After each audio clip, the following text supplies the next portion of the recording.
What's up, guys? Welcome to a brand new stream with me, Free Tip Scout, for day one of season 6. It's a brand new season in parallel, and I gotta be honest with you, I didn't expect that I would be on season 1 super enthusiastic for it. I did not expect to be super geared up for it. I had an absolute shocker, of the last 2 days in the last season. It completely killed all the good work I'd done from season 5. But if you've also been in a situation from last season where everything just went to shit basically in the last couple of days, don't worry, it's done. That's the last season. Today is a brand new season, and I'm really excited for it because I love the look of this card. So this season is called, what was it called actually? Let's go back. Scarlet Fury. That's it. Season 6 is called Scarlet Fury, and this is the brand new card. Look at the card art on this. I'm going to bring it up because I have actually bought the Battle Pass. You guys know that when there's a new season, I always buy the Battle Pass. Of course, you can play this game 100% for free. You don't need to buy the Battle Pass. But if you can buy the Battle Pass, and if you enjoy this game so much that you're willing to put a little bit of money into the game, oh my god, it's so worth doing, because you get so much over the month in terms of the premium track, which is what you would get if you bought the Battle Pass. You get so much, it's so worth the money, and you get an NFT, so a digital collectible card of this new card here, the Sendrillon. And usually you can sell that card for about $15-20, maybe more, depends how in demand it is. And the Battle Pass itself costs around about $15-20, so you basically get your money back, and then you get loads of all this stuff along the way, and you get some cosmetics. It's just really good value. Since I've bought it, which has been, I think, the last 2 seasons now, I've never felt like I've never felt like I've come off thinking, I'm much worse off from doing that. I've never felt like, it's not worth the money. Every time I've done it, I've been like, wow, this is almost too good to be true. So I bought the new Battle Pass, right? And if you guys haven't had a chance to see the new card, I'll bring it up.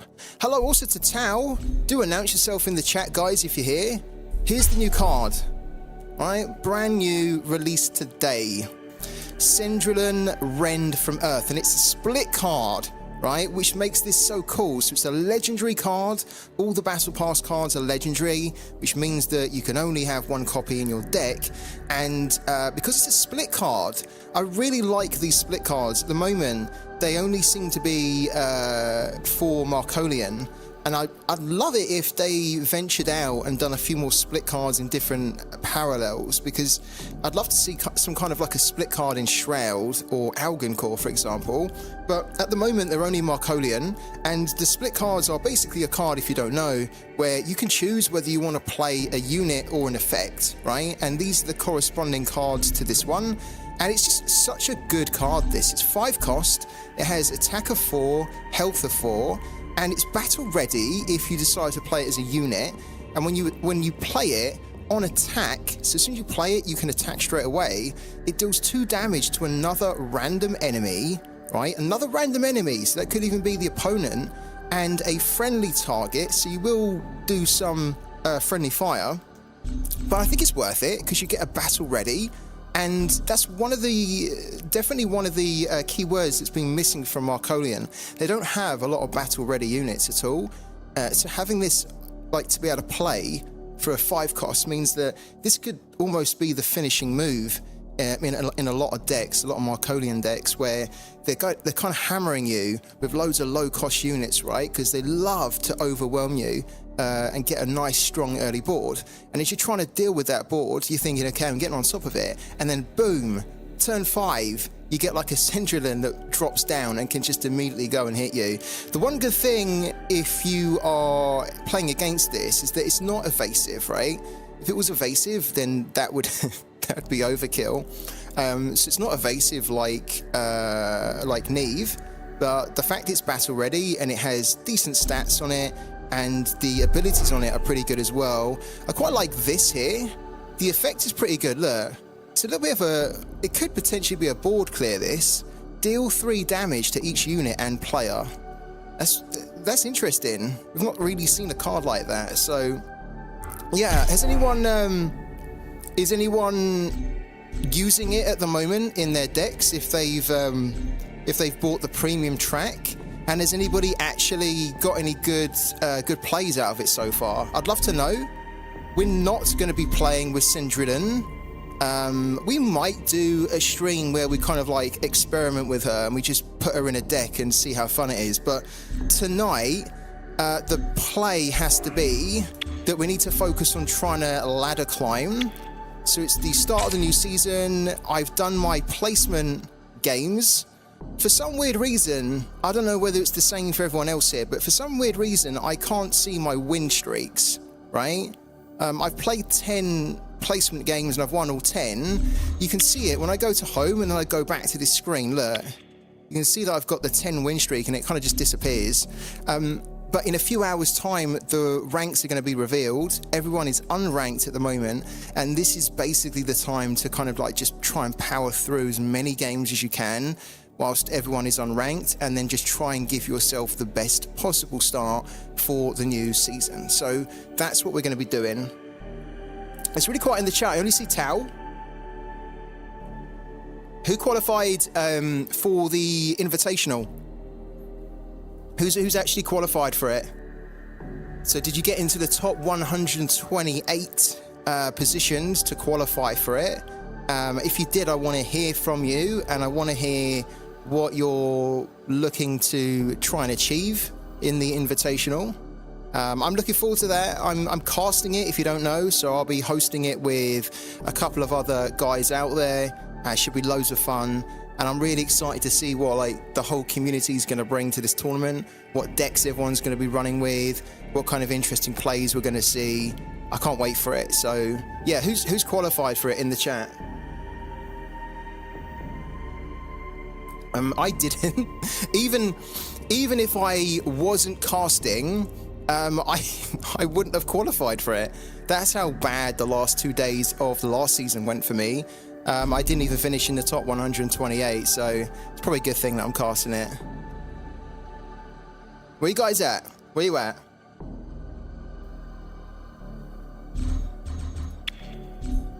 I've also made a couple of changes to the decks that I'm running, mainly the Neve one, because the Neve one is our main one, and honestly, Neve against Kathy, I was getting massacred with Neve towards the back end of last season, and I'd done a lot of soul searching at the end of the last season.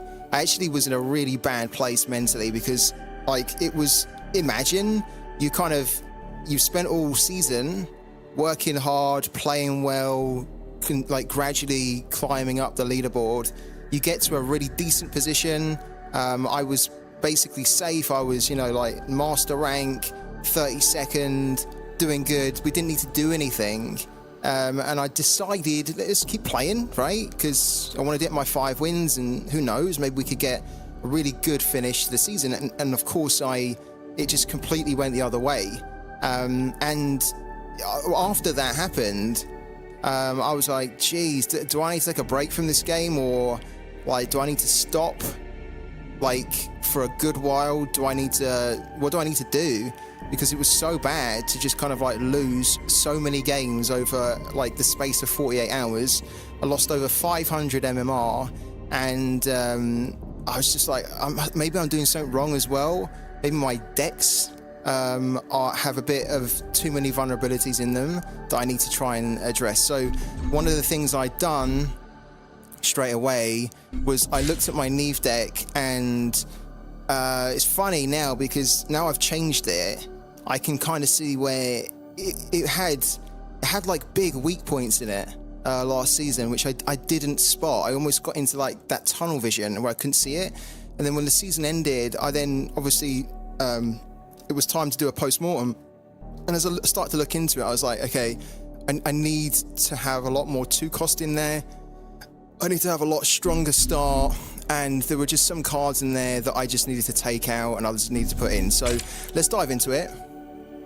Oh, there's loads more in the chat. Perfect.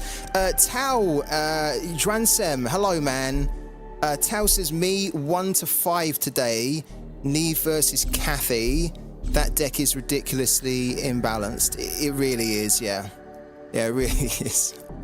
And honestly, Tao, I'm not making excuses, by the way, because I think my head kind of went a little bit. You know, like, when you start losing, it's very easy for you to just, like, for your head to just go, and you then end up almost chasing the losses. It's a little bit similar to gambling, isn't it? But if you don't keep, like, a steady head, you can just start, like, not playing the way that you usually would, and you just start making rash decisions and impulse decisions, and you're not really thinking things through, and you're just letting the emotion kind of play rather than logic play. And that started to come into it for me as well when I was just, like, losing too many, and it was just crazy. But what also happened, what didn't help, is that in the last 2 days I played so much Kathy. I played, honestly, so much Kathy, and it didn't even matter when I played so good. It was a couple of games where I played out of my skin. I played so well. I was really stifling them. I was really frustrating them to do what they needed to do. I had a decent board, and I still ended up getting battered. And I was like, I couldn't believe it. So I've made some changes to this deck. This deck is probably still going to be our main deck for this season. But if we end up getting in a situation again where Kathy is just absolutely stomping us to bits, right? And we're like, okay, we need to mix it up. Then what we can do is we can go to an Algonquin deck, which I've got, which is a bit better suited to being able to deal with Kathy than what this is. But I've made some changes which I think will help here. The changes I've made is that I have put in, where they're gone. I put in 2 Nullifier Acolytes, and I've put in 2 Alvaro Interrogators.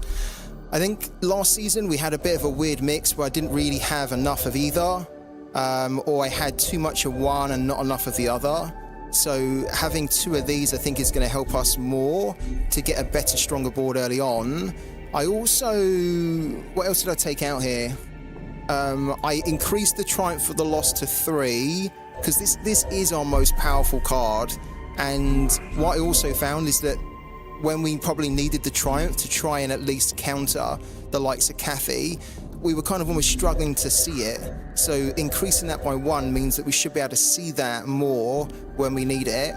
I also took out the collateral damage, and I reduced our relic removal down to 1, and I made it an EMP shockwave, which actually I think works good, because even when you go up against Kathy, of course you need to think about their relic, right? But even if you remove their relic, they can still absolutely blitz you. Like, removing the relic doesn't guarantee you a win against Kathy, right? And if you remove one and they bring another one back, it's like, well, okay, the problem still remains, right?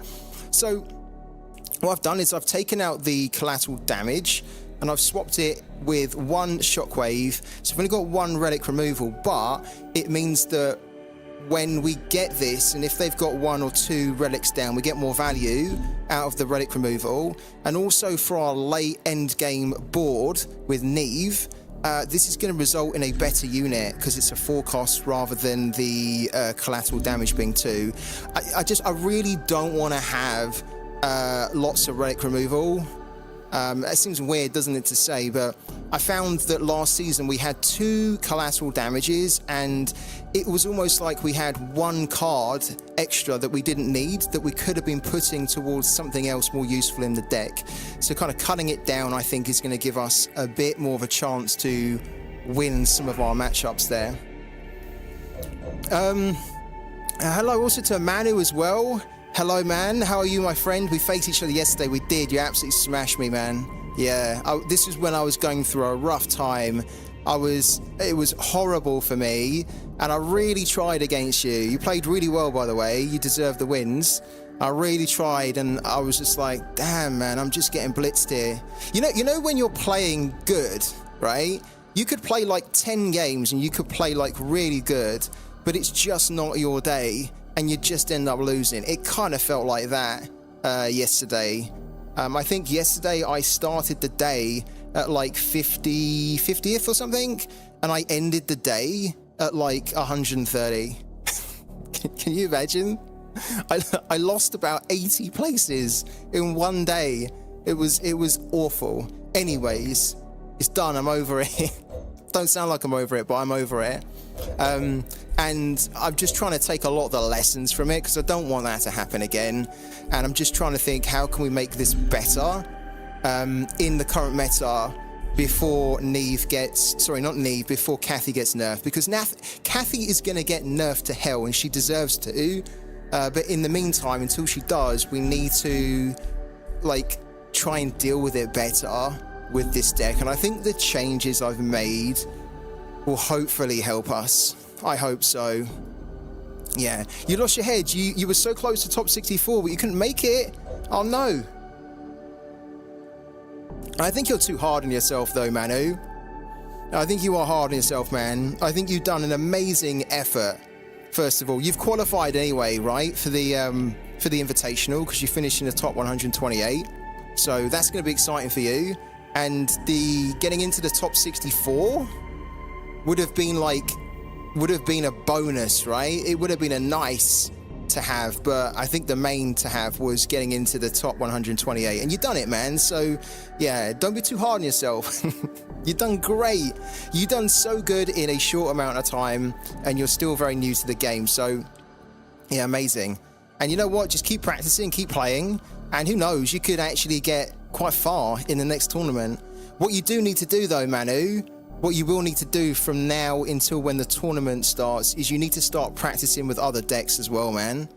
Right? Because you can take 4 decks to the tournament. So yeah, if you need to have the experience of playing with others as well. So that, let's say for example, oh, you've already started. There you go, man. Good stuff, man. Yeah, exciting though for you. Really exciting. I hope that you get far and that we can end up covering your game on the actual stream, the broadcast, because it'd be so cool to commentate on your games, man. It would be great. Could I share the deck, please, says Jransem. Yeah, I can, man. Let's do it now. So this is the brand new Season 6 modified deck for Neve, and hopefully I can show you guys that it's going to be better. I really hope it is going to be better. The other thing as well is that I've modified my New Dawn. So I think the New Dawn is much better as well now. So if we end up getting a little bit bored or just tired of playing Neve, we can switch to the New Dawn. And the New Dawn's got like this really good curve to it now. It's really solid. I don't know why I didn't have it like this before. You know, like hindsight is a wonderful thing, right? But now I've changed the deck to this. I'm like, oh my God, I mean, this makes much more sense than what I had previously. We've also got a Lemmy aggro deck, which we could run. We probably wouldn't run it, but we can if we want to. This deck here is the one that we're going to be switching to if we come up against Cathy after Cathy after Cathy and we are getting smashed with our Neve deck, right? This is the Algon Core deck with a little bit of Universal in there, which is very good actually at dealing with Cathy, and I've called this deck Fuck Cathy. You can tell that Cathy pushed me to the limit last season. I am sick to death of it. So yeah, when we are getting to the point where we're like, fuck Cathy, honestly, like hate this deck, so broken, I'm sick of it, that's when we bring Fuck Cathy into the mix, and then we take the fight to Cathy. And this deck here, this deck here is pretty good. Actually, I really enjoy playing it. It's got a bit of a weird curve to it because we don't really have many 2-drops. Look, we've only got 4, which is really unusual. Most of our game kicks in from kind of like turn 3.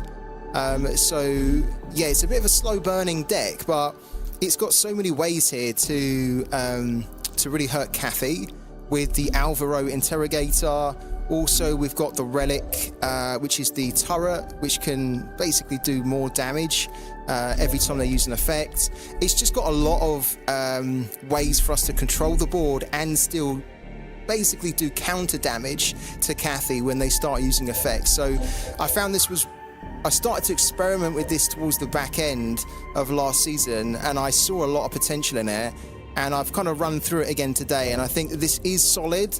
I've nearly completed this deck as full NFTs as well. I'm hoping I can do it later on tonight or tomorrow, because then when we do switch to that deck, this is a full NFT deck, and then this one hopefully will be as well, so it means that we then don't miss out on Prime if we need to switch to the other deck, right? So yeah, I'll share this one as well with everyone. And then we're going to jump straight into some battles because, yeah, time is a little bit against us as well. All right. So, 10-game win streak. Let's see if we can keep it going. We've got Neve, Season 6. Let's go. Because I feel like I live a fairy tale. You have, man. Please share my Cinderella story fairy tale history with the viewers. I will. I bet thee welcome. I'll try to, definitely. Well, if we end up covering you, Manu, on the tournament, I will absolutely say, just a little bit of context for all the viewers out there, Manu is one of my guys, one of my boys from the streams, and he's put a lot of work in. I'll give the full rundown, man. I'll tell everyone the rags to riches story for you, man. The 8-2 for the day. 8-2 is pretty good, man. Stand together. This fight is ours. I've got a 10-0, which is the first time I've ever won all my placement games since I started playing Parallel, so I'm really happy with that.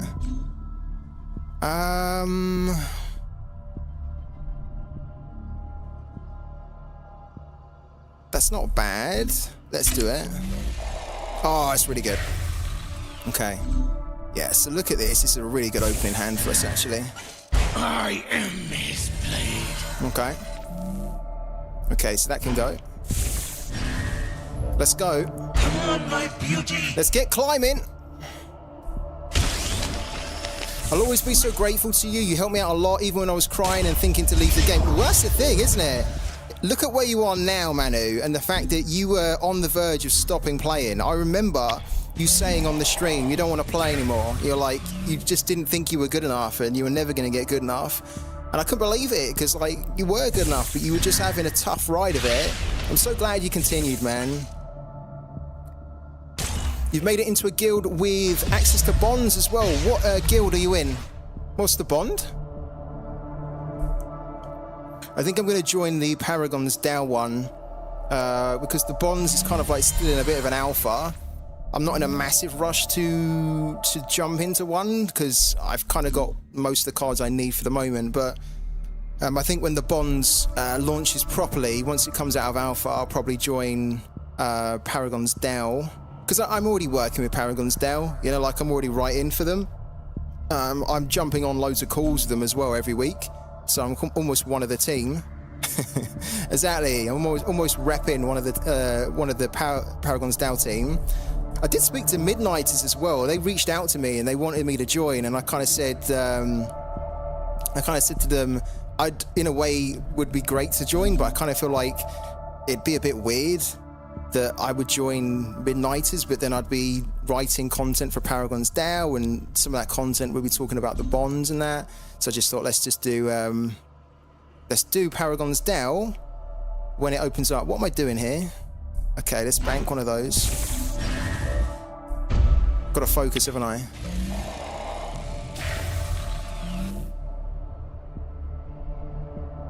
Hello to the free roll as well. Yeah, the founder of Exile reached out to me, I think it was last week, and he sort of said, look, am I interested in joining? I said, man, again, kind of the same situation. I was like, I would be, but I'd probably need to speak to Paragon's DAO. My life for your own. Yeah. But there's some great guilds. I think what are we doing here? I think the competition, the level of competition in the game is immense at the moment, isn't it? You know, if you look at all the people that are in the different bonds, most of them are top 100, and it's like the competition level in the game is constantly increasing every day. It's a little bit scary, but it's also a good thing because it means that you raise your own game as well. Hello to Relwyn. Oh, really? Okay. Let's transform that.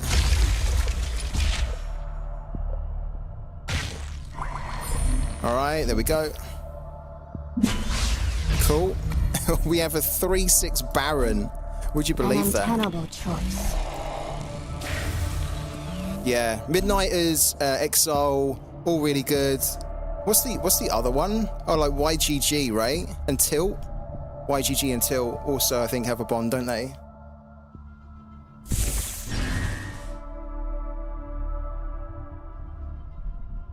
Forged from the wastes. I mean, and this is just the start, right? If you think about it, there could be more bonds that come in the future, so it's a strong start for the game. Okay, what's going on here? Ooh, okay.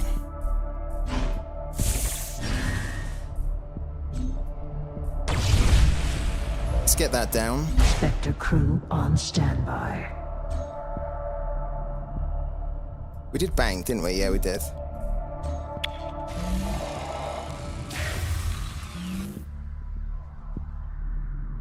So since you've joined the bond, Manu, do you already have access to the cards, right? So the cards which they will own in the bond, have you been able to start getting them now and using them? If so, that's amazing. Let's take a look. Oh. Okay, we kind of need a little bit of a clear here. This one's actually a pain.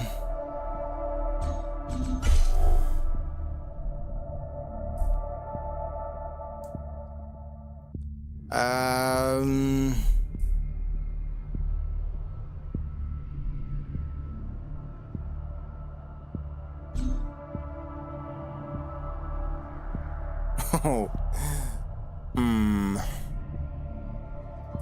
Let's just attack. I think I want to get rid of this, though.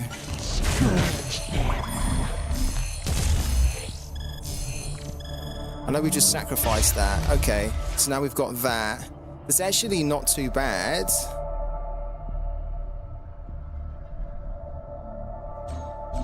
I think because we've got the Baron and we've got two of these, I think what I'm going to do, it's maybe not super ideal here, but I am going to use this whilst we've got the Baron on the field. Doesn't have a lot of good units there, but at least we get a little bit of a clear here.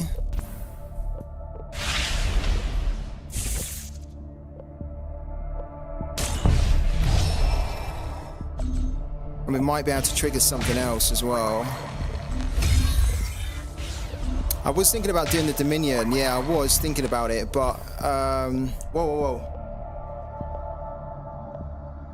Okay. That's actually pretty good. Take that. Okay. I thought we might get like a different triumph there, but we got the same. Okay. That's not ideal because we get nothing from that. Okay, and then we just get rid of this here. And then, yeah, he kind of doesn't have a way to kill this at the moment. It's not bad. Yeah, the reason I didn't do the Dominion is because the Dominion would have potentially taken this down a little bit too low for my liking. And I don't like to do the Dominions when, like, we've got other ways to kind of control it. Almost like to do the Dominion when it feels like we're losing control, because it's just a nice way to gain back control, right? It's nice we've got one though at the moment. Yeah. Fear not death. Okay, so it looks like he's going to kill it then. Probably with a gunslinger though. There we go. Okay. Come on, my beauty. Okay, so this comes back, which is lovely.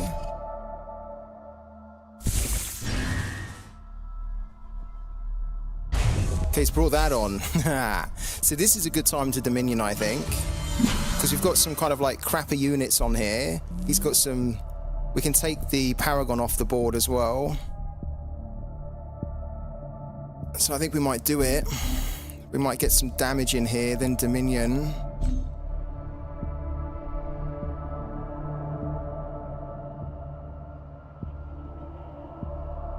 Yeah, let's do it. Let's get a closer look. That's it!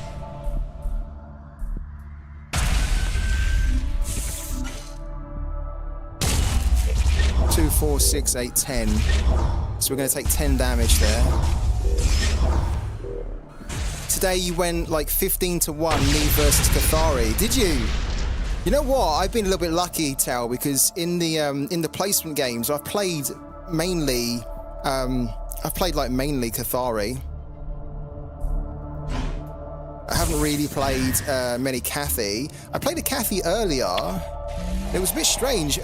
I could tell that the guy was new to the game because he was playing Cathy like you would play Lemmy. Right? Stand as one. iRacer, what a legend. Guys, say a big hello to iRacer. Thank you so much for the raid as well, iRacer. Honestly, I've got a raid him back. I don't know when iRacer is usually streaming though. iRacer, when do you usually stream, man? So that we can raid you back one day. Thank you. Hello to Bran, hello to Timo, hello to Lofty Puma. Some regular faces, familiar faces in here. Hey guys, how's it going? How did you get on last season? Did you qualify at all for the tournament? Let us know if you can. What do we do here? I think we can put... We don't need that anymore, really. Usually start around 1 PM Eastern time. Okay. We can probably... the next time you're live and I'm live, I will absolutely raid you, man. Thank you as well for saying good luck. Appreciate that, man. And 3 points for the league, says Bran. Make haste, my Congrats, faithful. Bran. Really good. Let's get this. Let's see what he's got. Oh, he's got that. We definitely need to steal that. Alright, it's not bad. We've got a decent unit on the board. I have to say, this is the most challenging game I've had. Oh, why did he do that? Because he wants to kill it, right? Strike together. This is definitely the most challenging game I've had so far today. Forged from the wastes. You got 2 Q points only. I don't think I've got any. I haven't played any tournaments last month. I was focusing on the league, and that went tits up. So I'm going to have to put a lot of grind in. A huge amount of grind. Hello to Captain as well. Captain, you qualified for the minors. I was checking out your Twitter, Captain, because it looks really like it was coming down to the wire for you, didn't it? Because at one point, I think he was like 130th or something, no? So did you manage to squeeze in right at the end? If you did, that's incredible, man. So huge congrats if you were able to do it. Well, you did do it, but huge congrats for doing it. We've not got some great stuff here. Think you wield strength? They've been cheering you a lot and getting a better position on the ladder. Yeah, they're good. They're good guys, actually. Good players. And they do know a lot. That wasn't me, I think. I did... Oh, no, sorry. Yeah, I think it was Kenzord. I did climb from 600, ended up at around 80. Oh, solid, man. Solid. Yeah, the thing I'm most disappointed about is not missing out on the minor invitational, because even if I qualified, I wouldn't have been able to play anyway, because I'm casting it, right? I'm hosting it. But the thing I'm most gutted about is I missed out on a place on the major, like the Worlds. And it was like completely no need for me to miss out on it. Because I could have just not played for the last 2 days, and I would have easily been able to qualify for it. So I'm really annoyed about that. But you take the lessons, don't you? It's a good lesson to take. Barry Lime, thank you for the follow. Welcome into the channel, man. Hello to you. Strike back! Okay. How many... Have we played a lot of effects? We have, haven't we? Yeah, it's time to get Neve going.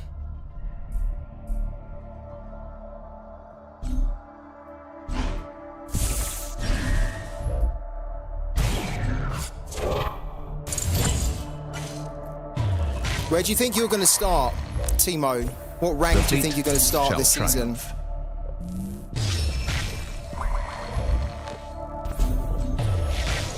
I should have probably hit first, actually.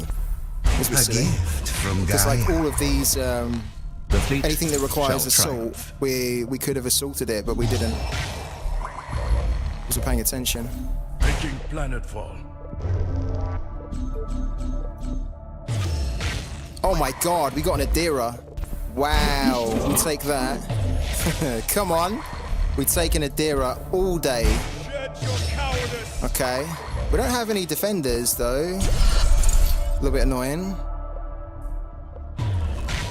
Yeah, it's like here, if we'd have assaulted, which we should have done, we would have got something out of this here. Accounted for. Wasn't a bit silly from me, really, not to do that. All right.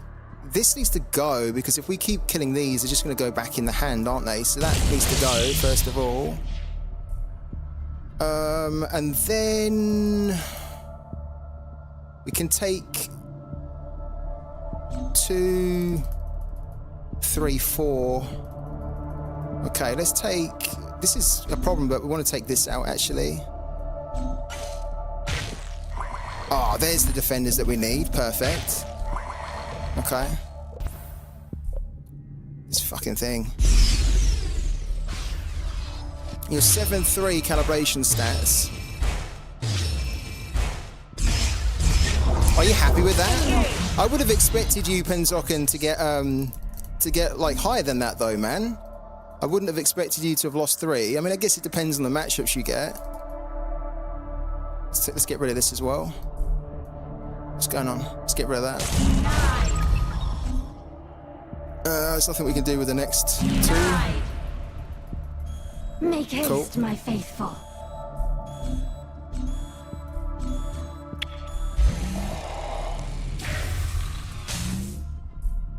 Alright, we should have this, really.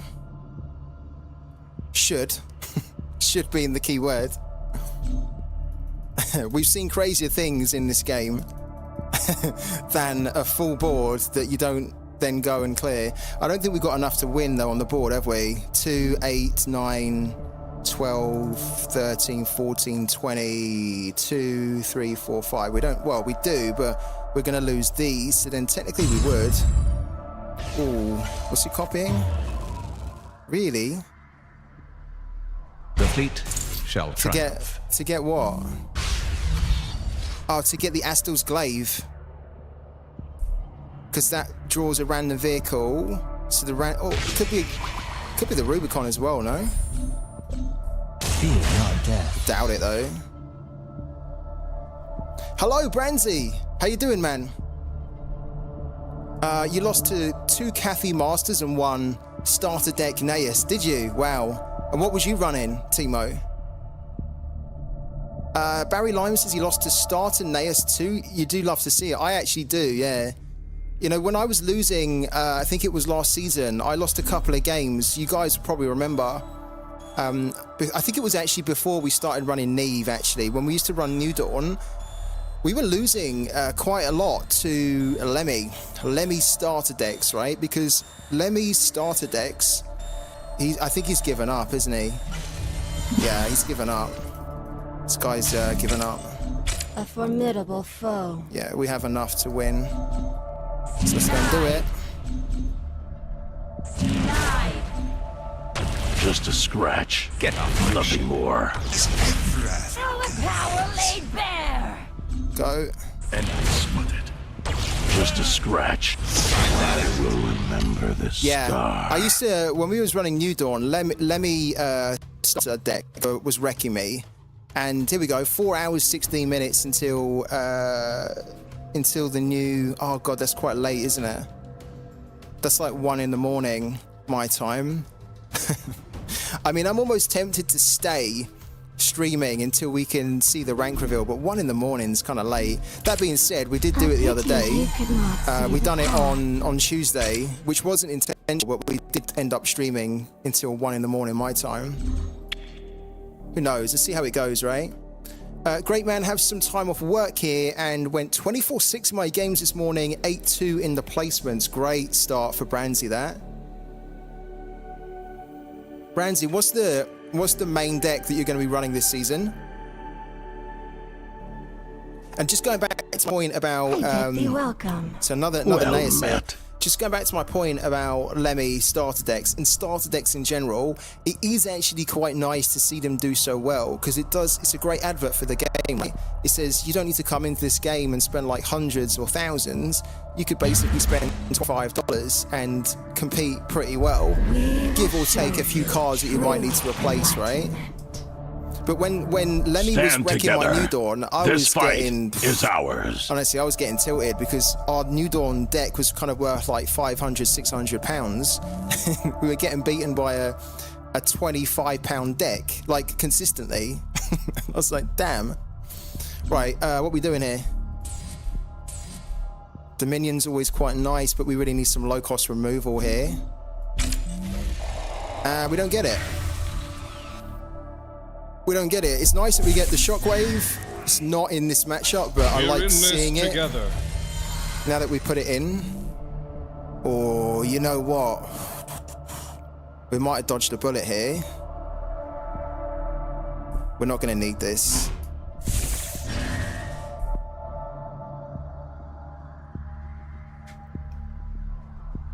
We might have dodged a bullet.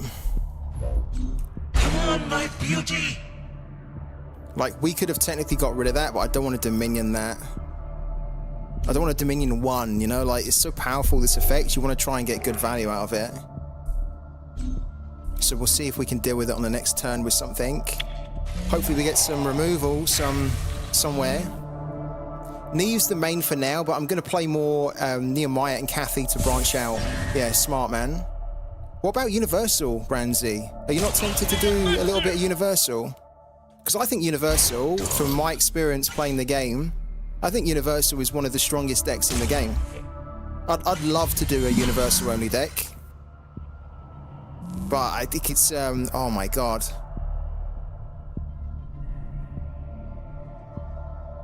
Okay, this actually isn't too bad. We slam that. That's it. Wow. We did get lucky here. I stand watch. An untenable choice. Okay.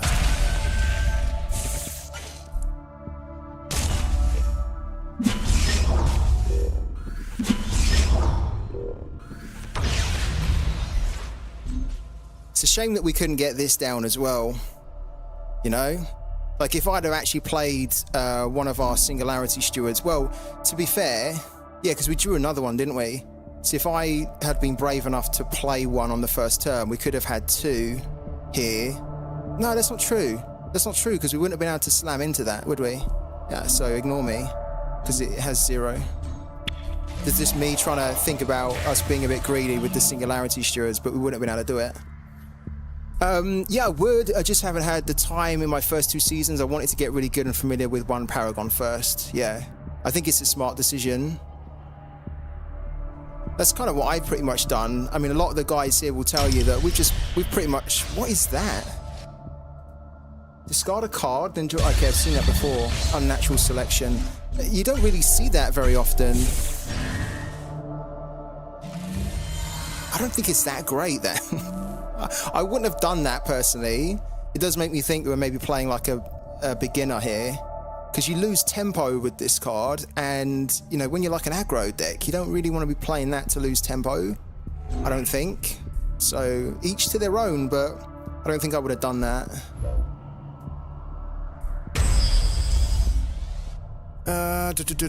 What do we bank? I don't think we need this anymore. I stand watch. The singularity Because he just really wants to be trying to swarm the board on us, doesn't he, I think? It does suck, doesn't it? Yeah.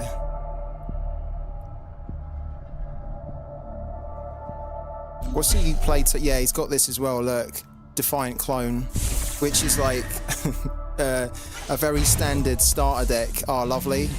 That's worked out pretty good. All right, let's attack to see what he's got to bank. Yeah, we're definitely going to bank that. Okay, let's get that out of the way.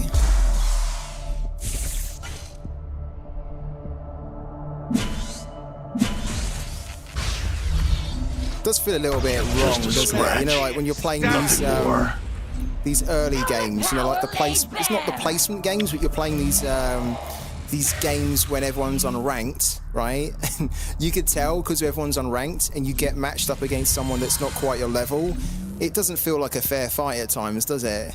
It feels like, well, it's like putting a lightweight against a heavyweight or something. It's like, should really happen, but let's play that. Open for business. See what it buffs. Take that, we'll take that. Ah, look at that. Wong was selfish, he buffed himself. he does that too often, Wong. Rather than dish it out to everyone else, he thinks, you know what, I'm going to come in here, I don't like you guys, I'm going to give myself the stats. Fuck the rest of you. Would have preferred that on one of these three, right? Because we might have been able to... Just a scratch. Nothing more. We might have been able to win the game here. Well, we wouldn't have. We would have been a bit short still. Yeah, exactly. I do feel a bit sorry for the... Like, if this guy who we're playing is completely new to the game, then he's probably... Look, he's given up. He gave up 2 turns ago, didn't he? He saw what was going on. I will remember the scar. Wong buffs himself 90% of the time. I know. It does feel like that, doesn't it? Like you think, okay, Wong, please buff like the other 10 units on the board, Wong, and he gives himself the buff. You're like, Wong, you're wrong. You're a selfish man. Selfish man, Wong. It got the Wong buff once in the defender port. All right, 12 out of 12 so far. Let's keep it going. What? Can I just ask a question? You know, like you can see down here that I can't see my win streak, right? Is that the same for everybody else? So when you have your game loaded up, can you not see anything in these here? Because I get that we can't see our position, because, you know, the ranks haven't been revealed yet. And I get that we can't see an MMR, but why can we not see the win streak? Or can we, but mine's just bugged out? Is mine bugged? Yeah, for the unrevealed phase, it's all hidden, really. What's the purpose of hiding the win streak for like the unrevealed, well, for like this unrevealed period? Like, what do you know what their rationale is to hide it? I'm curious, really. Probably lazy coding. It's probably harder, isn't it? Yeah, it's probably more of a hassle to just make this one box show up than it is just to set all 3 of these sections not to show up, right? So they're probably like, yeah, don't mess about with that. Just leave it all unrevealed. Yeah, you can. Yeah, that's why I know I'm on 12. Yeah, because I posted it earlier. I posted a tweet out earlier. Yeah, like when you go to home, look, kind of like when I go to a different section and then look what happens when I go back to play. Look, there you go. You just see the 12 and it disappears. So it's kind of there, but it's not. Oh dear. Yeah. But anyways, let's keep going. This is a good start so far to the new season. Beta things, yeah. Hashtag beta things. What's going on with the friend thing though? That's something that we haven't, unless I'm mistaken, I don't remember the team mentioning any update on that. Because do you remember when you could... Ooh. Welcome. Greetings from Mars. Okay, this guy's good as well. I've played this guy, he's decent, he's not a starter.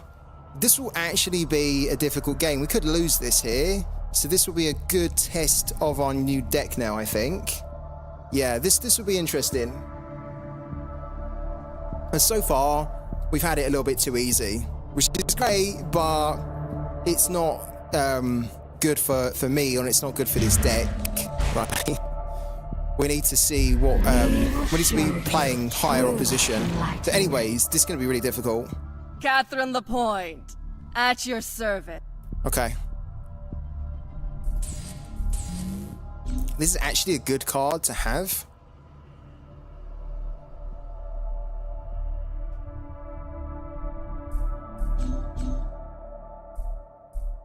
So's that. Could regret banking that or redrawing that. Oh, luckily we didn't. Not too much anyway. The only problem is that we didn't get an Alvaro Interrogator. So one of the things I've done in the deck to try and combat Cathy is that we've got 2 of these and we've got 2 Alvaro Interrogators. And ideally we want to have an Acolyte and an Interrogator kind of early on. So we got this, which is good, but we didn't get the Interrogator. The positive for us is that he didn't go. He didn't actually go. We did, but he didn't put a unit down on the board. That's not bad for us. Come on, my beauty. Okay. We need to try and get this down. Stand proud, Markolians. Ah, damn it. Okay. Sure. Ah, that's annoying. If he hadn't have done that, we could have played the Acolyte. We could have played the Acolyte, and then we could have played these Siphons for free to remove it.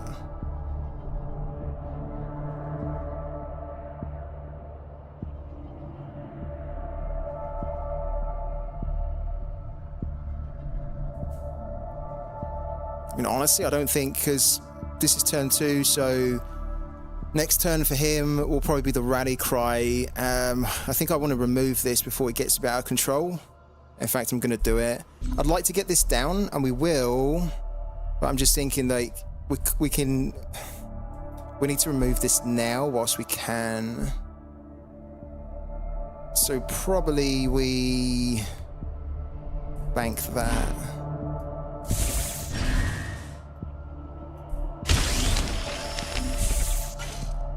Oh, it's a shame that he PSA'd that Whisperer.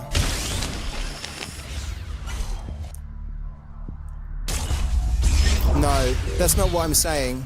That's not what I'm saying. What I'm saying is that if he had not hit the Whisperer, then what it meant is that we could have then played the Acolyte, and then it would have protected our Whisperer even more. Do you know what I mean? Because then it's going to cost him too much to try and get rid of the Whisperer. Yeah.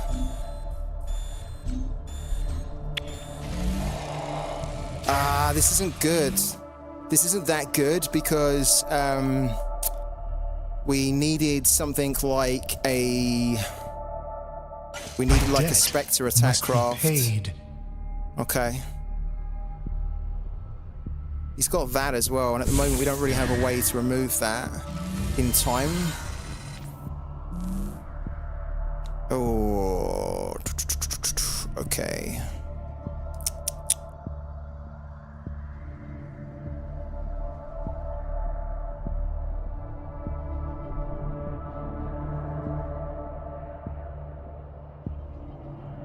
Alright. If we put this down, we have a chance to tag it. If he doesn't destroy that. We will need this, but I don't think we need it now. Putting this down's not bad, but we want to put this down ideally when there's something else already on the board. Can't remove it because we'd need 4 energy to remove this, so I think we need to play that to see if we can actually just tag it, and then we can think about Dominioning it on the next turn. Bit tricky that he put that down. It is a good card, isn't it, Harl? Ours to take. Like as soon as you know the opponent puts a half down, you're like, oh no. Especially in a deck that runs on effects, it's just like a big problem. Thank you also to, oh my god, he's already done the Triumph as well, of course. Yeah, damn. Daniel's Blur, thank you for the follow, man. Welcome into the channel. Ooh.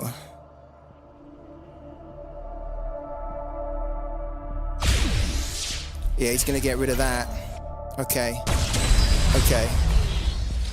That's maybe not too bad. It would have been nice if we could have tagged that.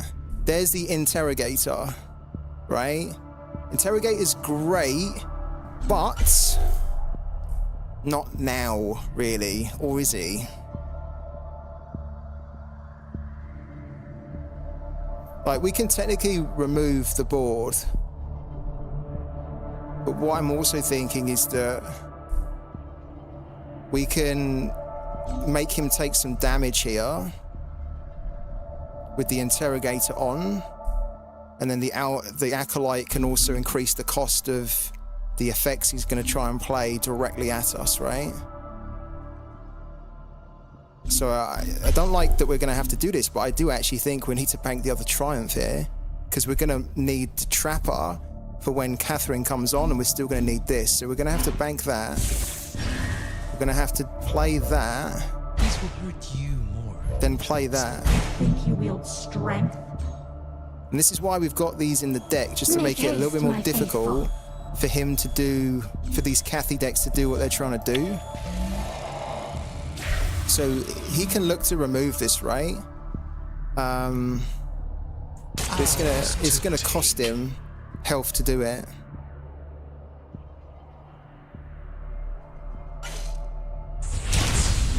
He's not gonna look at doing it, no?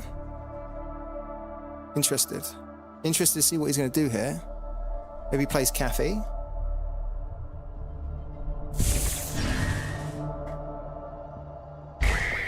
Here she comes. Please. We actually don't want Cathy to hit us here. Don't hit us. Don't hit one of our units. Like, hit us directly. Which is usually what you're not saying when Cathy comes on. There's that 3 health that he's had to take. At 3 damage. Please. Okay. It's kind of okay. It would have been better if she had not done that at all.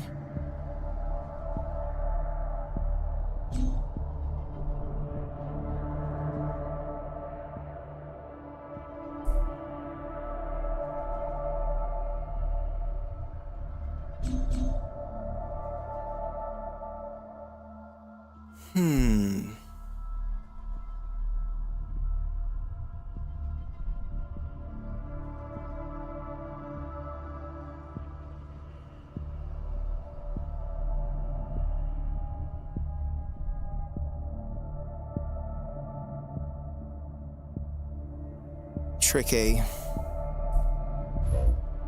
A vigil eternal.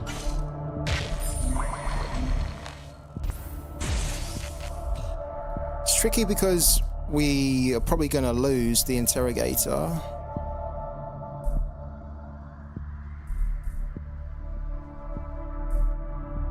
bit worried here.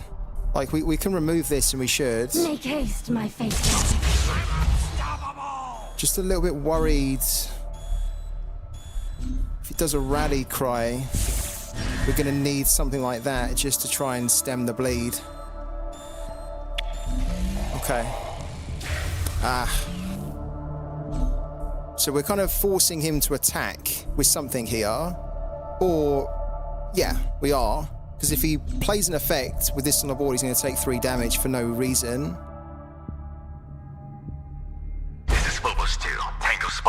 Looks like he wants to play a few effects here as well.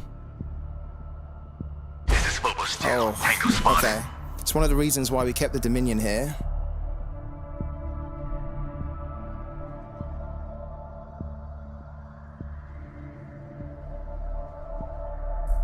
He probably doesn't want to tag this with the... Stand proud, okay. Markolians.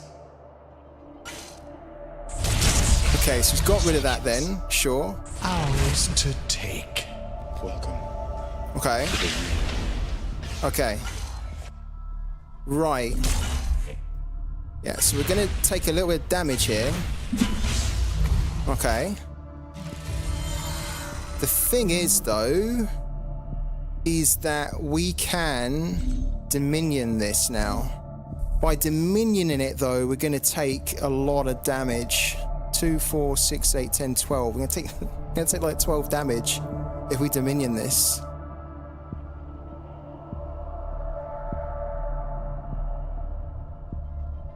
Or maybe we don't Dominion, actually. Yeah, maybe we don't. What we do is we kill that. Gone, interloper. Right? Then I'm just really reluctant to take a load of damage here. Then we can basically play that. Come on, my beauty. Right? These really need to go, but you know what? We need to get rid of these two, and then we can deal with these next. So get rid of that.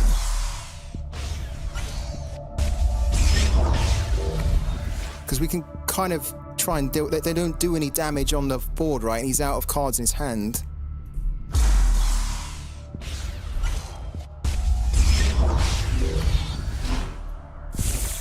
Okay. I'm out of cards as well now. Like, thank you also to Legal EU for the follow. Sorry I didn't say thank you for the follow earlier. I was just deep in thought here. Okay, so that now we can get rid of that, and then we've got one left. Does anyone know why I often get stuck in the loading screen at game start and have to restart? Today I can't get in at all. No, I don't actually. Sorry, man. That sounds like a issue with your system.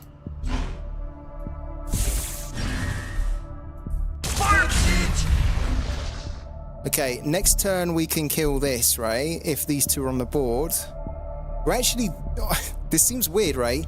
We're actually doing okay. In 2 turns, we can play Neve. So if we can survive 2 turns, we'll play Neve, and then it's, you know, we've got a chance. But again, this is the Cathy. This is lovely. This is kind of good coming in here. Okay, so he's gonna do that, which is gonna take us down to 13, and then this is gonna be a triumph, isn't it? It's gonna be a triumph. They always seem to have the triumph. No.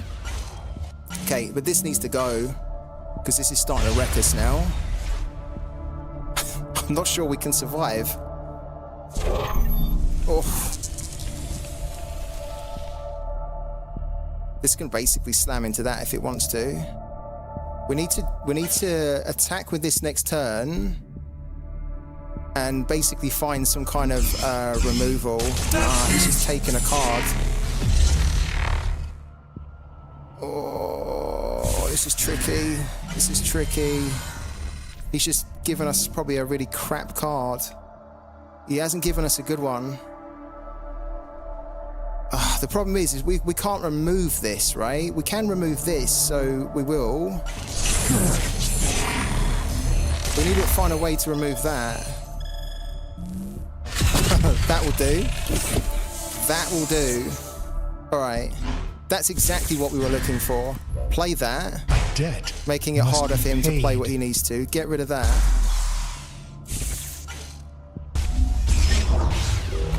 Like, we're on the ropes here. We're on the ropes here. Have I considered slossing in Silent Surgeon? Have found it useful versus Cathy. I do like the Silent Surgeon, but the problem with Silent Surgeon is that, what cost is she? She's like a 5 or 6, no? She's like quite expensive. Greetings from Mars. So I'm just like wondering, would I be able to survive long enough to actually have her? I just don't feel like we would. I actually think we've been... Oh my god. I think we've been doing pretty well at the moment. Here comes the rally cry. Right.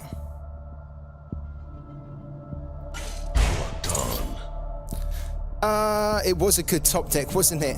It was a brilliant top deck. Hello to Steburn as well. How's it going, man? Chapter 6. Okay. Oh, that's not great. Right. How many effects have we played?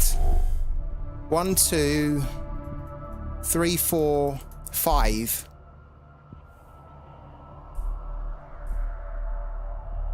How many erasures have we played? Because what I'm thinking is we can... I'm thinking we can kill that with the Lord Half, and then if we go and use the Power Instructor to get another erasure, that's off. Then we can attack. And then we can still Neve on the next turn. We do need a bit of a heal, but...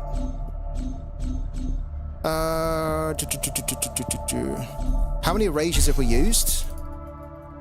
Oh, we've used all our erasures. Shit. Okay, it's not going to work. We could get an Honored Steward to remove that. Because we can't really leave that on the board, although we could Neve. I guess we could Neve and hit that with Neve as well, right? That would work. Let's do it. My faithful. Ours to We're going to hit that with Neve. This could be the wrong decision, because we don't have... Oh, that's actually pretty good. We're going to do it. We're going to bring Neve in. Just so we can get a better board for the next turn.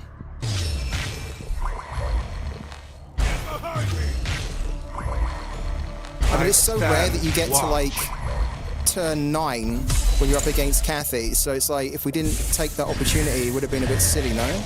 And we get a heal as well. Oh my god. And he removed. The spider removed. Oh my god, that was perfect. This has decay. Friendly units can no longer be destroyed by decay. That's okay then. Come on! We live to fight another day. Guys, come on! There we go. This is the first proper test that I've had with the deck that I've tweaked. Because we were getting wrecked with Kathy, with Neve, and that was great. That was really good. Big time. So happy with that. I don't know whether it's going to be like that all the time or enough, but that is the first proper game we've had against Kathy. And I was honestly getting wrecked. You guys saw it last season. Every game we had against Kathy, we were getting wrecked. And we got a deck here that can just frustrate them and delay them enough so that we can survive enough, and that they then eventually run out of cards and we can deal with it. Boom. Wow. There was 0 fleet supports and only a rally. Yeah. Oh, I'm so happy with that. And the win streak continues as well. That's 13. Kathy is horrible. Yeah, I mean, they still need to nerf it. Because, like, look how hard we had to work there to get that win. And we were probably close to dying there as well. I'm glad we done the Neve, actually. Guys, well happy with that. Right. We are on a 13-game win streak. What we're going to do, because I need a new top-up of my drink, we're going to take, like, a very short break for a few minutes, and then when we come back, we're going to keep it going with our new Season 6 Neve deck, which I'm so happy with. Was able to deal with that Kathy so well. And we're just going to see if we can keep the win streak going and just keep climbing. Guys, don't forget that the ranks for Parallel will be revealed in a few hours. So this is a good time to get grinding, grind with me, so that we can get a really strong start to the new season.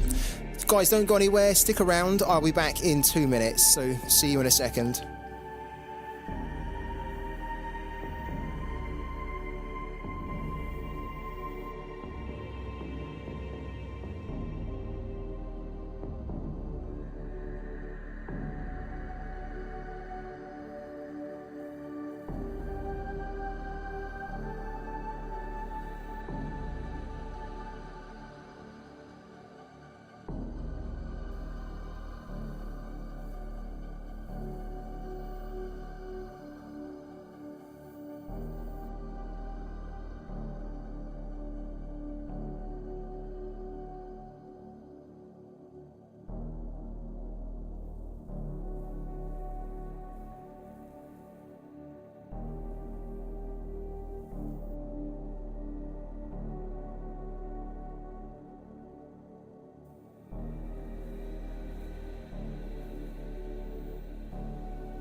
All right, guys, we're back a little bit earlier. How's everyone doing?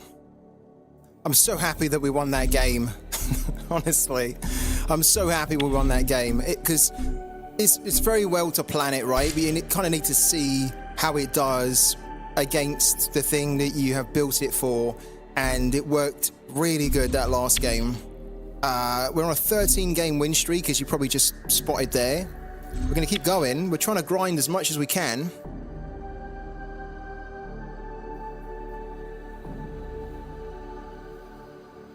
How's everybody getting on in their grind so far? Also, who's bought the battle pass for the... we spoke about the new card earlier, but we only had a few people on the stream earlier. What does everyone think about the new card? Is open to you. Right, the new legendary Markolian Battle Ready card. Are you going to be getting it? Are you looking to add it into any of your decks? Like, if you're a Cathy player, is that the type of deck that you will be adding in, making a space for? Because I think that's probably sort of card that people wouldn't expect you to run in a Cathy deck. And, like, because they're doing so much damage to you anyway, right, directly, they could then just kind of, like, throw that down and still win with a unit on the board, because it can hit you for, what's it, 4, isn't it, on the turn it's played. Okay, we go first here. Interrogator is actually not too bad. That's okay. Yeah, we can make that work.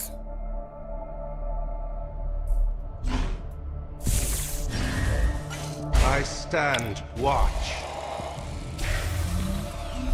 I love having this card. It's so unusual to have it in a Neve deck, and hardly anyone expects you to throw down an Interrogator, but when you do, it's quite a nice feeling, because they're like, oh shit, how do we deal with that? We need that. This will hurt you more than it does. We do need that.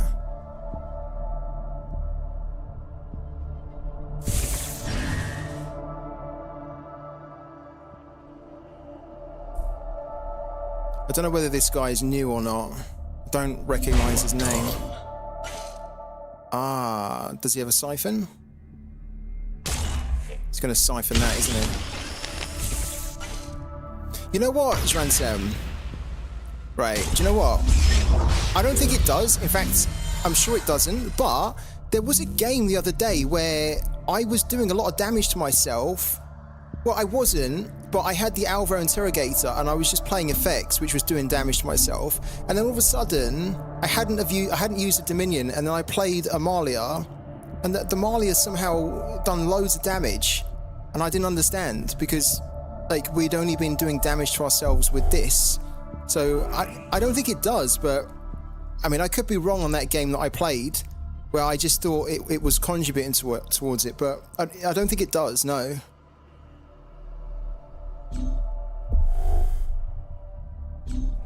Because it says that you lose 3 health rather than doing actual damage to yourself. What do we want to play here?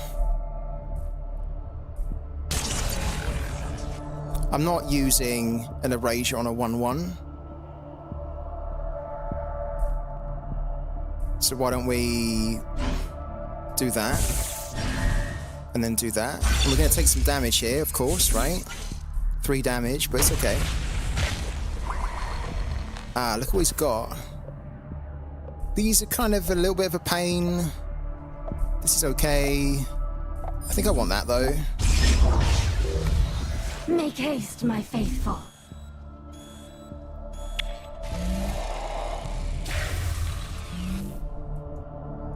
Interestingly, he does actually have a way to deal with the glaive on with the stuff he's got in his hand. I stand watch. Think you wield strength? Okay. Well, this is interesting. We're obviously going to hit that. And then we're actually going to bank. This is good. Thing is, though, looking at the cards he had in his hand, I don't know whether we're actually going to get any good value out of doing the Triumph. So it might be better to hold on to this so we can get our own card draw going.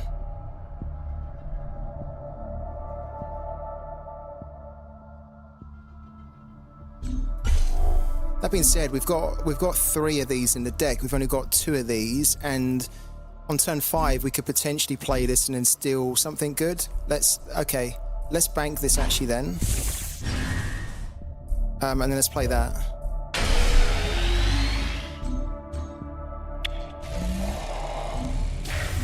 Getting the Dominion's pretty good. Because we banked 1, and we're most likely going to need to use 1 at some point, I think.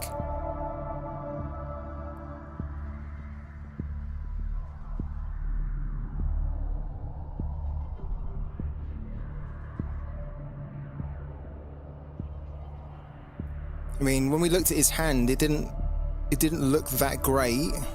He had loads of effects, right? Not really seen him play like a planetful card, really. Like, that's 1. So you're going to take 3 damage there. So he's removed that. That gets buffed, right?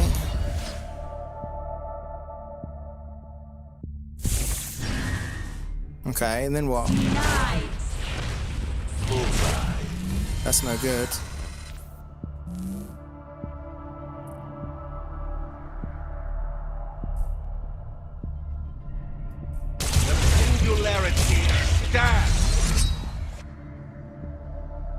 I think we can actually bank that now because we've got the Wong, so we can do that. Get rid of that. See? Let's do that. We'll take an because it's another effect that we're playing, right? As Neve. So it all helps for that late board. And like we've just stolen a few stuff there as well, right? So we could potentially do the Corrupted Monolith. We could do that. On the next turn though. Interesting. Okay. The fact we've got an Erasure in there as well is really good. Because if he puts something nasty down here now, we can just dip into the Singularity and use that. He has to remove that. Yeah, he's going to remove it. He gets to banish it as well. Okay. So we really don't want him to be able to access that.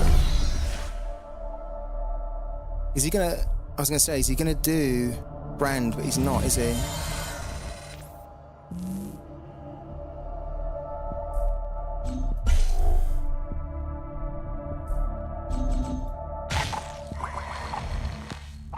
This is only open for this turn.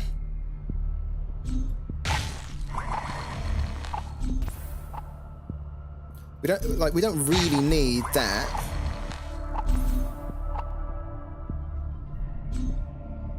I think what we'll do, we'll take this out. Come on, my beauty. We'll bank. Yeah, we'll bank that. Then we play that. Open for business. Because we need better stuff than this, really. We need that just in case he plays Brand. I'm gonna take that. Oh, and it did. Look at that. Wong's not being selfish, guys. Wong buffed our Astil's Glaive. That's amazing. It's like the one card we wanted to be buffed. Would have been sucky if it buffed that one, right? Yeah.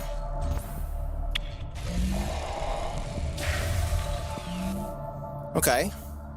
He's surely got to be thinking about Brand soon. Otherwise, he's going to be dead in a minute. The void provides. Okay. Ooh. He took the... yeah. We took the Adira.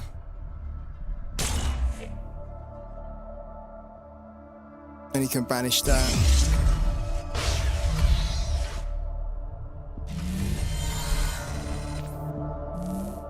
Oh, that's lovely. That's really good. I didn't want to use this here because I want to save that for Brand. So this coming in now is lovely. All right, so we can play that. I think you wield strength. We can probably bank that. Oh, hold on a minute.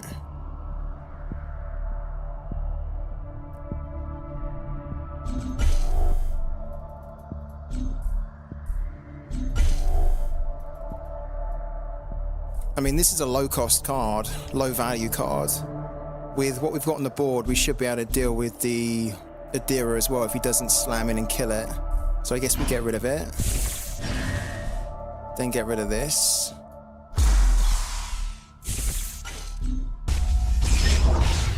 Right, then slam for 9. 3 samples. And then we're getting close to getting this 1. Like, he has to remove these 2. And he can't demo. So I don't know how, well, yeah, he's not going to be able to steal a demo because we don't have one. So I'm not sure how he's going to be able to do this.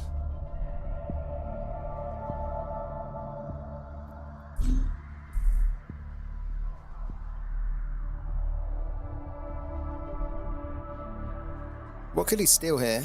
I mean, he could steal a Triumph. We've banked 1. We haven't used 1. We've got 1 in our hand. Okay. That's good because that... Okay. Why? This is a starter player, isn't it? I was going to say, like, why would you steal that when you can't... Yeah. He stole the Erasure, but obviously it was useless, wasn't it? It's shielded. I have failed to leave. That was a tricky one for him because when it got down to him having 9 health and we had like 9 on the board, he basically needed to remove the glaive and we had the glaive and the Wong, and he opted to go for, I don't think, the right call there, but then he probably didn't have much else in his hand because he basically played the Adira hoping to get an Erasure, but what he should have done is he should have erased the Wong, so he should have at least taken 1 thing off the board there. Yeah, you're right, Steven. If he'd have gone for the Wong, we wouldn't have been able to kill him on that turn. So he would have been able to survive another turn, and then who knows, he might have had some kind of a card that could have done something to the glaive.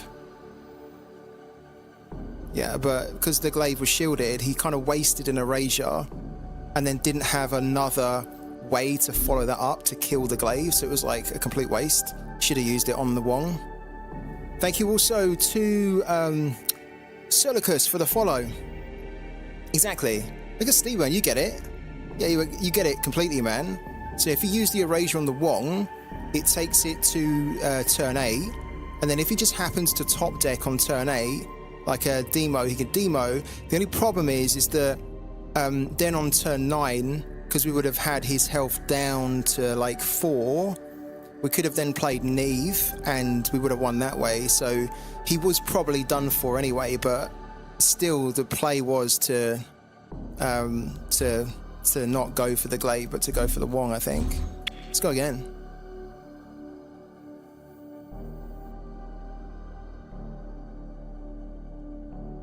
It's so hot at the moment. Has anyone actually... Here's the thing. Has anyone been watching the Olympics at all? Well, I'm not Matt. kidding. I've not seen a single event for the Olympics. And I like watching the Olympics. I enjoy it. I've been so busy either playing this game, doing an end of season grind, and now a start of season grind. And when I haven't been playing this game, I've been so busy at writing a guide, which is coming out hopefully soon, because I finished writing it now. I've done a guide for Stand Marcolian. together. This in fight collaboration is with ours. Paragon's DAO. And so this will be coming out soon. I can't wait for you guys to read it. But it's a mammoth. There's a lot to it. So it's been taking up all my time, and I haven't been able to watch any of the Olympics at all. We need some removal here, big time. Yeah, it's good. Been watching lots of it. Watched the rugby, sevens, the football, swimming, and the boxing. Been really good. I love watching Olympic boxing. I saw on Twitter that everyone's been going crazy for the shooters, right? The 51-year-old from Turkey, and then is she the Japanese girl? Is she Japanese or Chinese? I don't know where she's from actually, but the girl that looked really laid back and super cool when she was shooting the gun, and she was also holding in her other hand like a little kid's toy. She looked like a character out of some cyberpunk game or something. So did the 51-year-old. And all saying that the 51-year-old looks like they were saying on Twitter that Turkey just basically hired a hitman. They sent a hitman to the Olympics. He didn't even wear any of the goggles or the protective gear for his ear. He just turned up and just shot a gun. Yeah, it was pretty fun actually. What is the USA doing terrible? No, but they're not so good at. USA are great at shooting, just not in an Olympic sense. But the USA are usually really good at the basketball. They're really good at swimming, aren't they? Are they doing good in those sports at all? Does anyone know? We've got a really decent opening hand here. Make haste, my faithful. So good, I don't really know what to bank. I think we actually need to bank that. Wow. I stand watch. Oh, that's right. They always do good at the gymnastics as well, don't they? They're like almost one of the best countries for gymnastics, aren't they? They've kind of dominated it for years and years. Okay. Oh, we should have banked that. I should have been concentrating. We don't really need that, but we would have probably needed the Malia.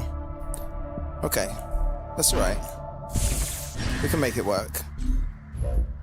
My debt must be paid.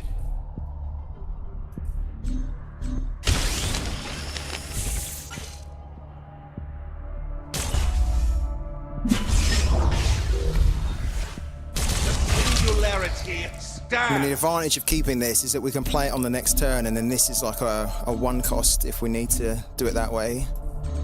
But yeah, kind of there's a danger as well when you're just removing stuff. Is he not going? There is humility in surrender. Wow. Strength from lessons learned. He'd had enough. All right, 14 wins on the trot. A pity. Let's keep it going. Cannot see the path. For the next game. Is it 14 or 15? It's 15. Look, you saw it there. It says like a 15 win streak. So I stand corrected, even better. We're on a 15 game win streak. Lovely. Let's keep going.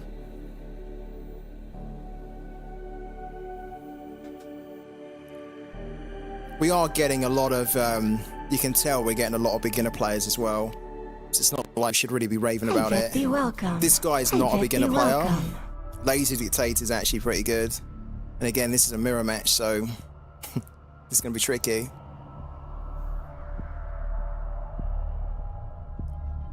Yeah, because if you basically remove their stuff for like the first 2-3 turns and they don't have a board, they essentially can't really win. I mean, they could, but it's so difficult.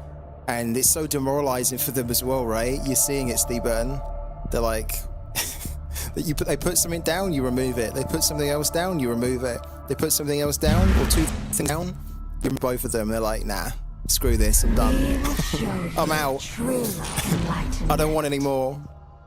All right, we go first here. You true enlightenment. Okay. We need to try and be aggressive if we can.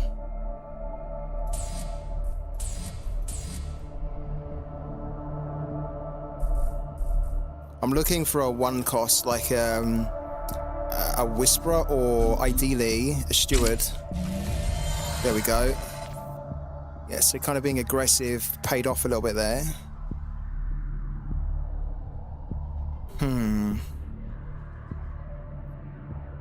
Probably we don't need this. I stand watch. How did you get on last season, Steven? I haven't even asked you. Like, where did you end up finishing? I stand watch. Okay.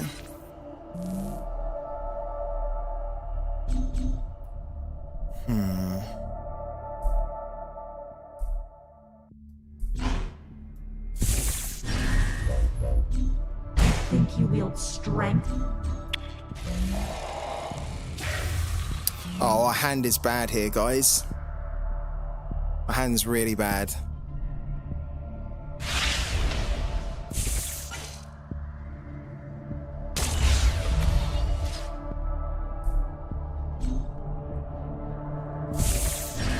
He's gonna try and kill that. He is. He's gonna kill it so that these then get buffed. Okay. Four. That wasn't as bad as I thought it could have been. Oh no. Not good options here.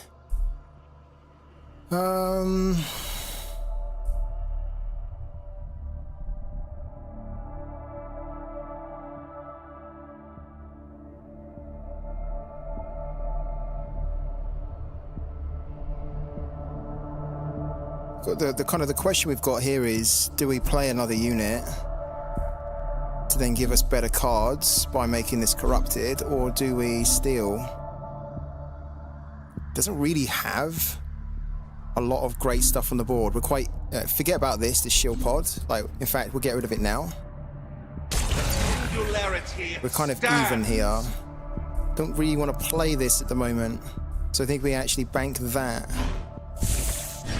And then we're going to lose a little bit of tempo here, but he's got 4 cards, and there might be... Yes, there's kind of something there's something nasty in there. Like, we don't want him to be able to steal that. I think that was okay. I'm glad we've done that, actually. Make haste, my faithful. We need to be careful as well, because we need to play another effect so that he can't then, on turn 5, he can't potentially copy what we've done.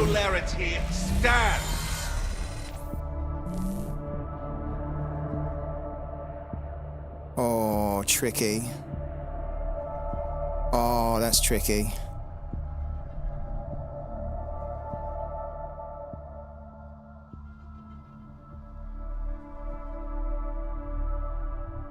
Oh, that's not good.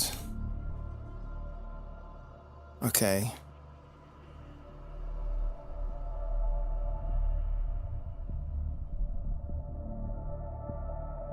Like, ideally, I want to play both of these, but actually playing this isn't great because he can kill it, and then that's going to get bigger. So we have to buff, we have to bank that.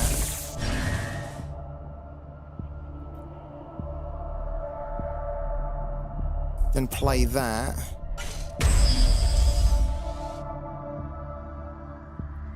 And then I'm really conscious that we play an effect. We must play an effect before he can play...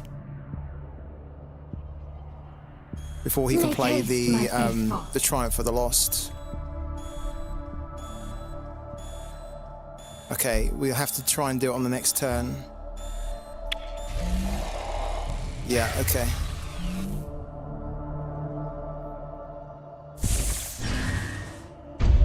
Yeah, so you can see what he's doing here. He's setting this up so that he can play the Triumph of the Lost, which will then play that card, and it will steal, because the last effect we played was a steal.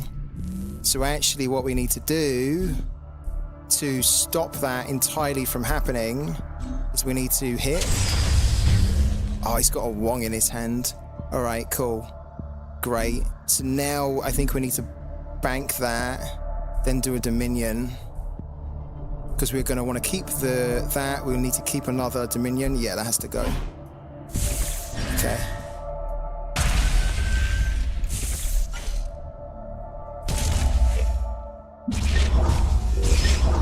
So now if he wants to, he can do the Triumph, and it will basically play that, and it will play the Void Trapper. But if he's got a Wong in his hand, he's probably thinking about playing the Wong.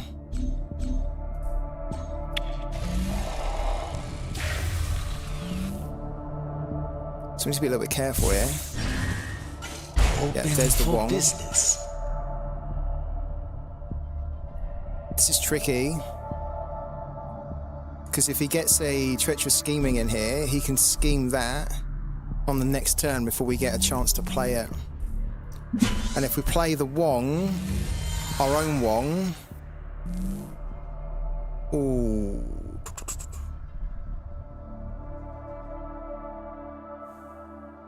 We can't play our own Wong.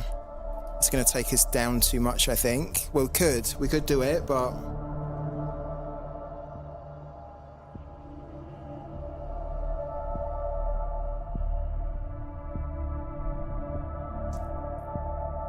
This is really risky. So we basically have two options. We can play that, which will get rid of the Wong temporarily. Or we play that, take 5 damage, and then just hope that he doesn't have a Treacherous Scheming in his hand, because if he does, he will scheme that, and then we're dead.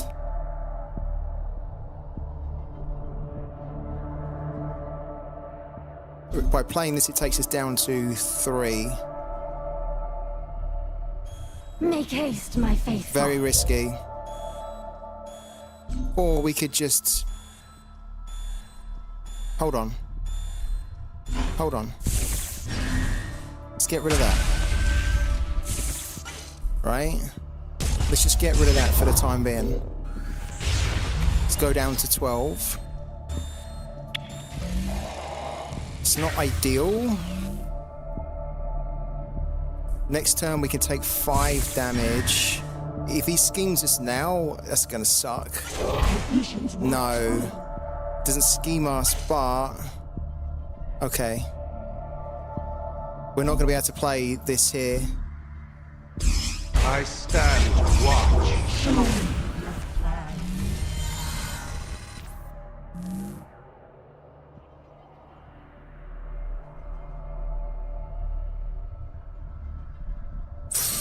Unless we took...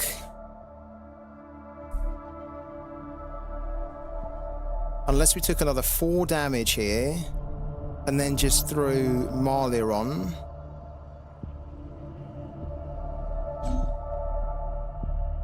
No, we're not going to be able to do... Yeah, no, we're not going to be able to do enough damage there.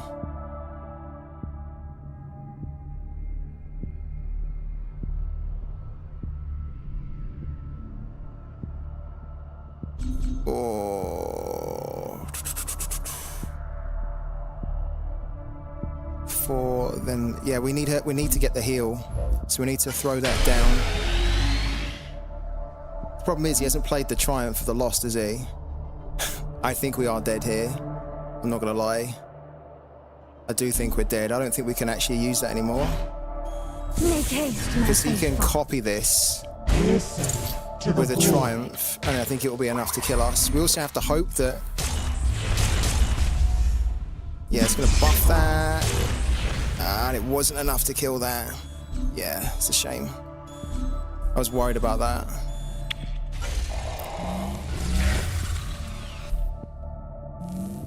So I think he can kill us here. Because he had a Triumph for the Lost, he can play the Triumph, which will play... Sure, it will play that, but he'll be able to play that at the end. He could play that. Singularity stands. Yeah, he's playing that now. Okay. Okay, sure. We really have to hope that he has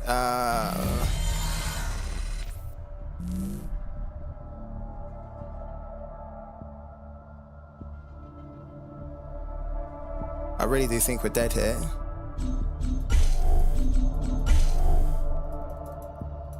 Okay.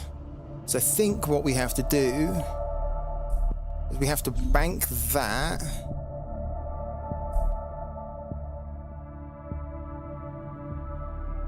Let's see what he's in his hand first. Look at that, he's got all of that stuff. Would you believe it?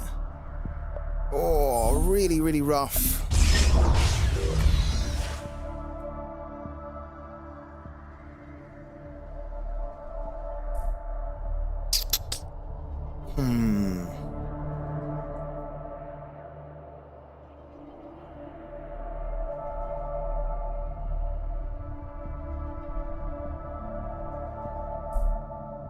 Okay.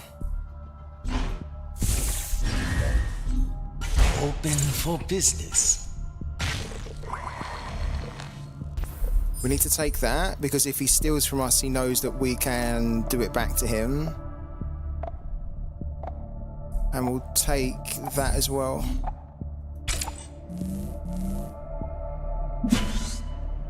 Okay. We haven't really played a lot of good effects, to be honest with you, so we're going to struggle here. An antenna. Make haste, my faithful.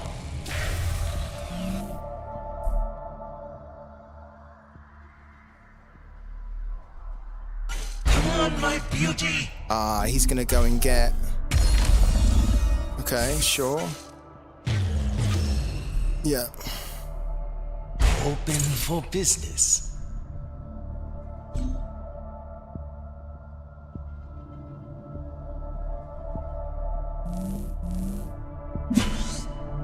I really don't like this, because we're not going to have a very good board. What do you guys think we should do? Do we Neve on the next turn, or do we try and play Baron? Because we've got Baron and we've got Triumph of the Lost. We went first, so we can get the Neve down sooner, but we haven't played enough, really. Look. That's not going to give us a good board at all, is it? What do you think we should do, guys? Spectre crew on standby.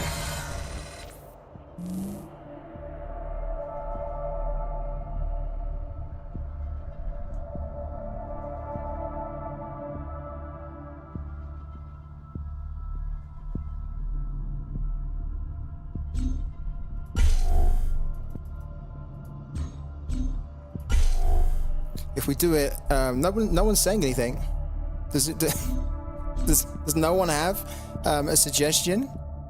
I mean, I think I'm gonna do it without. I think I'm gonna do it without Neve, because our Neve board is gonna be crap. It's not gonna help us to win the game. His Neve board is gonna be great, so I think we lose anyway, no matter what we do here. But let's just do it like this. Let's see if we get lucky with some kind of crazy play from the Baron. Right, if he triggers another Triumph, okay, that's not bad. I don't think it's not gonna be enough to help us win, though. I think. Yeah, look, we've only got that to play. How disappointing. Oh, okay. Yeah, that's he wins the next turn, because we don't have enough to clear it. Damn. Damn. Because even if we kill one of these now, he can then hit us for 6, and then, yeah, so we're done. Doesn't really matter which one. Oh, guys, we're getting our first loss here. Formidable foe. That's not bad, though. That's okay. An untenable choice. Because he can just basically hit for 7 and throw a Neve down, and then he's won it. That's it. Cool. Cool, very good. Yeah. I was hoping that we could, because we didn't see our Adira, right? I was hoping that we could maybe, like from that Triumph Europa, I was hoping that it would give us an Adira. Like, we stole his Adira, but we didn't see our one. Because if we'd have stole the Adira, what we could have maybe done then is potentially then got an erasure and then erased the next thing on there. See the path. That's our first defeat, though. That's only our first defeat so far. We've played, what, 16? So we're 15-1. I'm happy with that. I'm pretty happy with that. Enjoy it while you can. That's not bad at all, is it? 15-1 is a good record so far. Let's keep going. Let's see if we can get a couple of some more solid wins before the ranking reveal.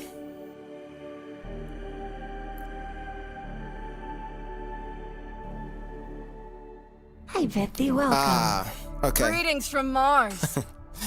This could be where it gets really difficult now for the rest of the night. Right. We played one of this earlier. We have it again with our tweaked deck. So we need to see if we can do what we done earlier again. Okay. We will show you true enlightenment. Catherine the Point, at your service.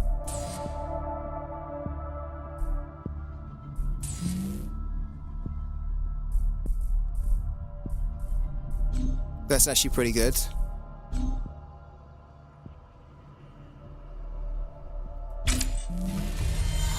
Wow.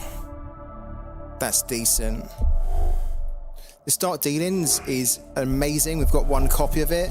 I really love this card a lot. It's great for utility, but against this deck, we're never going to need it. Come on, my beauty.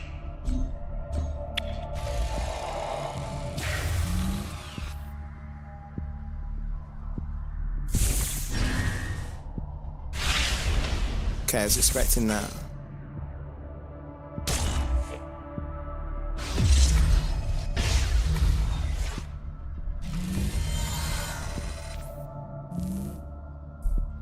Oh. That is the one card we didn't want to see here.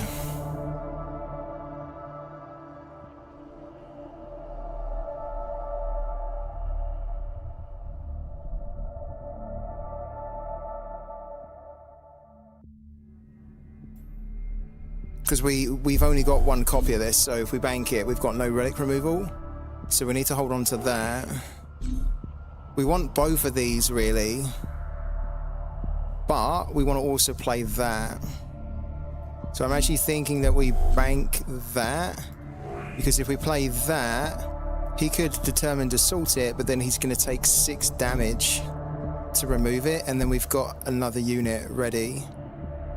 So I think that's how we want to do it. Ideally, we'd want to play that and that, but if we have to choose between the two, I think initially we'll get this down, because this is a more aggressive unit, and we went first. This will hurt you more than it hurts me. We have another one as well. So if he wants to play effects here now, it's going to cost him 3 health. He might just get rid of this straight away. Stand No. proud, Markolians. He's, okay, no. Interesting. Okay.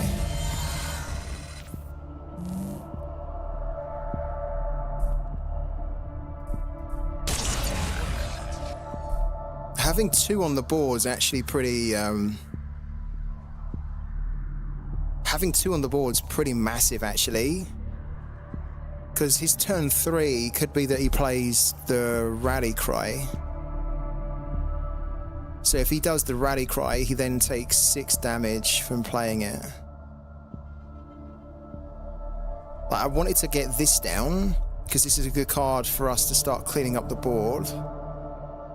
But because we've got this as well, if we play this, it's almost going to be forcing him to try and deal with these first before he plays effects, right?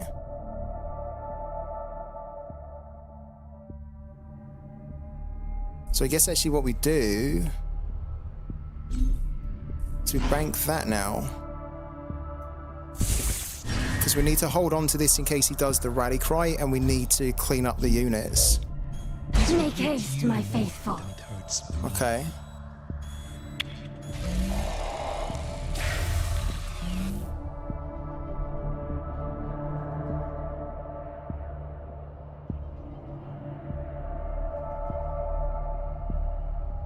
Like, he can't kill these, both of them, with his units being unbuffed on the board, right?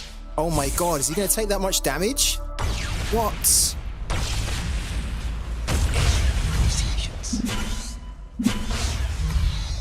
Okay. Now he can get rid of one. Yeah, sure. Okay.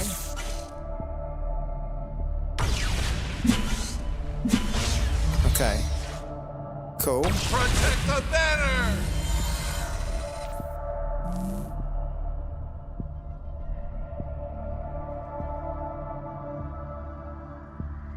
We have to bank one of these, and then we have to use one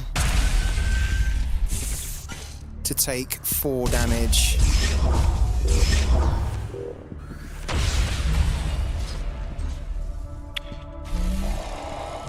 And then the next turn he probably plays Kathy, and then we need to load the board up with whatever units we've got.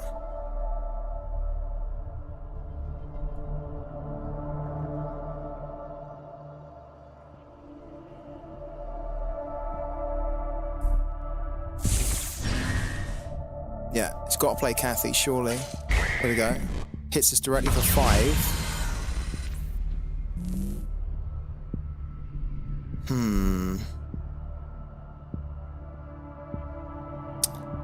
That's not good.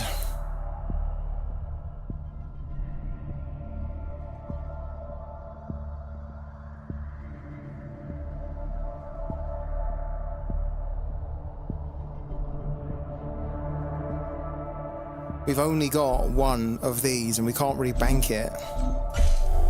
I think we need to bank that.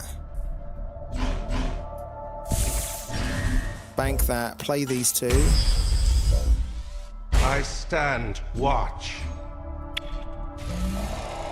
Oh, that's good.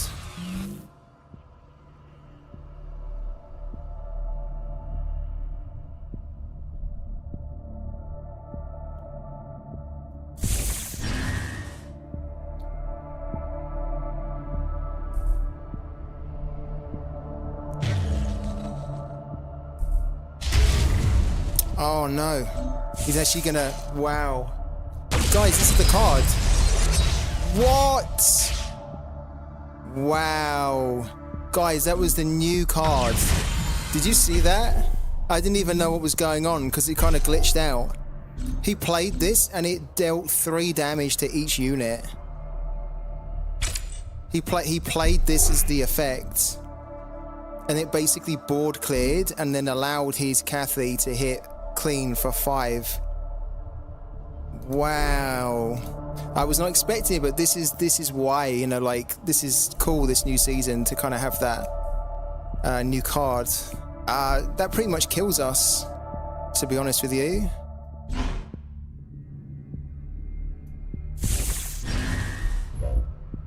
A vigil eternal.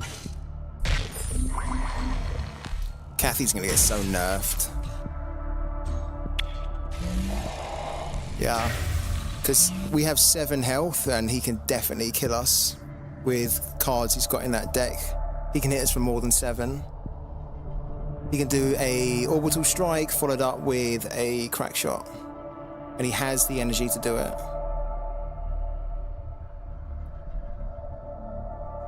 That was good, wasn't it? That looked, well, it didn't look great because we didn't really see what was going on, but it was cool to see that happen, actually. Yeah, definitely. I mean, Kathy really doesn't need that. The fact that Kathy's got that now as well is like, oh my god. It makes this deck even more scary. I definitely wouldn't be if I wasn't, oh, hello. Open fire! I definitely wouldn't be, yeah, we're so dead. Damn! Okay. We don't need this anymore. It's far too late for that. on, my beauty.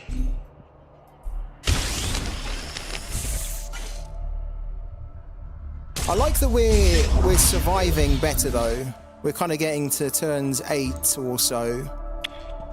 So we're making it harder.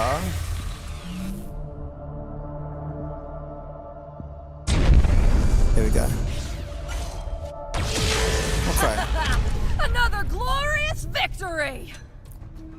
That's okay, I don't mind that. Like, I don't want to lose, but I honestly don't mind that because that's not really like we done anything Enjoy wrong it there. while you can. I think we played as good as we could with those cards got. And I think it's just a case where that deck is just really OP and you're going to lose games like that where we held in quite a bit. That new card, honestly, that new card threw me off because I wasn't expecting him to have that. And that was great for him because it basically board cleared the cards we put down to try and prevent Kathy from hitting us. So that was really good. Yeah, I finished the placements.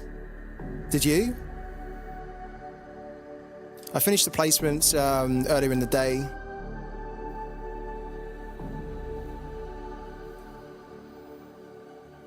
How did you get on?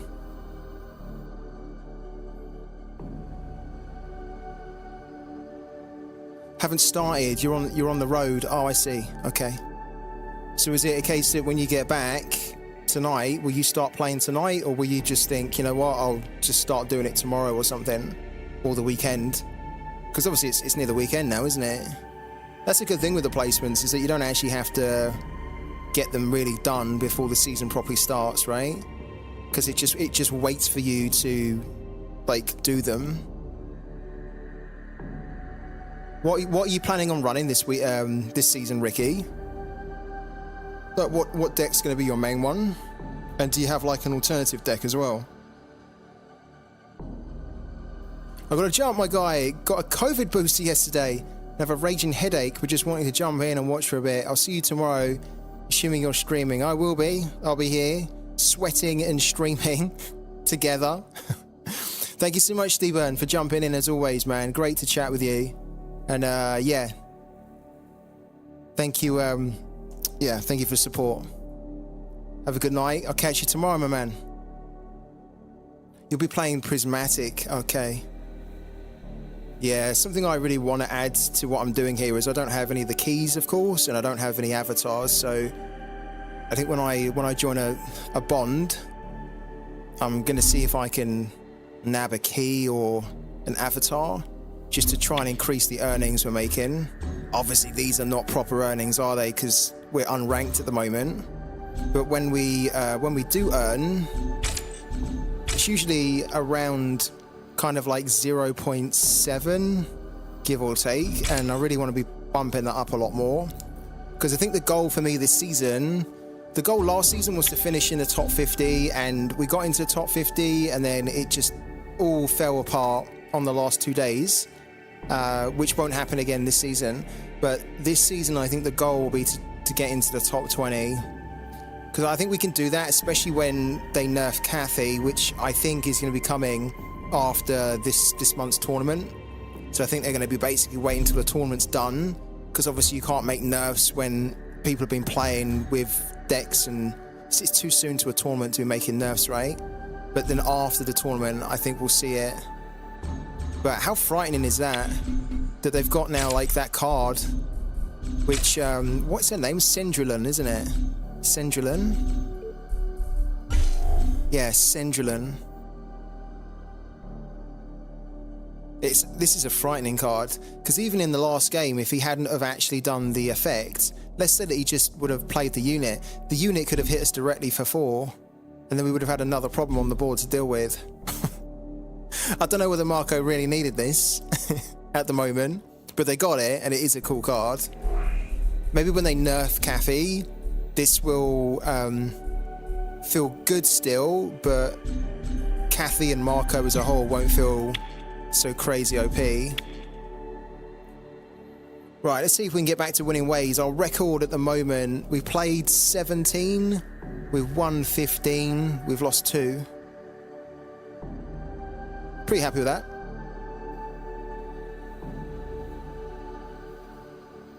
How's everyone else getting on with their record today? I bid thee welcome.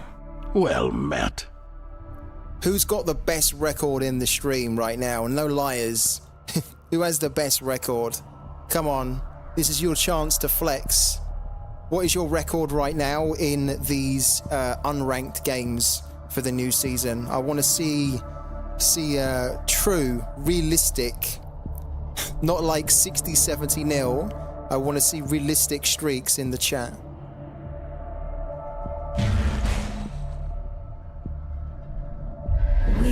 Caveman is 28 wins and 5 losses. Solid. Stand together. Very this solid. Fight is ours. If I can get anywhere close to that, I'll be well happy.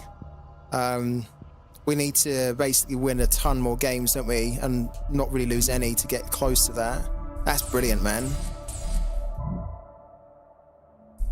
Are you still playing? Or is that it for today? What about everybody else in the chat? It can't just be Caveman. Come on, guys. Liven up a bit. What's everyone's records in the chat? Don't be ashamed. There's no shame here at all. When I first started playing Parallel in my first season, I done my 10 placement games, right?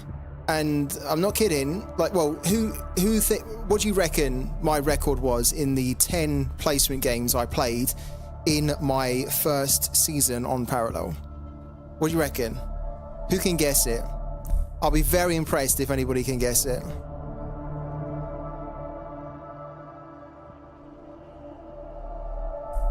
Don't think we need that.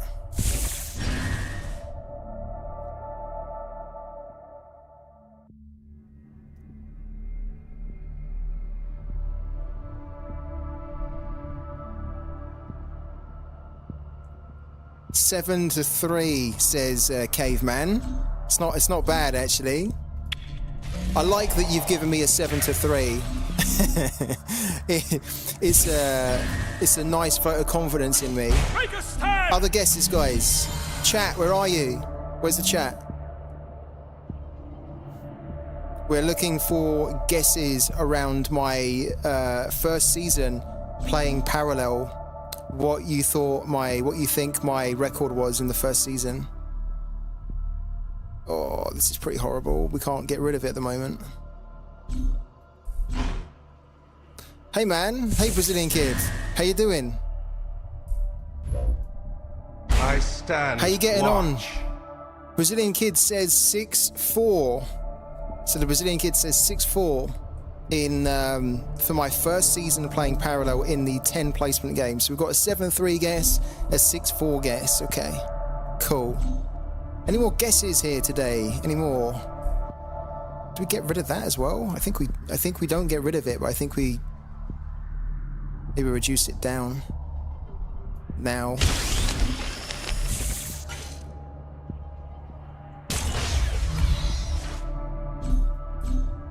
An untenable choice. How you getting on with the Brazilian kids so far in the new season? You didn't get to play today and grind the non-reveal period, but hoping to get placements in soon. What are you going to be looking to run mainly this season? And also, do tell us how your streams have been going as well, man, if you can. Sorry I haven't been able to jump on as many because I've genuinely been really busy. But if you're streaming this weekend, you might not be able to until Monday. It's killing me. Streaming's tough, man. The streaming is draining. I think you're going to use Naeus for the placements. Interesting. Okay.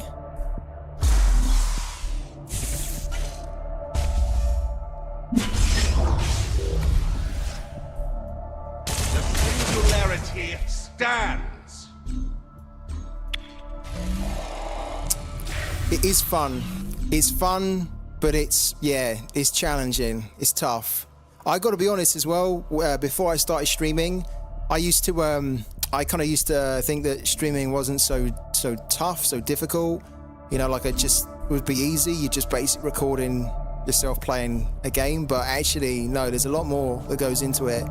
I think a lot of people don't realize until they then start streaming, or they know someone that streams and they see We stand what goes as one. into it, and they're like, wow, okay. There's a lot. It's definitely hard. I find myself sometimes making some stupid plays because I'm here looking at the screen, figuring out what's in my hand, and then I'm kind of like getting distracted. But I like it. I like the distraction. It is good though. All right, let's get rid of that as well. Do you have a schedule, the Brazilian Kid, or do you just stream now when you, whenever you've got time? The singularity stands.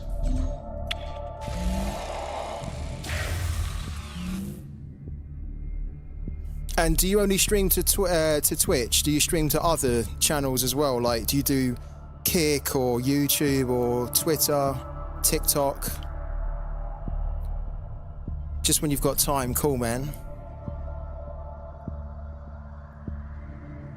I'll make sure that I get, I think I am already following you. In fact, I am. But I'll make sure that I've got the notifications on, so the next time you go live, I can try and jump in. And especially if I'm already live, right? Then what I can do is, if you're live at the same time and we're about to end the stream, I'll come and raid you. We got raided earlier by iRacer. We need to raid him back at some point. But yeah, we'll kind of bring the party to you the next time we're both live together, man. Oh my God, guys, do you want to see who's ready for a turn which is going to result in this guy conceding? This guy's about to concede in a minute. If I can get it right, which I think I can. Yeah, I can get it right. Throw that down.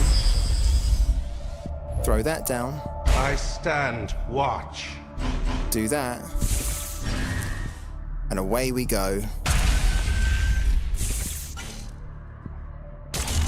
Boom.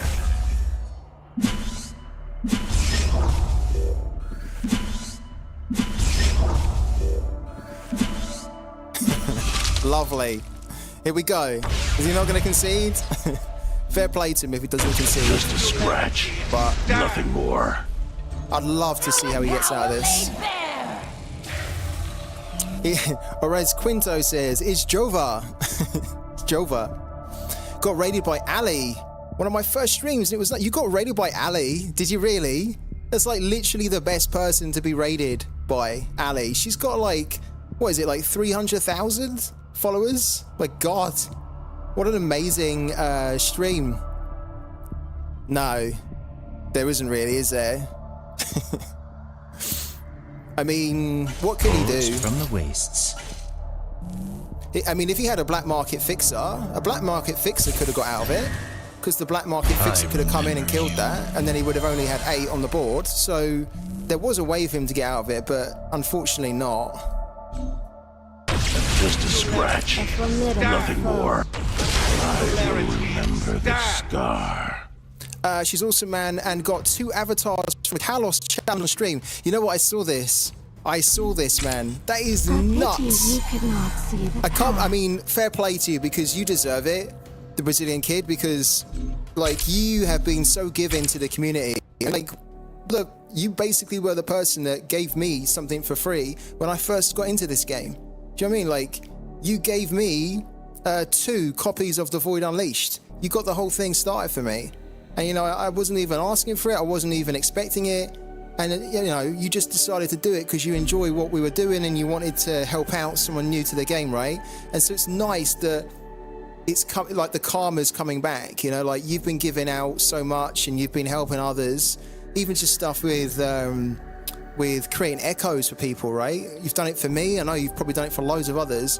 And it's so nice that, like, you then are getting that paid back to you in that type of way, man. It's so nice, man. Like, you deserve it, seriously. You deserve it, man. Everything comes back around, right? What do they say? They say the bill always comes due, but that saying kind of usually has like a negative connotation. But I feel here like it's, you got the bill, but you didn't have to pay for it. The bill came round and it was free. Amazing. Yeah, you deserve it. Like, the 2 avatars that you got, What are you going to do with them? What have you done with them? Did you get a shroud one as well? And what was the challenge? Because that's the one thing I haven't been able to work out. I saw some of your tweets. Like, what was the actual challenge that you had to do to get the 2 avatars? It's such a cool story, man. It's so cool. We've got another game lined up as well, guys. So I think at the moment we're what? 16 wins, 2 losses. It's a pretty good record. We'll check the record in a minute to make sure. You had to beat Shroud when I was using Earthen. Wow. What, like an Earthen like deck with like all the best Earthen cards you could put in? Or was it kind of like an Earthen basic? I mean, either way, it's still pretty epic, right? Bid thee welcome. And then silly Greetings challenge to from bounce and Mars. catch my companion three times. Mr. TikToker with a Cathy rally cry. Or a Cathy, not a rally cry. We haven't yet to see that. Man, it's so cool. How on earth did you beat Shroud with Earthen?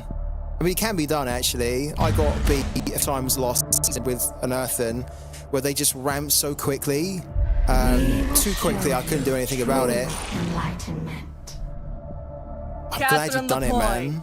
At your service. And what did you get? Like, did you get a Shroud and an Earthen avatar, or did you just get some random ones? What's this here? What do we need to do? Oh, wow. Look at this, right? Alvaro Interrogator as well. This is actually pretty good, the Whisperer. It gives us another unit on the board. We're going to keep hold of it. Kalos loves Earthen, and I happen to be playing it for my Prismatic, and he appreciated it, so made a challenge for me. Amazing. Kalos is so nice, man. Like, I've never spoken to him in person, but I think I will get the chance to speak to him. Hopefully, when I'm doing the casting for the tournament, which is coming up on the 10th and the 11th, because we're going to have lots of guests on there and stuff as well from Parallel. But even though we've not seen him on my stream, he did reach out to me to say, "Let me know when you're streaming, and I'll jump in." But he didn't make it. He's always kind of like liking and retweeting stuff that I say about Parallel. Just seems like he's really trying to support the community and make it so that people want to get involved and behind this game, which I love, man. It's so cool. Right. Oh, dear.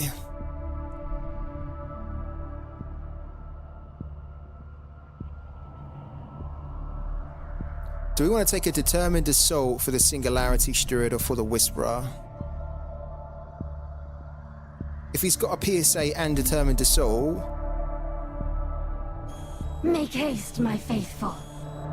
I think we want to get him to watch. Determined Assault this and take the 3 damage. If we do that, the Whisperer, then it just means that he could PSA if he had both in his hand. Yeah, me too, man. I'm really looking forward to it. There you go. There's the Determined Assault. Okay.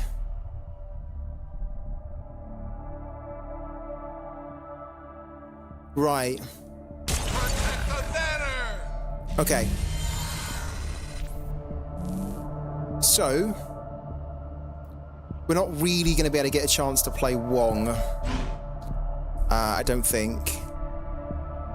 We've got other stuff which we need to be thinking about. So yeah, he goes. And then we are going to tempt him into doing well. This would be annoying if he has a PS8, but then we'll still take 3 damage off him. If he does the rally cry, it's going to be a bit tricky with the cards we've got in our hand. It's always difficult when you go second, right? It's difficult anyway against this deck, but when you go second, like, it's a huge disadvantage.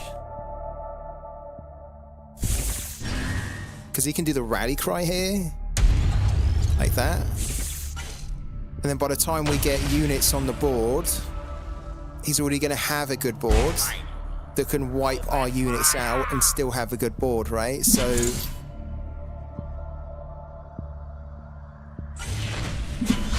he probably wants to get rid of that though. There we go. We could do with a Dominion here. No. Okay. So let's just put some things down here just so that he has to think about committing them.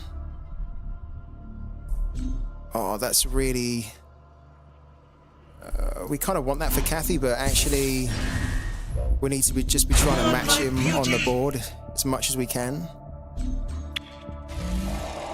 Thank you. Thanks, the Brazilian kid. Catch you on the next one, man.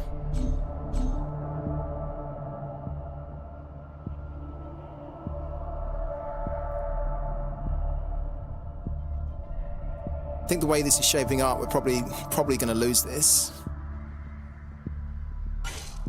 That's it!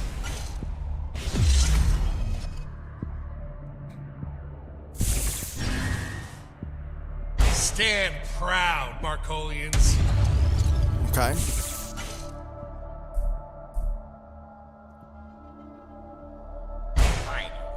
Open fire! There you are. Damn.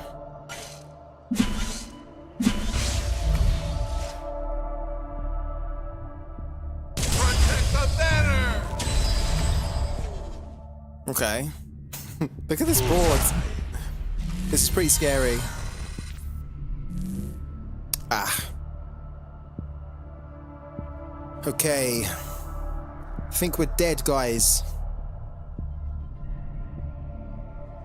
We don't have good answers to this at all. It's got too many units on the board. It's one of those games, I think. You wield strength. We'll give it a go. Oh, there's that Dominion. We could have almost done with that 2 turns earlier before it got out of control like this, because even if we take this out, we're going to take so much damage to do it.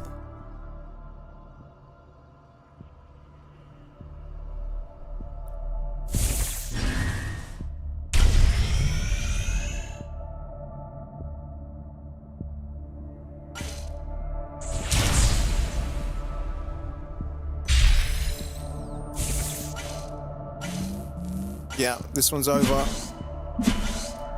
Oh. What do you reckon? Should we switch to the other deck, or should we keep going with this one? At the moment, our only losses have come against Kathy.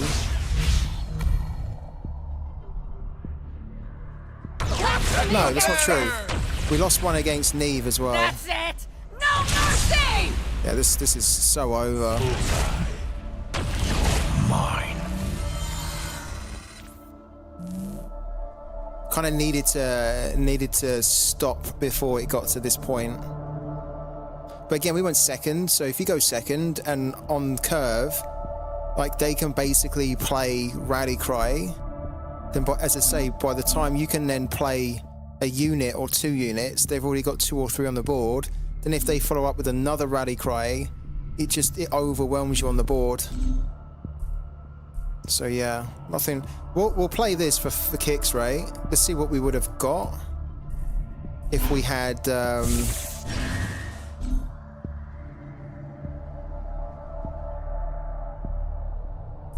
let's see what we would have got here.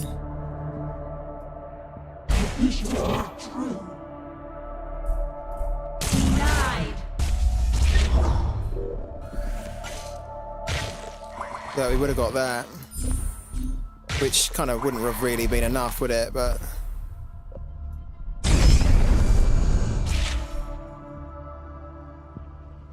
I'm unstoppable! Consequences.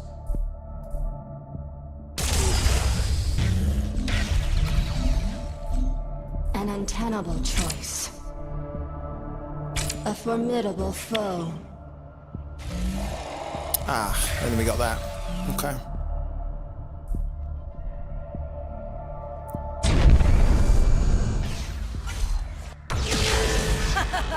Another glorious victory! victory! This was basically what was happening to me on the last day, where I was playing last day of the last season, I was playing non-stop Kathy. I was getting massacred every game. We've won a game against Kathy today, which feels good because it really came together nicely. But yeah, when we're going second in that matchup, we're gonna lose most of the time, I think.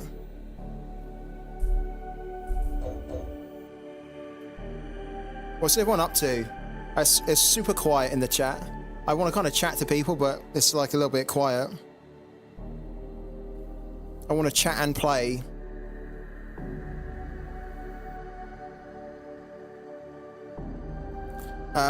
If anyone is running Neve, I'd love to know what you do to try and combat Kathy. I think we've got as many of the solutions as possible. Somebody mentioned Silent Surgeon, actually. Yeah, who was it? I think it was it Branzy? Was it Branzy? Somebody suggested that we should look at this card. Silent Surgeon. But kind of my concern with this card is that it's very expensive. So you play it on 5, it's probably the only thing you can play on 5. It heals you for 6, but then you get a heal for 1 turn and then they just smash you for like 15 or 20 on the next turn.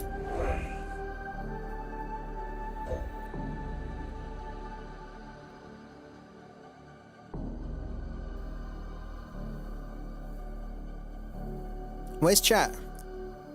Guys, where you at? Come on, you leave me hanging here a little bit.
I bid thee welcome. Greetings from Mars.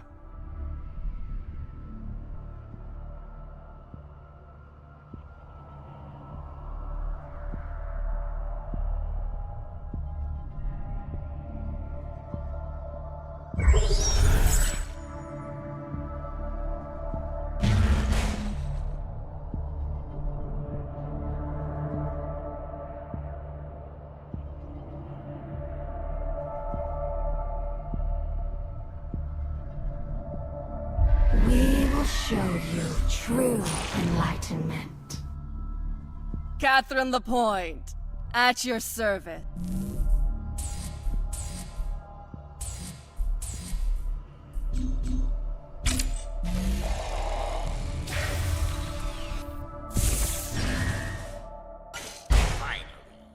Open fire!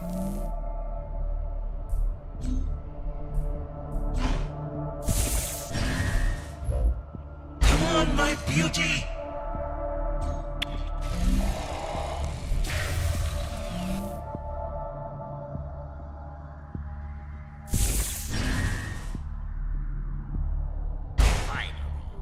Open fire!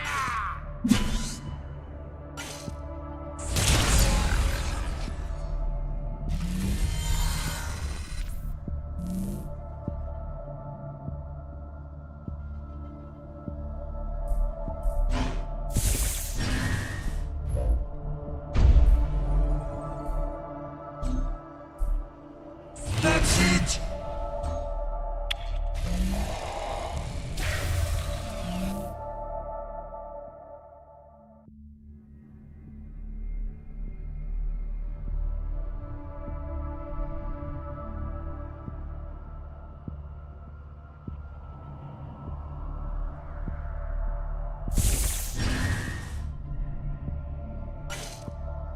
That's it!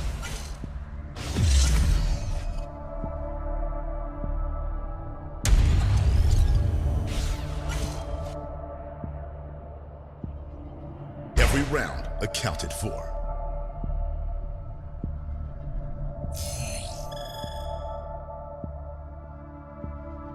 Every round accounted for.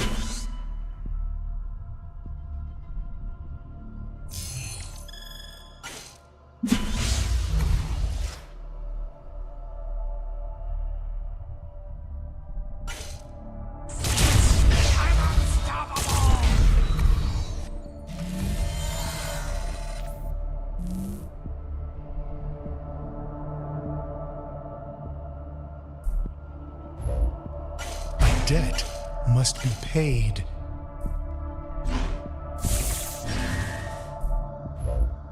I stand watch.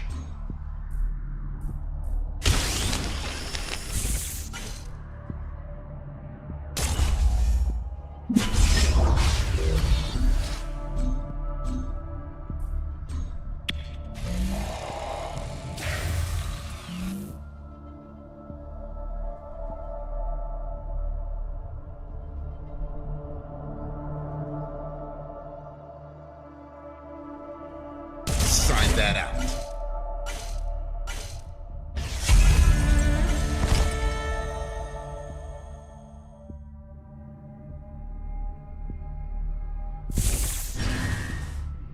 This is Phobos 2. Tango spotted. The singularity stands.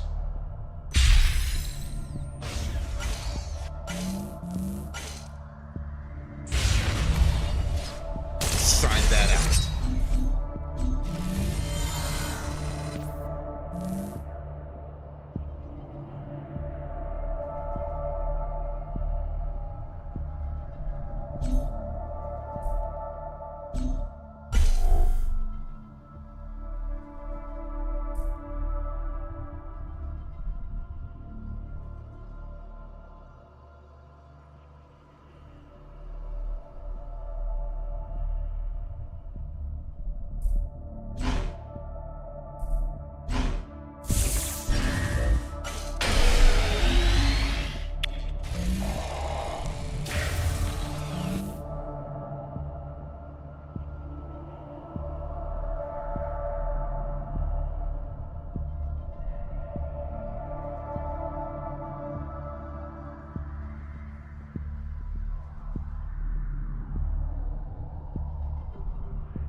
This is Phobos 2. Tango spotted. Sign that out.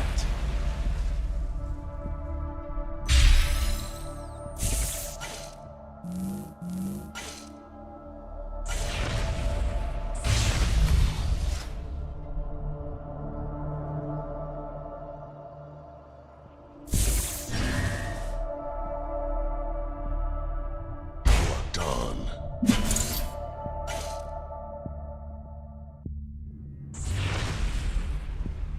Sign that out.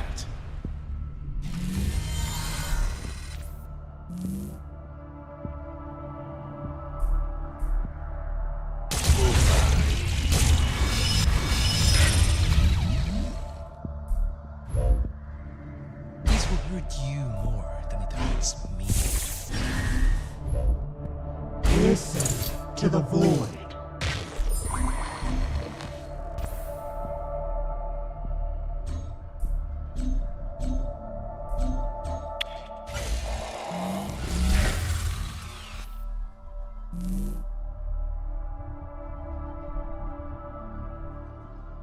Debt must be paid.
Every round accounted for.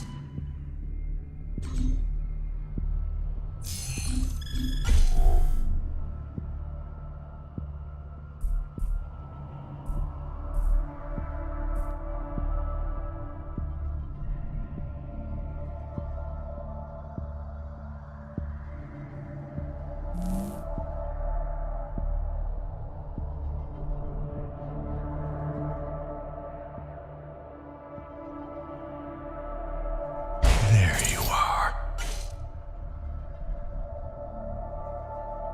He's going to use the PSA against this. There you are. Oh, come on. What? Oh my god.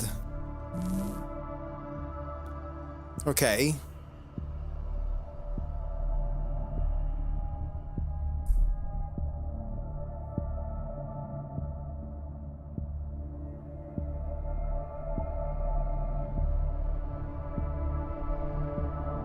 I don't think we're bothered about that.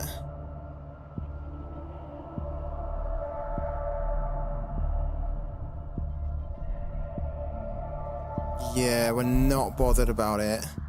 In fact...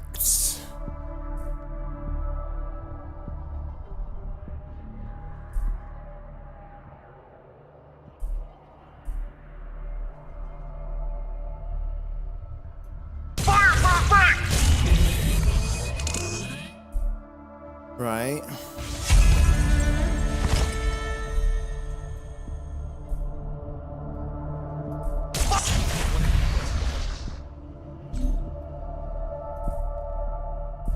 One commands it. The vision is true.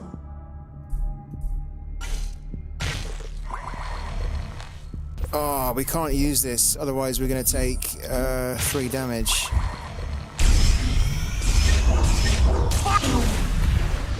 Make haste, my We're faithful. probably dead.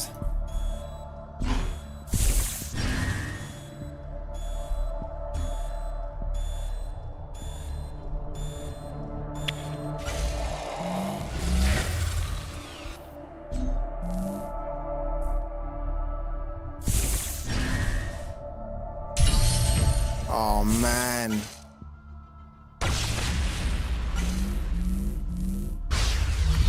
So overpowered. Mine. But you can play stuff for free now. Or for 1. Oh damn.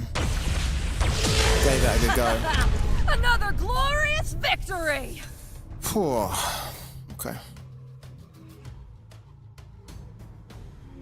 I'm thinking about ending the stream, guys, because it's so quiet in the chat. A hollow victory. I'll keep going, Enjoy but it while you I thought it'd be a can. bit more livelier than this.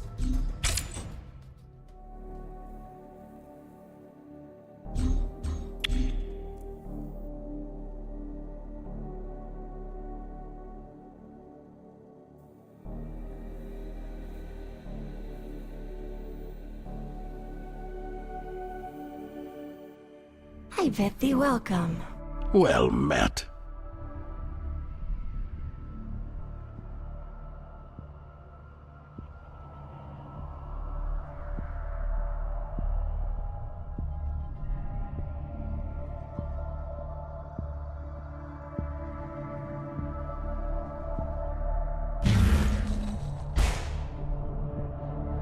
We will show you true enlightenment. Stand together. This fight is ours.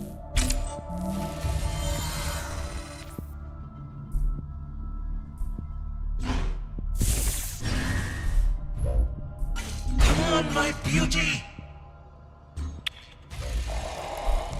Hey Ragga, how you doing, man? You right? Thanks for dropping by. You know I always appreciate it. Have you managed to play any games at all in the new season? And I'd actually like to know what you think of the new card, the new split card, because it looks pretty good actually. It looks pretty fun. All right, what do we do here?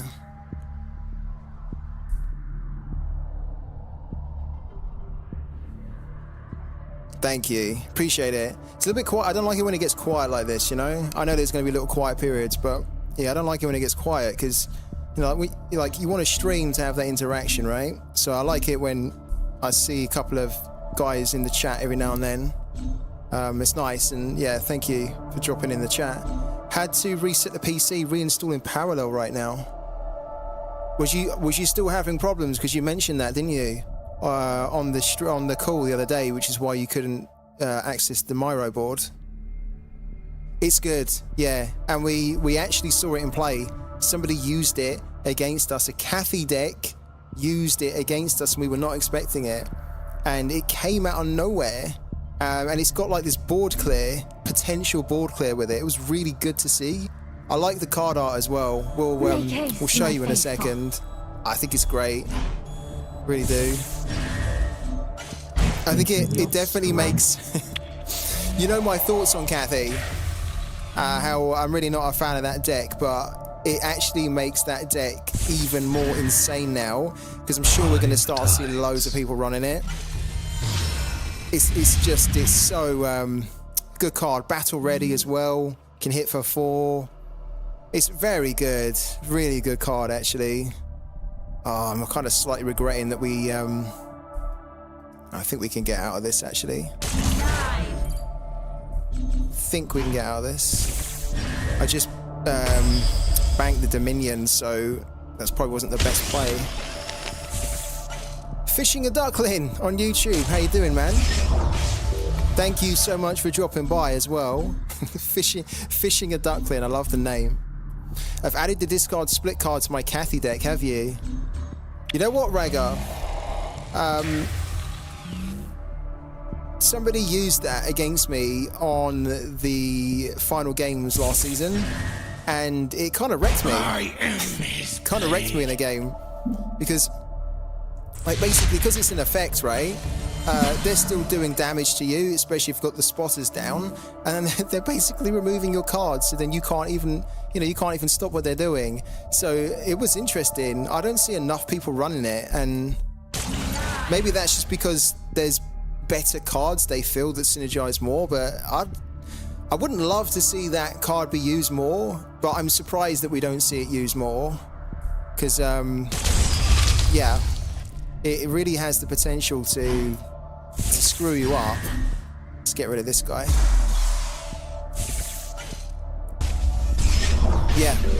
Yeah.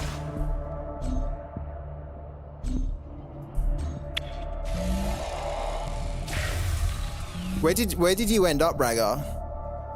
Did you know? Do you remember where you ended up at the end of the season? Now this feels like a fight. I think, is he going to get rid of what? The Trapper? Yeah. Ooh. It's actually not too bad though. Okay, so he's going to try and get rid of this as well. We do have a little bit of an issue here. Let's give them pain. I didn't realise we had an issue, but we do actually have a little bit of an issue. but we can fix it with the Triumph now. Oh, wow. I didn't realise. I was so kind of involved in the chat, which is great, and then I kind of looked at the board and I was like, we have no board, and then they have 2 units, but we have a Triumph, and that is actually going to help us now.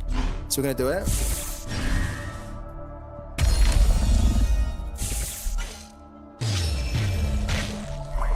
Get rid of that. After the 50 games with Peasant Lemmy, I was gold. We finished Platinum 4, I think, with the Cathy run.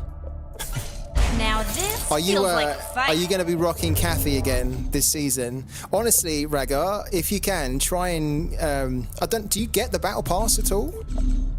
Do you ever get the battle pass? Because if you do, you'll get the new card Syndrolin automatically, and I think you will actually have a lot of fun playing with it.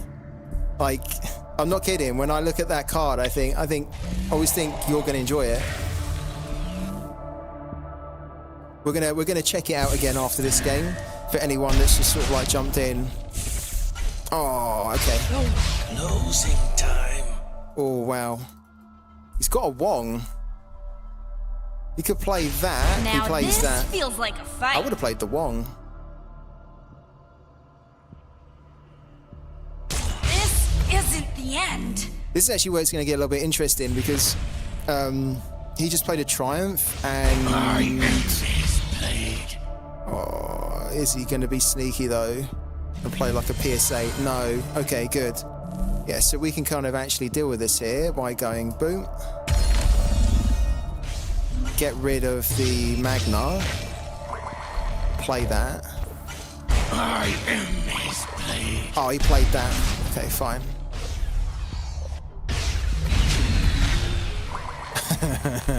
We got the Magna. And we've got that as well, that good board clear. You know what? We're going to get rid of the Magna. Now this feels like a fight. There's already a 4-2. We could have got the Glaive as well, but... This isn't the end. And then let's bring this back into play.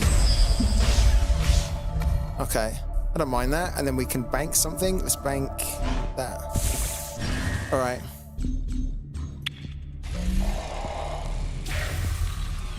There's actually this is a tricky game. You can tell that this guy's doing good. Now this feels like a fight.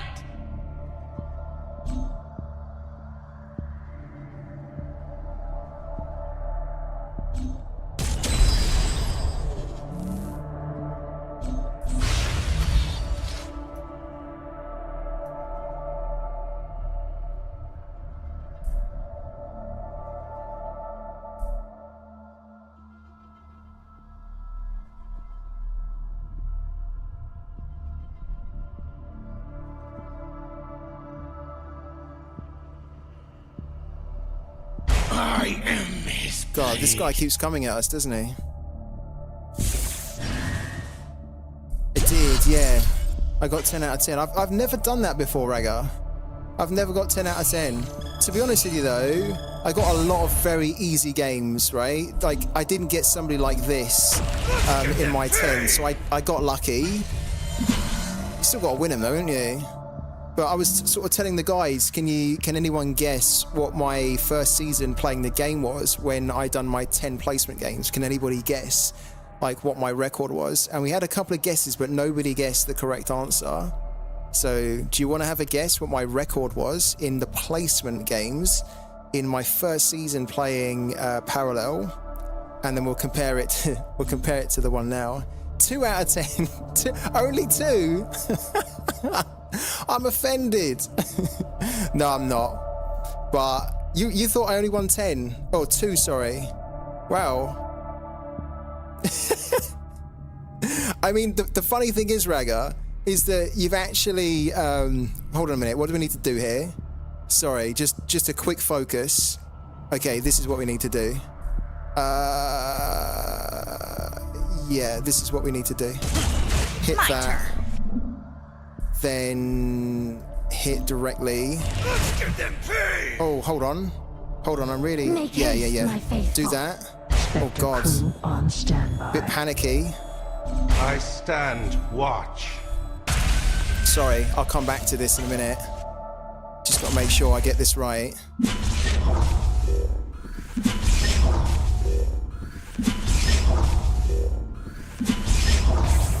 Did we bank? I don't think we banked. No, we didn't. We've got to bank the Wong, which doesn't feel good. Yeah, so you said 2 out of 10. Do you actually want to know what my record was in the first season? I didn't win a single game. I had 0 out of 10. 0 out of 10, right? And it was rough because I think the matchmaking was super brutal as well. Like, I felt like I was getting matched up against like some big heavyweights, you know? Like some pro players. I didn't win anything. And I was so down mentally because it's not like I don't know how to play these games. I've played them for like the last 10 years or so. I came onto this and I was thinking, right, you know, let's give it a good go. I lost 10. I lost all 10. Lost all 10. Shocking. I was surprised, even for me. Oh, what happened here? Wasn't really paying attention. What was his last? What was his last effect? It was the. When did he play that? No, he just wasted that, didn't he? His last effect was the triumph. Okay. Let's do it then, but let's get rid of that first.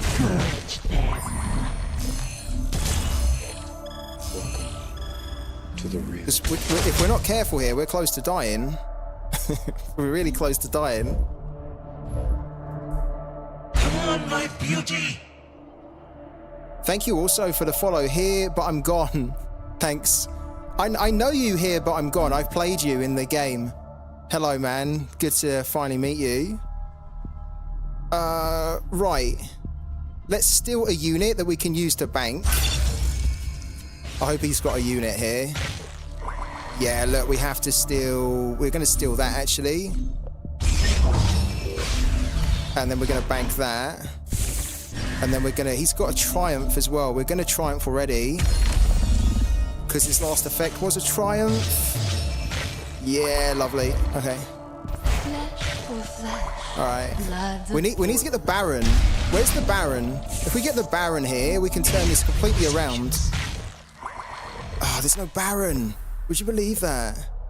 There's no Baron, but there is this here, which is a pain for them to deal with. Which means we basically got to sacrifice the Singularity Steward. Oh, I can't believe that. Hit that. Just a scratch. And then nothing more. Hit that. So even if he now does a triumph and he brings a board here, we've got this, which is a meaty 4, which should be able to start clearing stuff up, right? And next turn we can do Neve anyway, but yeah, next turn we'll do Neve. Look at all the effects we played.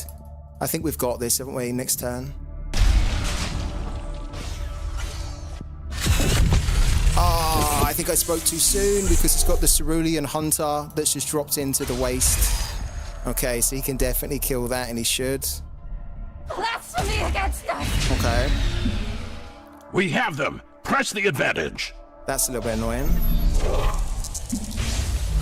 Right. It's still on, isn't it? We're not out of the woods yet. We are not safe. How many triumphs have we used? 2, right? Oh, we've used 3. We've used 3? Oh, okay. Okay, so we kind of need to get this 1, don't we? Yeah, he's kind of run out of cards though. So next turn, this turn actually, we get the Neve going. Before we get Neve on the board, because I don't want Neve to get killed, we basically need to just kill a few things here, right? I think we need to get rid of that. And then that. Right. I'm gonna bank this because we really don't need that. And then, yeah, look, we basically kill that. He's gonna then kill that. That's fine. That's it. Always got to remember to do that, because you don't want to start bringing on a board that can then just kill some of your really good stuff, right? So yeah, Neve comes on now. We've played loads of effects, so we should have like a really good board here, in theory. We're in this together. A gift from Gaia. Yeah, we'll take that. Cool. Luminous Cooler. Friendly units gain +1 when this gets Flourish. That's quite nice. This one's good. Friendly units ignore Pacifist. It's a nice 5/6/6. This one's okay. It generates a unit. The Zealous Machinist. Tabula's kind of useless. We won't get anything from it, apart from another Tabula. It transforms into another Tabula. Great. Alright. Pod's decent. That's really good. Because at least this will now get some... Oh, wow. What does this one do? Okay, Aruk's Loyal Hammers. Okay. Let's put that over here. We don't have any more energy, which is a shame. That can't be it, can it? Is that it? I thought we were going to get a much better deck than that. Much better board. I mean, this is still pretty good, but I thought it'd be better than that. We're going to take this off the board. And then it's just over to him, isn't it? Like, match that if you can. Otherwise, we've won the game. An untenable choice.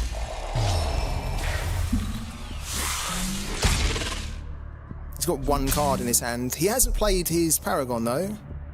He can't come back from this, surely.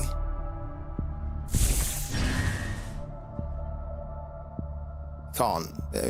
What can he do to clear this here? There is humility and surrender. Strength from lessons learned. Another good one. So I think we've lost 3 or 4. Let's go and have a look actually. I can't remember our record. The reveal is happening in just under 2 hours. A pity. So I think what we'll do is we'll keep playing. We'll probably play for like another hour or something. Let's see how many games we've actually played. We're just going to bring it back here. Right, and we're going to go to the official Parallel site, parallel.life. All right, and then we're going to go into view the profile. Okay, so we played 21 and we've lost 4. So we've won 17. I'm happy with that. I'm well happy with that. And one of our losses came against Neve, and a guy played really well, so he kind of probably deserved to win that. And then the other 3 losses have all come up against Neve. So I think it's going to be another case this season where until that deck gets nerfed, it is probably going to be the problem. No, probably about it actually. It is going to be the problem deck for us. No question. And we have a deck that is better at it, but we're still going to struggle. You know, like our win rate is still going to really suffer there. Once it gets nerfed, I'm pretty sure that we will start winning a lot more against Neve. It might be more 50-50, right? Depending on how good you are as a skilled player. But at the moment, the weights are, the scales are tipped so much in Kathy's favour against our Neve deck. And even though I've mentioned we can switch to a different deck to counter it better, when we switch to that the Algoncore deck, the Algoncore deck is pretty strong against Kathy, but then it's quite weak against Earthen, it's quite weak against Naeus, and it's okay against Shroud, New Dawn, and Neve. So it's kind of like when we switch to it, we're not better off, generally speaking. We're only better off against one deck, which is Neve. So I think it's almost the deck that we switch to when, let's say I've been playing 10 games with Neve and we're getting absolutely hammered because we just play against Kathy. Then we'll probably switch and hope that we can just claw back a few wins, right? But generally speaking, hey Hogvax, how you doing, man? How was my placements? Good. We got 10 out of 10. Yeah, we didn't lose. And so far we played 21. We've lost 4, but we've done good. I played only 14 games day 1, 12-2 record. Your record's actually kind of quite similar That's a good record. Your record's kind of similar to mine, actually. Here's the question for Hogvax, though, because if you guys don't know, Hogvax was smashing it up the leaderboard, up the ladder. He was just climbing like there was no tomorrow, right? And he done a lot of it with New Dawn, which was, I think, super impressive. What is the deck that you're playing with at the moment, Hogvax, in these games that you've played today? Is it New Dawn or something else? Because I think probably, I don't know many other players out there that play New Dawn like Hogvax. And I'd even probably go as far to say that Hogvax is one of the best New Dawn players I've probably ever played. Day one was Naeus because I needed fast games and prep for the minor. Yeah, cool. Are you excited for the minor? I bet you're excited, no? I haven't mentioned anything, by the way. You know what we were talking about before? I haven't mentioned anything to anyone, so your secret's safe with me. I'm really excited and interested to see how you're going to do. And luckily for me, I get the pleasure and the privilege of watching all the games from being a caster. I think, well, not all of them, but we watch quite a nice, healthy amount of them. And then more casters come in, they get to watch them. Obviously, I can keep watching them when I'm not casting.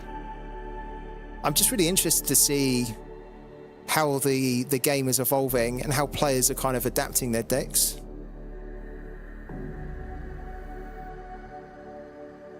Actually, I have a question. I mean, I think I already know the answer. And let's just go back to the game as well, right? Because I was saying to Raga that the new card that they've just released, the Sendrulan's really cool. Sendrulan's really, really cool. The card art, first of all, is amazing. She just looks like a psycho, doesn't she? She reminds me of, do you know who she reminds me of? What was her name? In Marvel Snap, there's a character, Bloody Mary. I think there's a character in Marvel Snap called Bloody Mary. And Bloody Mary kind of has this kind of look where she's just like a bit like laughing in a psychotic way. And like you just don't want to mess with her, basically. High risk, this could be genius or it could be round one loss in Swiss. Imagine if it pays off though, Hogvax. Do you know what will happen? I can tell you what will happen if it pays off for you, right? Everybody will be contacting you after the tournament saying, how did you do it? And can you show me how you're doing it, right? And there'll be a lot of people taking inspiration from it. Similar to what happened with Avian, right? So Avian, who won the last tournament, the high stakes tournament, sorry. Then people, like now we're seeing lots more Naeus because everyone saw that he won with Naeus and nobody expected it. And it's so cool, right? Because the metas is constantly shifting and moving. I think that was probably part of the reason why I suffered a little bit towards the end of the season, because I probably didn't tweak my deck enough to account for the shift. You know, like the last 2 days, I probably just was playing the same deck that I hadn't touched in like a week and a half. And in this game, I think you need to be basically looking at your deck and making little tweaks, you know, almost daily, every couple of days, based on what you're seeing. So that was probably another reason. I think Sequinox did that too, yeah, before that, Uni Workshop, yeah, agree. Yeah. He done really well, didn't he, Sequinox? I think, to be fair, I think there was a few people playing Uni Workshop, but I don't actually think a lot of people really saw the real clever way to play with it, which someone with Sequinox's experience and brain was able to show everyone. And then it got people thinking, wow, maybe I was playing with Uni Workshop, but I wasn't really thinking about it in that way. And it's like, actually, that's really cool, because there's almost hardly any counters for that, or you need to be very lucky to have cards to then deal with that play in that situation. So yeah, it's cool, man. I'm not gonna lie, for the entire month, Brighty was the only Naeus I was afraid of. Yeah, I actually agree with you. Even before he won the tournament, right? I was playing him and I was getting frustrated because for a long time, Naeus was almost like the Naeus was almost like the whipping boy, right, for Shroud players, wasn't he, Hogvax? I mean, you're a Shroud player. When you used to go up against Naeus, you used to think, oh, this is going to be easy. You know, loads of low cost removal.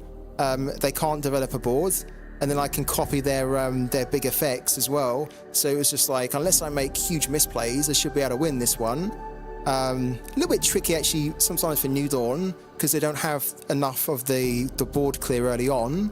So you kind of almost have to try and control. And if you don't, you then have to kind of rely on the triumphs to bring you back or the board clear. But I used to look at Naeus and think easy.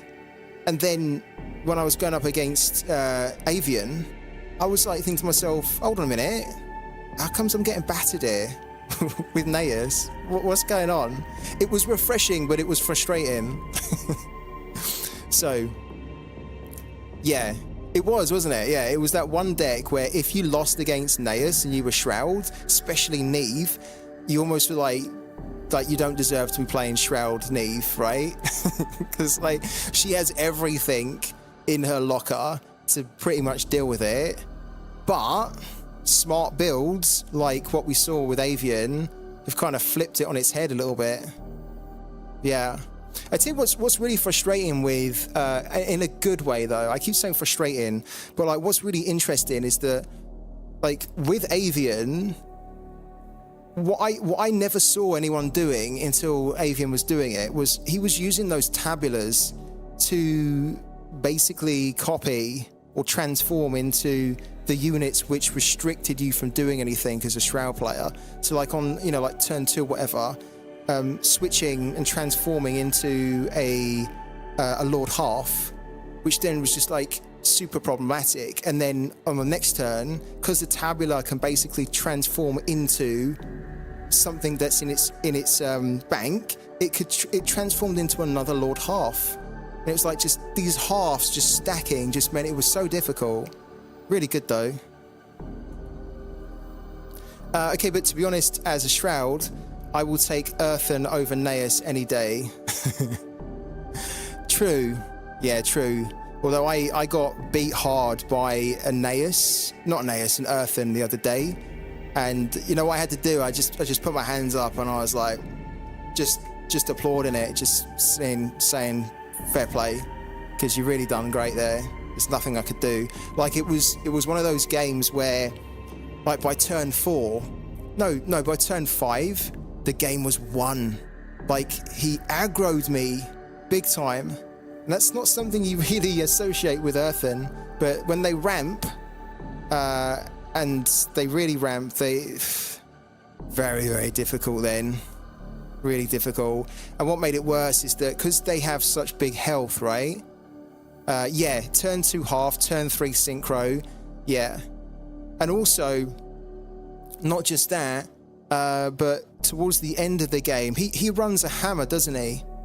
I think he runs a hammer. So when it looks like you've kind of controlled the board and he doesn't really have much, he can just copy. He can use a tabula to copy a hammer, and then it just comes on and hits you for 6 if you're low enough on health, right? I think he'd done that to me the other day. And there was all manner of profanities that I was screaming at the screen. Yes. Anyways, this card, Syndrillon, we're seeing it now in decks. Really, really cool. What? It's a legendary, isn't it? Though, so we won't see it in the tournament, which is probably a good thing. Mauritius plus 6/6 battle ready. Yeah. Should we keep going? Let's keep going. Sorry, it was a good chat actually. I like talking about that. But yeah, we've also got games, haven't we, to do? Let's try and squeeze some more games in.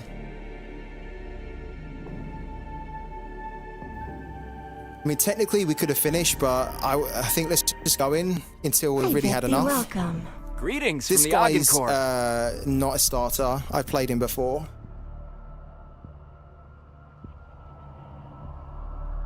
He's actually pretty good.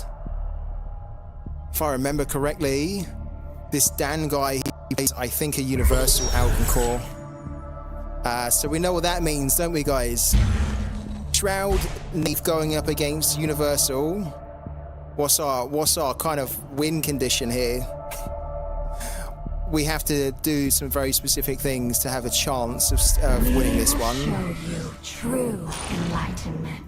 If I've remembered correctly, and it is Universal. Workshop online. Combat protocols initiated. I think it is, though. Okay.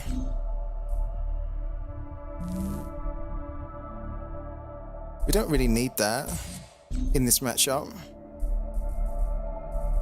Don't really need that either, but just in case he has like a an AZ painter, we'll keep it. Okay, that's all right. Let's see. I think that he is Universal. If he is, then if anyone's on the stream and you don't know, if he's playing a Universal Workshop deck, then what we need to do as an absolute priority is we need to steal 2 cards from his deck. The 2 cards we need to steal are Ingrid, and we need to steal Freydis. Ingrid can be played on turn 7, Freydis can be played on turn 8, so we need to have tried to execute 2 steals before turn 7, and right now we don't even have a single steal in our hand, which is a worry. So we're going to need to find them, and quickly. Come on, my beauty. Now we can win without it. There you go. That's 1. Okay.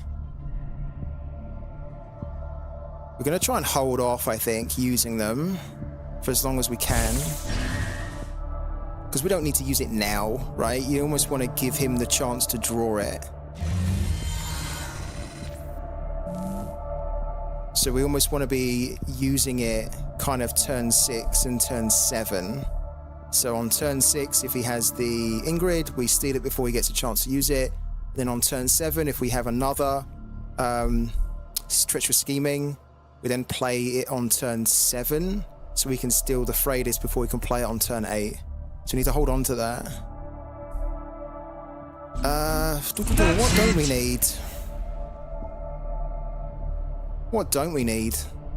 It's a little bit tricky, actually. We probably don't need that. With all the stuff that we've got in our hand here. It's a bit wrong, but it doesn't feel good to pancake glaive, but I think we will. And then we're going to play that. I stand. Because we have enough in our hand here to start getting that developed really well. So I think that's what we want to try and focus on. We have to remember as well that he went first. So we need to make sure that we execute the treacherous scheming at the right time so we don't miss the opportunity to do it. Yeah, look, he's deliberately not playing anything. I've played him before and he's like this. He doesn't play anything so that you don't know what he's playing, right? But because I've played him before, I remember he's running Uni. I'm sure of it.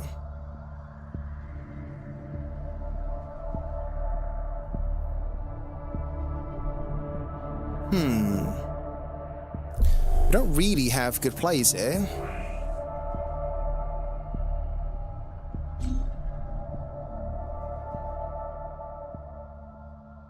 I'm not using that now. We need to wait until closer. But what can I do? It feels like I can't do anything then. That's it.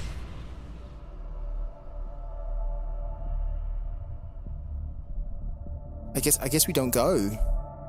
I guess we don't do anything. Let's bank that.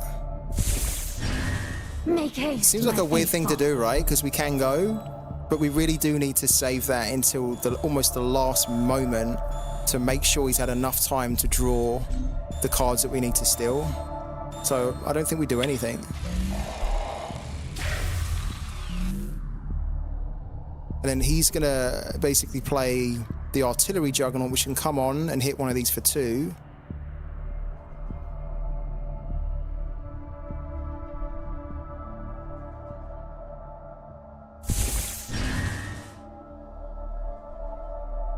Probably got what's he got here? There you go. Yeah, he is universal.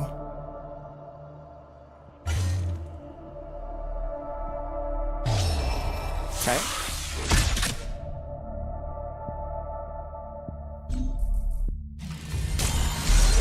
The annoying thing here, right, is that this muster, all keywords are disabled this turn. Muster and assault abilities don't trigger into your next turn. So if we play that, it's not going to work, is it?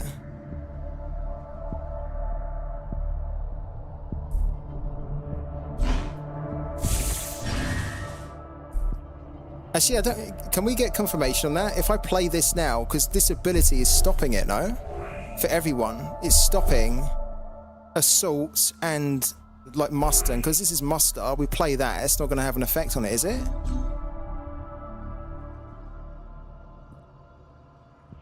I need the chat to help me here a little bit. Because I think I've just always assumed that this is an ability that triggers when a unit is played onto the field, muster's disabled. I'm sure this isn't going to work, is it? We could banish that, and we can banish that. Make haste, my faithful. Nobody in the chat? Okay. Let's get rid of that. Let's get rid of that as well. It doesn't work, right? Yeah. Thanks, Rega. Kind of confirmed. An untenable choice. Oh. We didn't do any damage there. We've only missed out on one.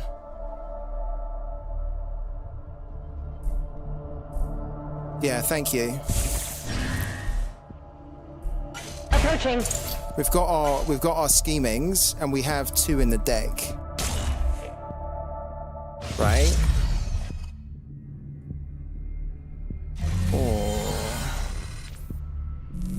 Okay.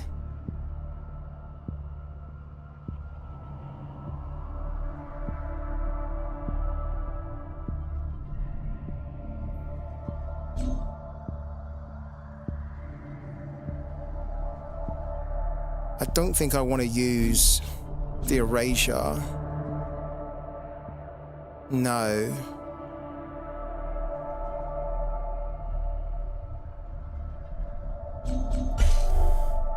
Here's what I could do, and we'll take some damage to do it. Ah, no. No, it's not going to work like that. Next turn is the turn we need to basically scheme.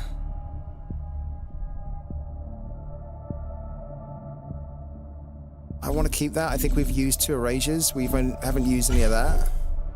So this seems a bit silly to do, but we are gonna do it. Make haste, my faithful. Just to get rid of that unit.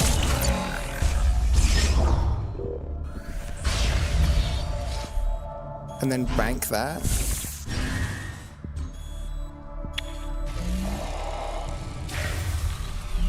Our next turn is potentially a decisive one. Yeah, so he's got that, which is a little bit annoying.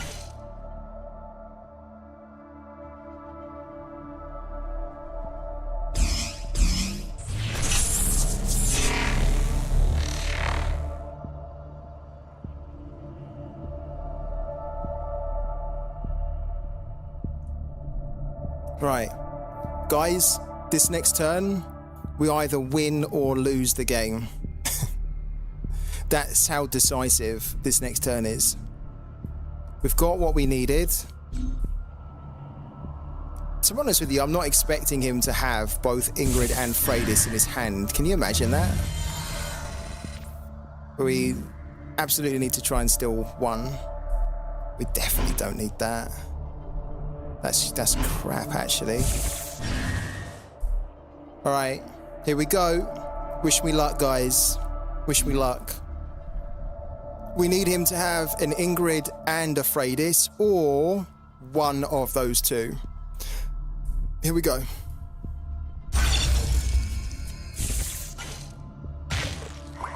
There she is. He's got that as well. He's just taken our triumph. Okay. We need to... Oh, sugar. Oh, guys. Oh, no. Oh, no.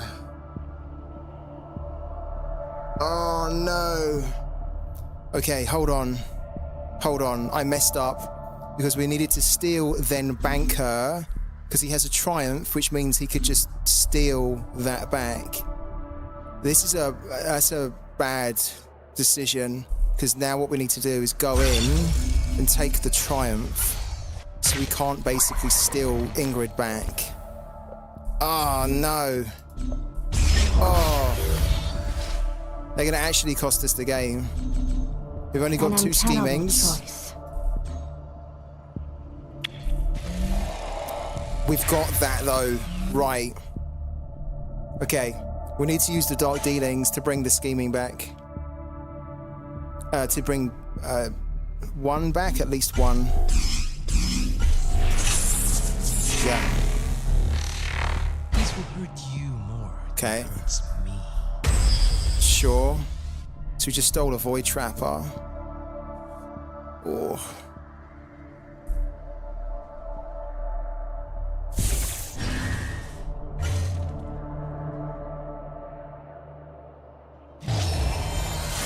We need a clear here as well. Wow, he gave us that, but we need to bank that.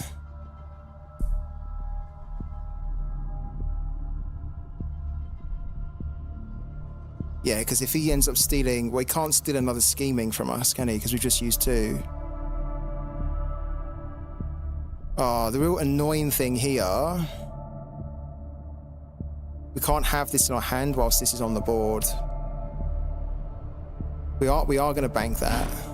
Bank that. It gives us 7. Then dark deal. Oh, if we don't dark deal now, we could dark deal on the next turn. Just thinking, we almost need to get some units on the board as well now. Okay. Oh, we could regret this. We definitely could regret this. We're going to allow him to steal another card. My face off.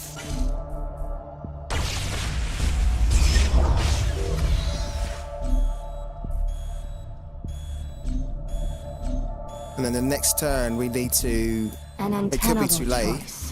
The next turn we need to dark deal, bring the scheming back, and then almost hope that he hasn't got the Freydis here and he draws it at the end of this turn.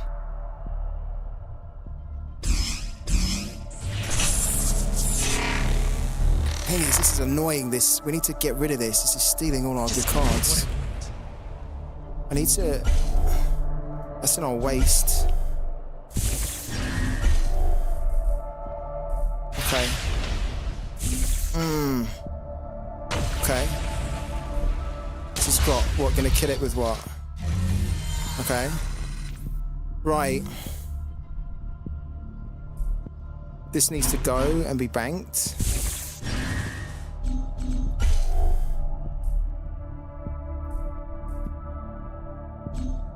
We have 8.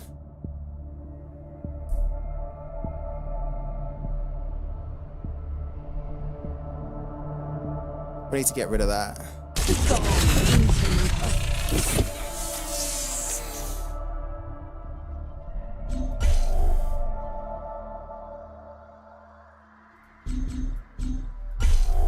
This is really tough, this game. We're going to have to hope that we get the Freydis from him. Let's do it. Take 3 there. And then a further 3. Take that. And then... take that. We need to get this off the board. It's costing us too much health. Oh, God. Guys, we're going to take another 3 damage here, but we need to see whether he has the Freydis in his hand. Oh dear. We can't not do it, because if we don't do it and we had a chance to do it, we're going to regret it. Oh, I don't know if he's got it though, is he? No. He doesn't have it, but we'll take that. Damn it. Damn. Discard. Discard that. Okay.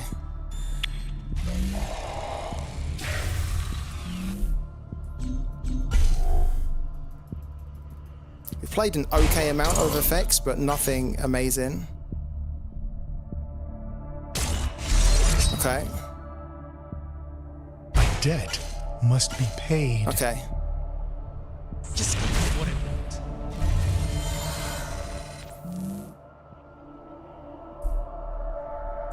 This can remove that.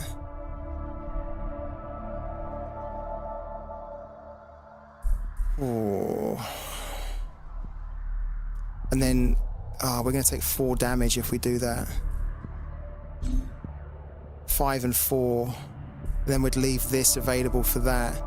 Oh, it's risky. Okay. Let's do it. Approaching.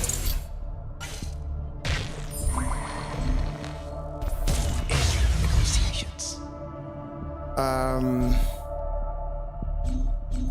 Don't need that.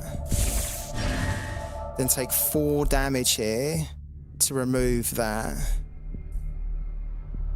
Okay. Sorry. Oh. Risky.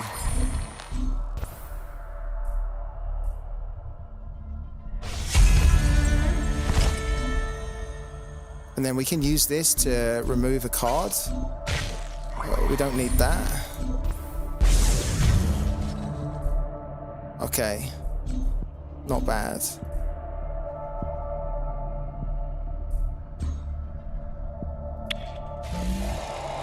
Oh my god. There's Malia. Okay. He's only got 1 card in his hand. He's run out of cards. Gotta bank it. We need to try and get this game won though soon.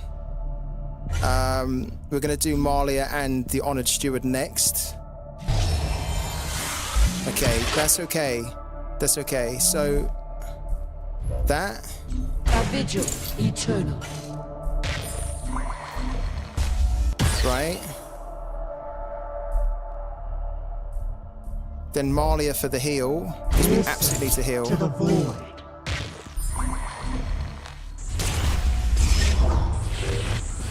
Lovely. Hit for 3. Engage. Hit for 2. Bank. Let's get rid of that. That's kind of useless. Let's see if we can get something better. We could bank it anyway. Yeah, we're gonna bank that. Don't want that. All right, cool. Okay. Next turn we can Neve.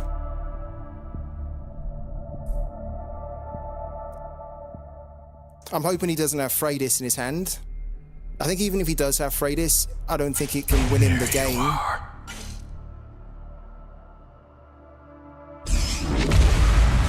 If he had Freydis, he doesn't have Freydis, otherwise he would have used it.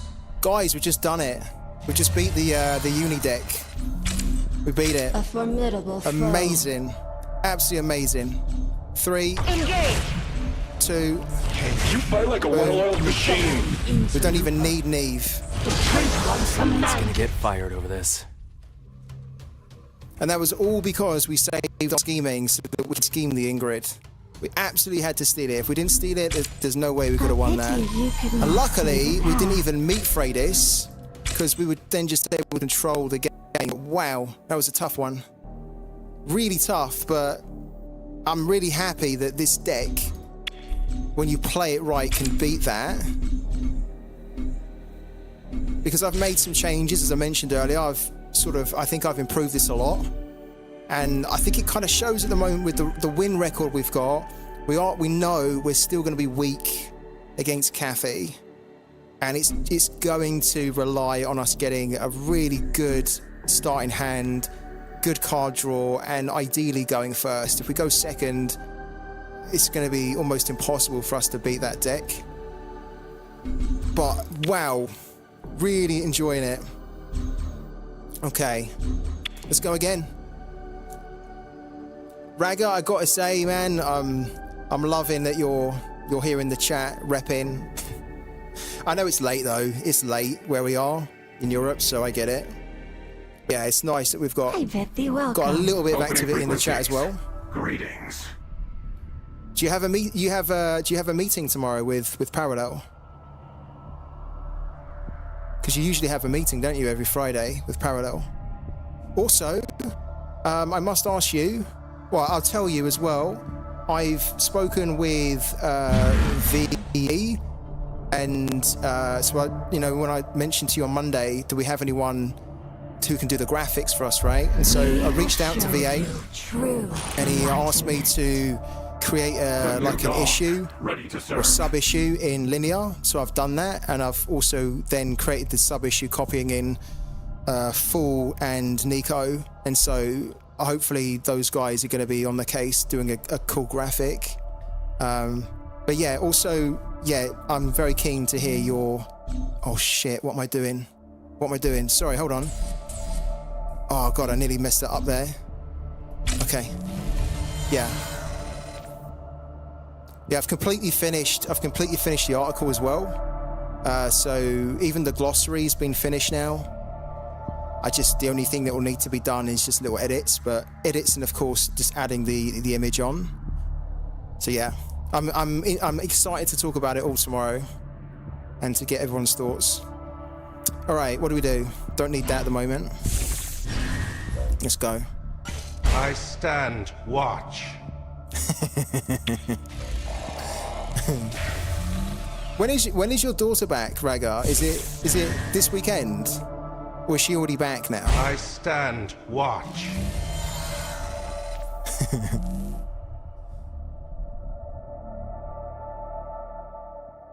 Is your daughter into like video games as well?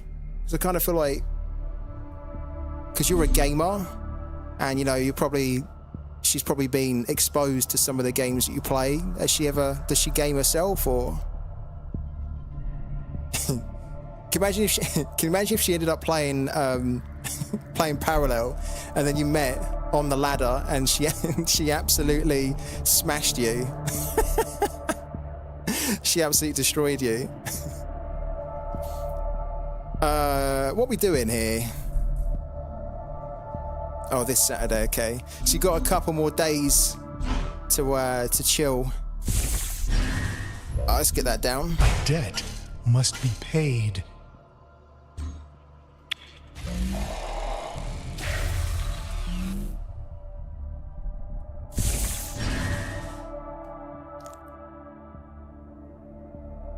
Come on, my beauty. Are you disconnected for a sec? Oh my god. Wow. Oh, this guy's going a bit hardcore. Okay.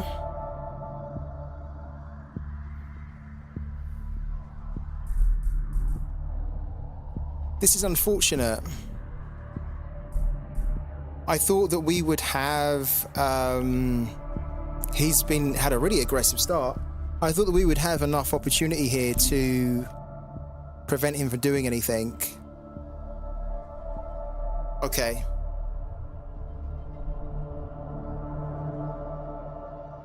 Here's what we need to do. We need to get another one of that down. I stand. We need to bank that. We need to get rid of that.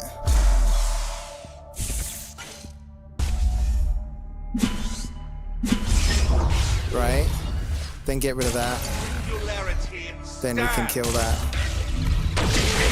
There we go. Oh, no way. Okay. Yeah, cool. We got him. He had a really bad start, and I was thinking, oh, hold on.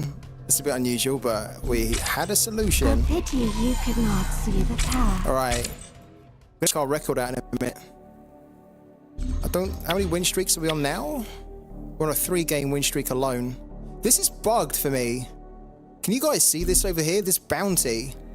It says deal 257 damage to the enemy in unranked or ranked games, right? It's stuck at 256. It doesn't get that extra 1. It's bugged out. It doesn't seem to be going. It's not removing. Yeah. Like, you'll watch it in the next game, right? All we need to do is hit the enemy for 1, right? That's it. We hit the enemy for 1, but it's not registering any of the damage that we do. It just remains at 256. I mean, it's only a little premium free pack, right? But it's kind of, look, you can see the button says claim, and it's got that icon to say I can claim it, but actually I can't. I've not seen it before. I should raise the ticket, really, shouldn't I? I will this weekend. It's not super important. But I just wanted to know, has that happened to anyone else? Where it just kind of you get so far and then it kind of teases you and says, no, you're 1 short when you're not. It's an annoying bug. Yeah, I've not seen that either.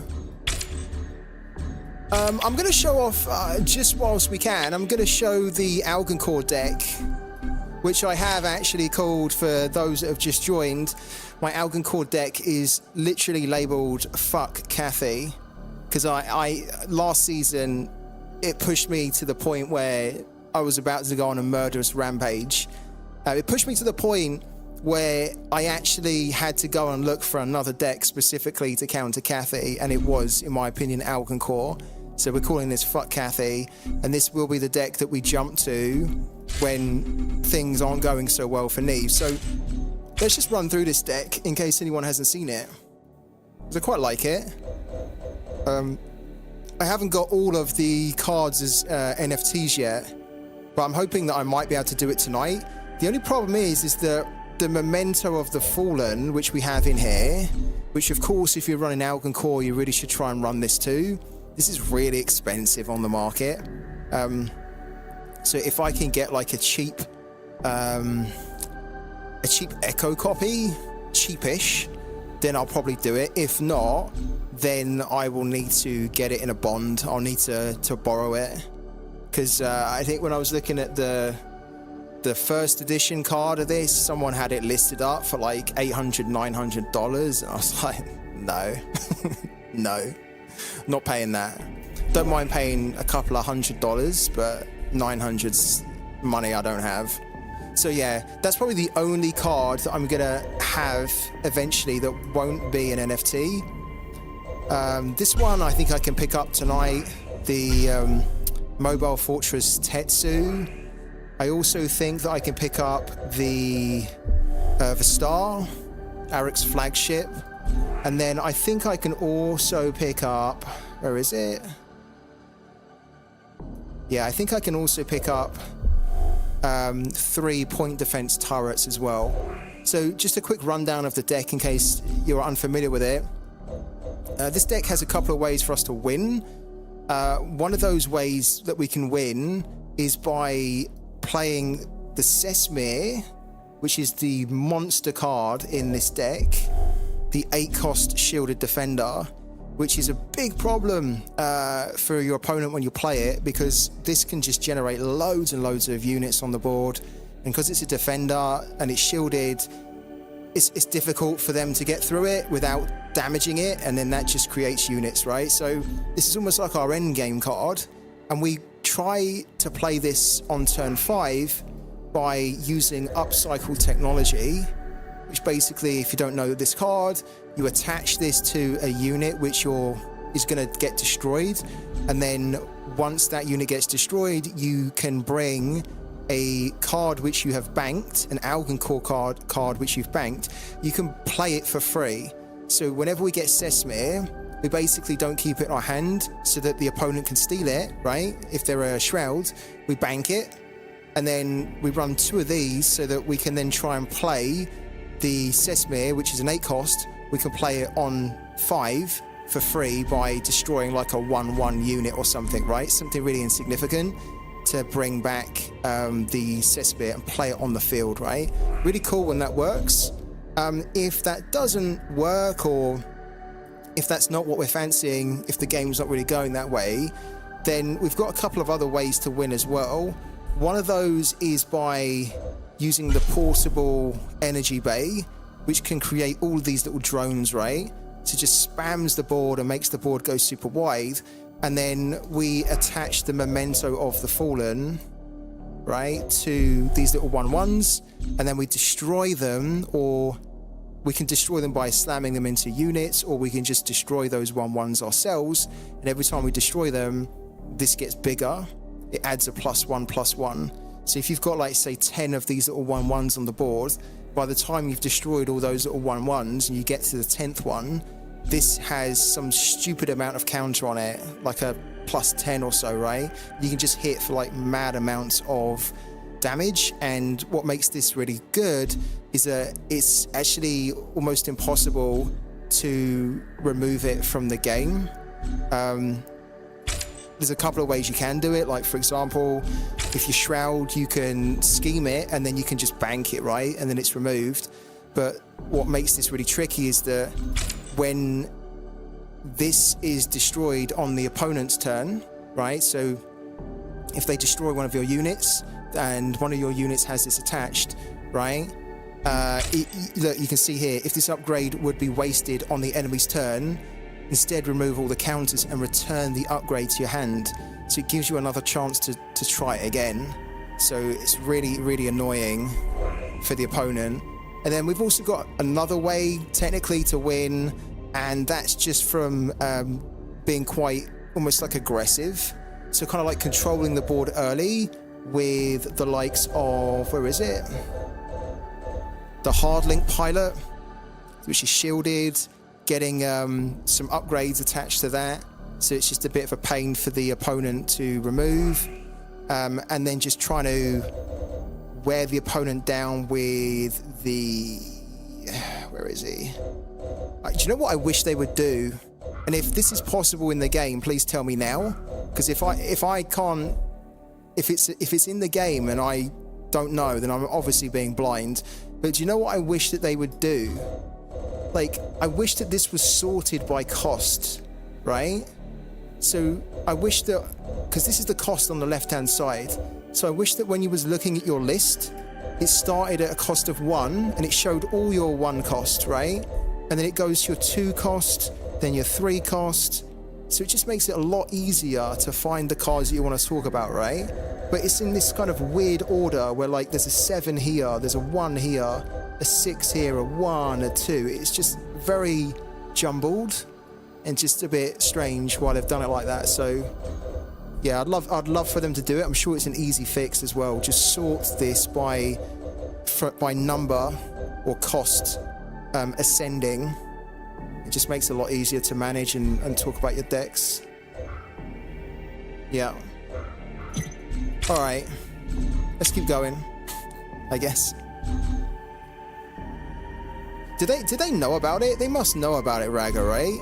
They must have had the feedback from I mean, I've only been playing the game for about 3 months, right? And it's something that I spotted within the first day of building a deck.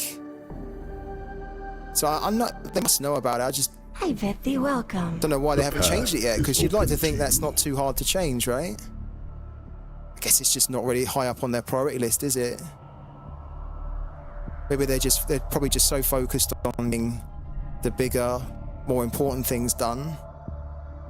I saw that a little bit on the other game I was covering, sorare. Like, they spent a lot of time developing these really big features and stuff that was really sexy and good, and they kind of overlooked a lot of the quality of life stuff, which made the game quite frustrating to navigate and play.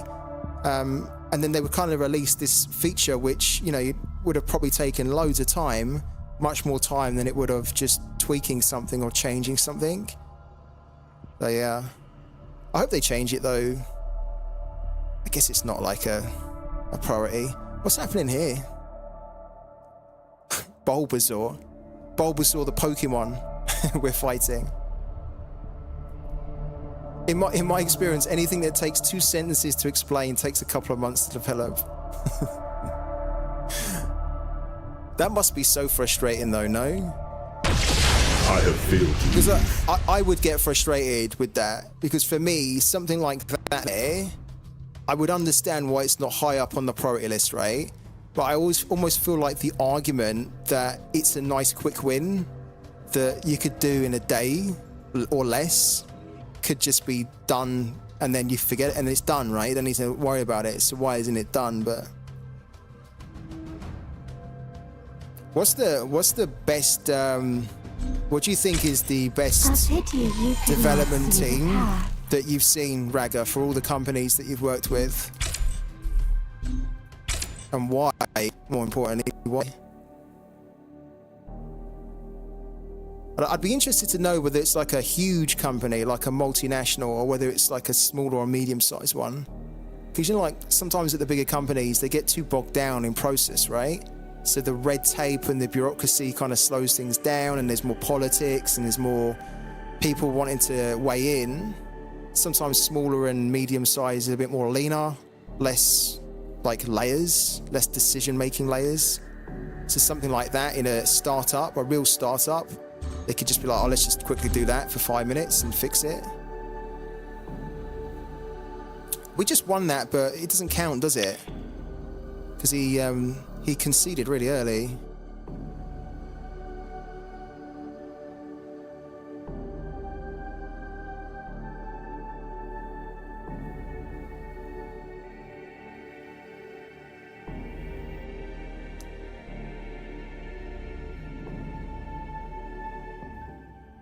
Hi, Vippy, welcome. Hello. Okay, this Jadik's guy was a master last season, and he didn't play Earthen, so he's just doing some kind of prismatic or something, I don't know, but he's good. He is good, so I'm not expecting this to be easy. We will show you true enlightenment. All right. Your advance ends here. Here we go.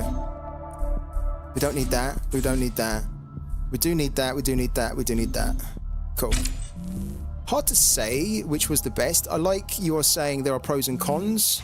Oh, so like you say, there are pros and cons. Riot Games was pretty good. But let me tell you, when we opened Brazilian servers, it was the first time they opened server transfers. It was an absolute nightmare. I can imagine.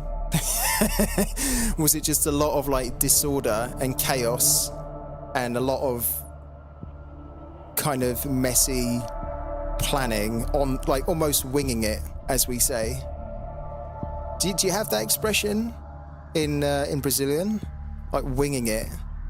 Yeah, we kind of say that in English when you're almost kind of just making it up as you go along, or you're kind of figuring it out as it's happening. What do we need? We need one honored steward, at least one, but probably we need a few more. We can't go on the first turn.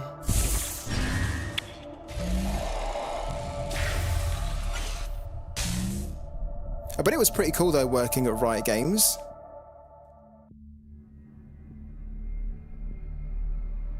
How big's their office in Brazil, Riot Games? Or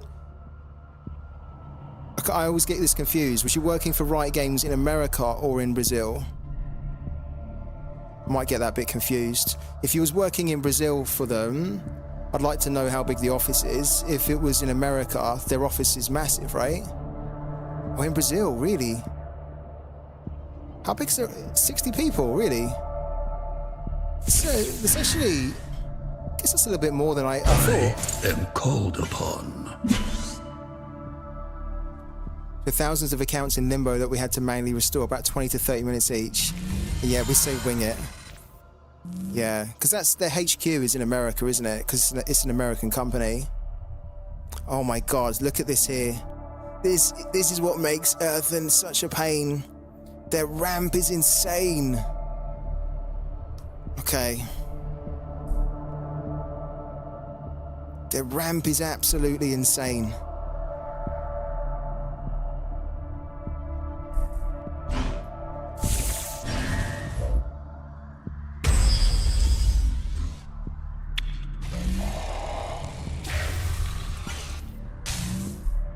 Santa Monica office is gorgeous.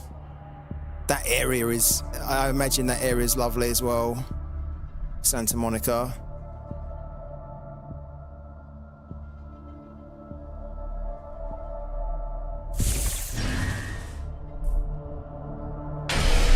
Oh dear. Oh dear. Witness, Primea. This is why Earthen can beat you, right? If you're running Shroud, this 100% is the kind of thing that you don't want. Oh, do we take the hit here? Maybe we take the hit. Here's what we do. We slam into that. Witness, Primea. Right. I think we keep hold of that because it's really good. This is good too. The reason we slam into that is because I'm basically going to Dominion, and we might need to double Dominion. So Dominion now and then Dominion next turn, potentially. We need to figure out what we need to bank here. Okay, because we're probably going to double Dominion. Let's bank that for the time being. Then this Dominion is going to remove that, take that down to 1, take that down to 3.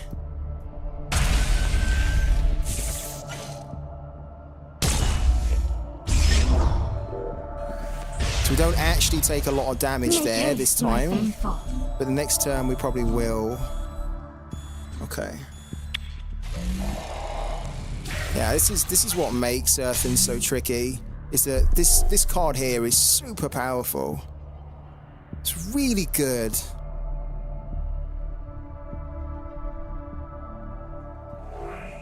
It's a common as well, no? The Steward of the Garden. Like when you think about the Stabilized Shard, which is a legendary relic, right? Of course the relic remains until it's removed, but like, this is doing what the Stabilized Shard is basically doing, and you can play it on turn 1, and you can have 3 copies of it as well. Okay. He's gonna buff something. Please don't buff the glaive. Don't buff the glaive. Okay. So he buffed himself. Wong loves to buff himself. All right. I think we can start to manage this a little bit better now.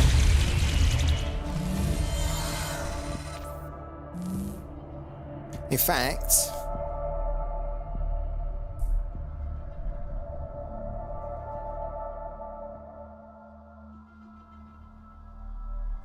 do we even need to remove that?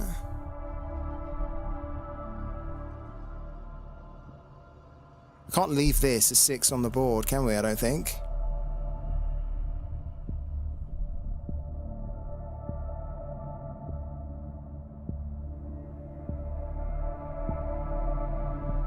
Okay.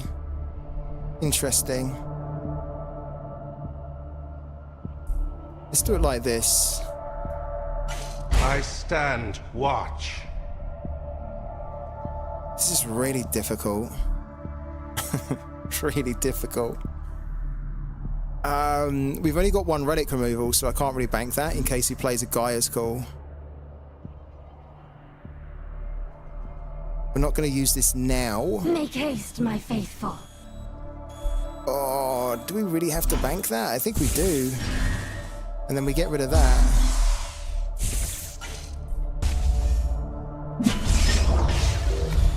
Okay.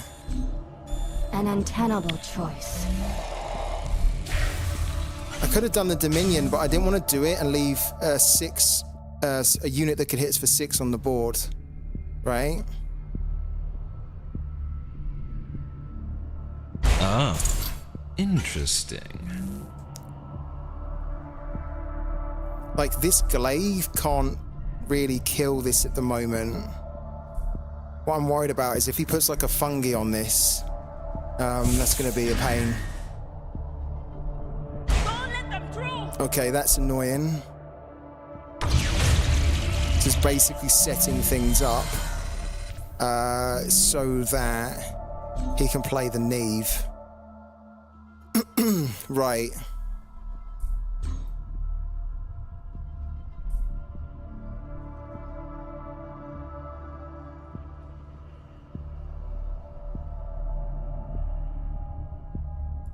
Ah, this is unfortunate. There isn't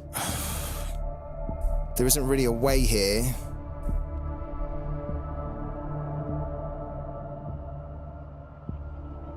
Like, what I'm thinking is, can I do 3 damage to these 3 to buff them, and then this will get massive, but we don't have a unit to make it work, because I would basically need to play a unit for 1 cost. We don't have it. That's a little bit annoying.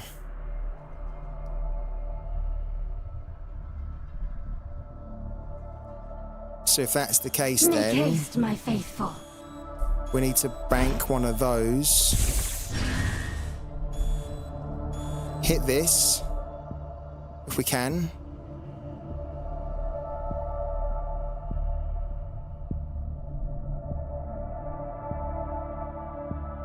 The singularity stand.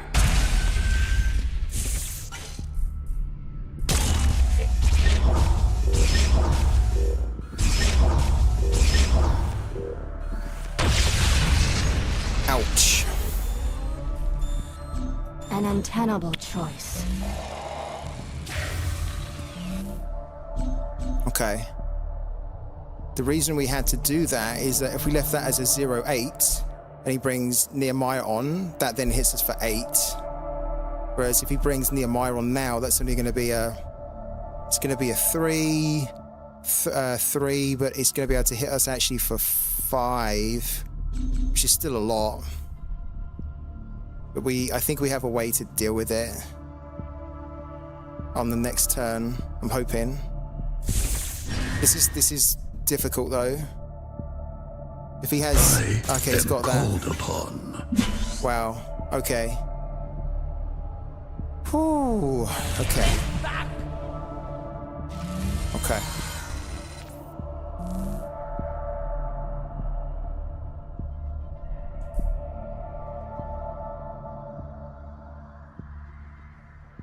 Oh my God.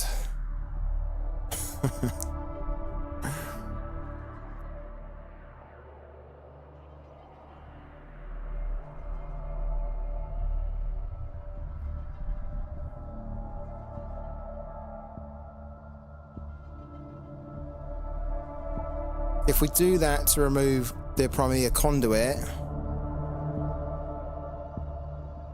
this isn't going to be enough damage to remove both of these, is it? How many did we just remove? 2, 4, 6, 8. It's not enough damage. It's not enough. So what we have to do, probably bank that. Okay. Make haste. Throw this on to remove that. And then just get some kind of a... I am called upon. Some kind of a defender down.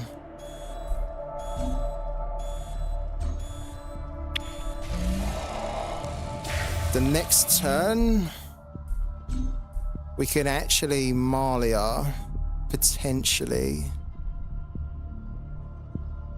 This is really difficult though, because we've not even got close to doing any damage to him. We're just defensive right now. Because they ramped so quickly early on.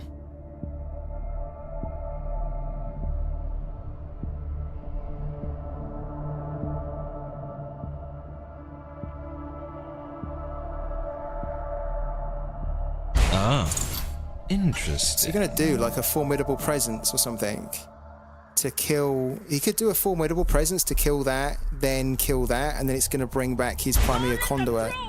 I don't want that. Don't like these here. How bountiful. Ah, dear. He's setting this up big time. Big time for Neve. Big time. Right. We need to try and clear all of this now. So So we... Oh, okay. Which means we basically have to do Dark Dealings to take 4 damage, then do Malia to try and clear a lot of it.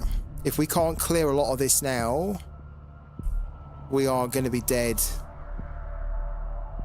Because he can just play Neve, and then this is all going to be massive. Okay. Wow. Wow, wow, wow. All right, 4 7s. We play that. Then that becomes 3, 5, 8. It's not going to work. Take 4 damage.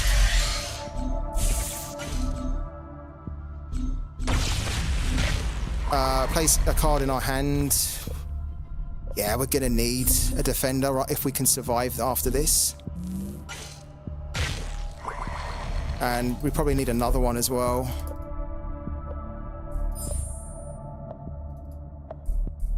Oh shit, yeah.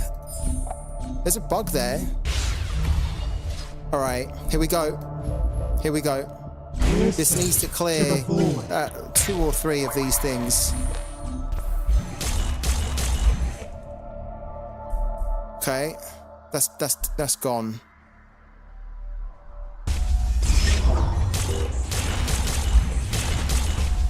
Yeah, please clear that.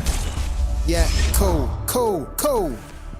Okay, and then we need to basically slam that into that, which will kill it. But then it's going to bring back a 1/1 Primary Conduit for him, which I'm happy with. We can work with that. Oh, I say we can work with that. The problem is we're probably dead, actually. Oh, we are dead. What am I doing? I shouldn't have done that. I shouldn't have done that because he can do Formidable Presence and we die. We needed to save. Yeah. We needed to not slam into it.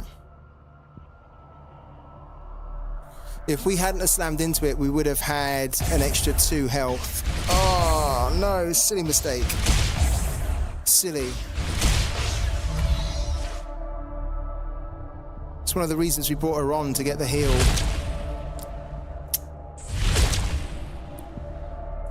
Oh. Ah, damn. Never fall. That was a mistake. Hello to Hitachi Parallel. Yeah, to Shrouds.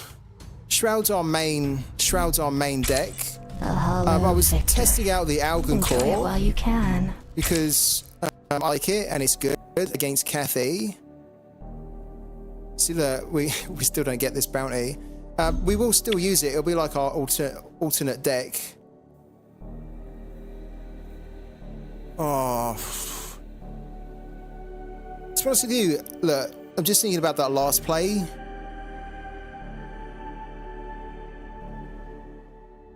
If we didn't kill that, he would have been able to hit us anyway for a load. We were dead either way, weren't we? Because there were so many counters on that Nehemiah's Faithful that then he could have played Nehemiah and could have played Formidable Presence. So yeah, I don't think it was a misplay, but it was just, we maybe should have given ourselves a chance. We will show you for the next turn. True enlightenment. Yeah, I played Ivan a couple of times. He's good, isn't he, Ivan? I beat him a couple of times. He beats me. They're usually quite close, so let's see if we can make this one close. This is horrible. Oh, it's such a bad opening hand. This is all right, though. Don't want that for the moment. Although that could be good, but I want to try and be aggressive here if we can. Ooh.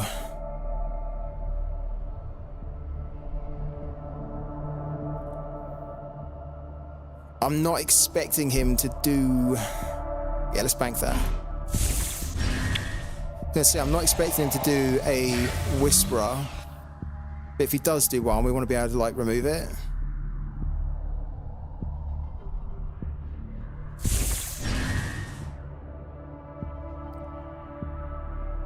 Maybe he's just sitting on a Dominion. He does do it. He does it. Wow. Okay. Well, that's why we kind of kept hold of that.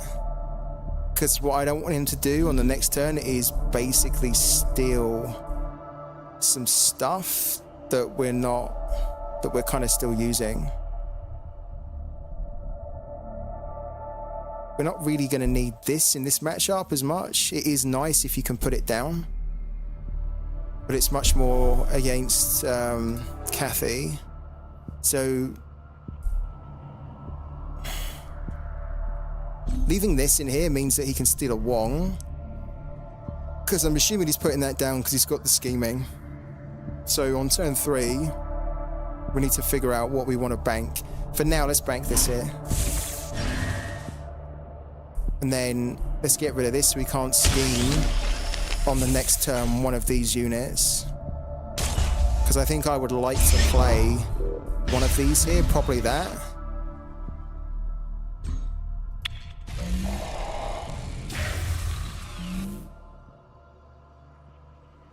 Do we... This is one of those difficult decisions. Do we bank the Wong knowing that he's probably got a scheming because he put the Whisperer down on turn 1? And then we just give him the option of that and that, because I think we'll play that on the next turn. That's kind of horrible though, to give him that. So is the Wong. But if we give him the Wong, he's going to take 5 damage. Could work in his favor if he's got the Malia. The annoying thing here is we don't have any effects, right? We don't have a scheming, an erasure, we don't have a triumph. So hopefully we start to draw them, because if we don't draw enough of them, given that we went first, our Neve board on, like, we're going to be forced to Neve with basically not a good board.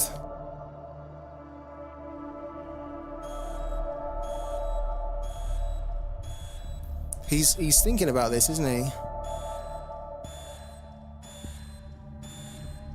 What's he gonna do? Ah, see, okay. Oh, well, that's rough. Okay. Now, this is the problem, because we don't have any type of removal, and he can just straight up hit us in the face and take one of these units. Now it is a question of what do we want him to steal.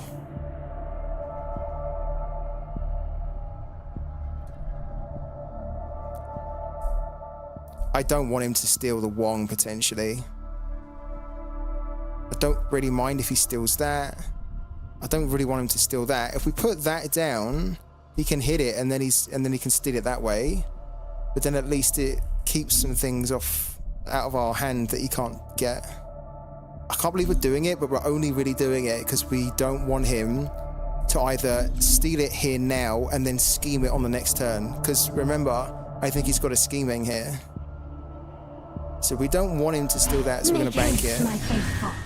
And then we're going to play that, because if he wants to hit us directly, it's probably the things that I would like him to steal the most. Oh no, and then we get an Adira. Oh, Adira, you turned up at the wrong time. He got that though. He got the Nullify Acolyte. Okay. Which he won't be happy with, really. He's probably got a way to kill this as well, erase it. It gives him another go to steal something. Ah, there's the scheming, so he can take it now anyway. Of course he's going to take the Adira. He'd be mad not to take the Adira. Oh, honestly, I think we might have lost this already.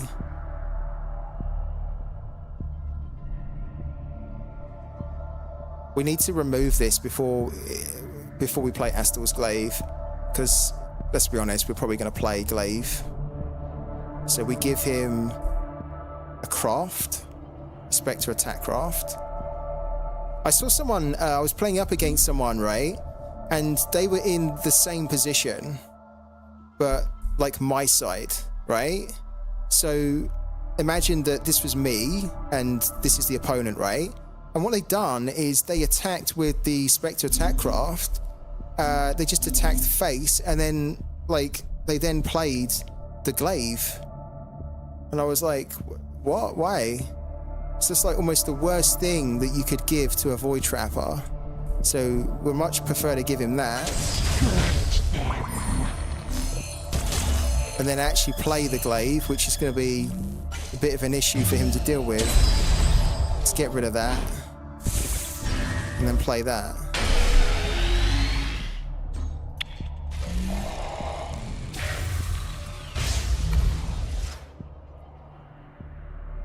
I'm so annoyed that he took our Adira. So sad. We don't play Adira enough. I don't tend to sort of draw her enough. And then when we do, she gets schemed. Oh well. Maybe we can steal his one.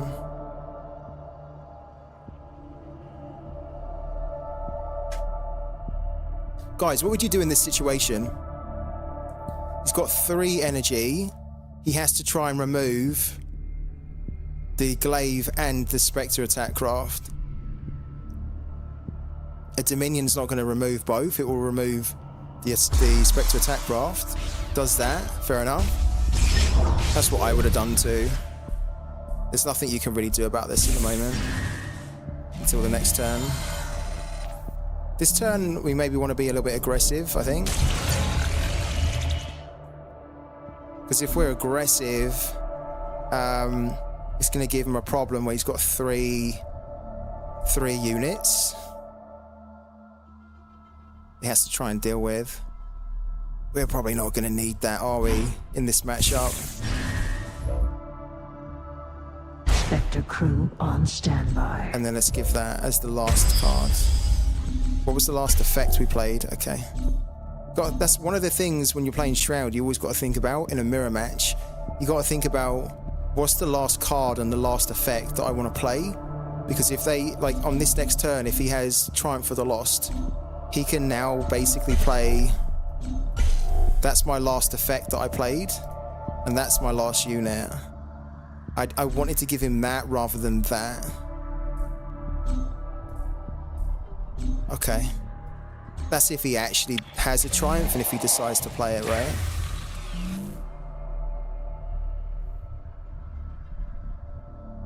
We've got 2 cards here that can potentially give us card draw in different ways.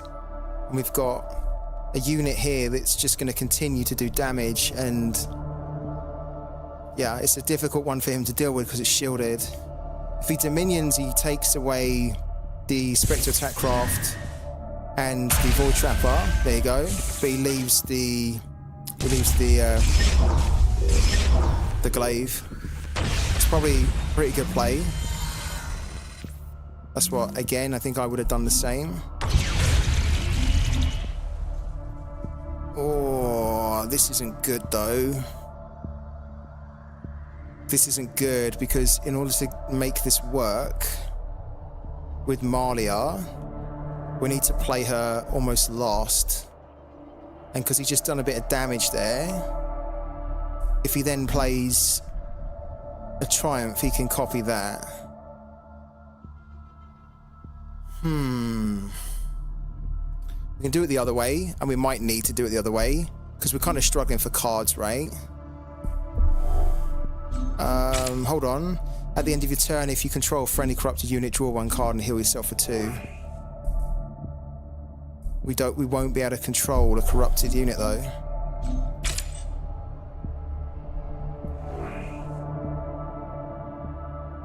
Honestly, guys, I think at this point we have to do it. I mean, what are our options? Banking the Malia? I don't think we're going to bank the Malia. I mean, we're probably... He's probably going to get it now. But we need better card draw than this, really. Got no cards. He's got a full hand. Okay. So if he plays Triumph, he's going to get that now, and it's going to wipe the board, I think. Or close to. These mirror matches are so difficult. Come on, my beauty! Yeah, here it comes.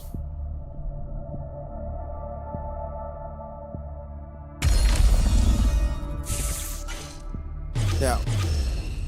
We almost had no choice there, I think. because our hand was so bad. Oof, this is a tough one. That Malia is going to be able to clear the board.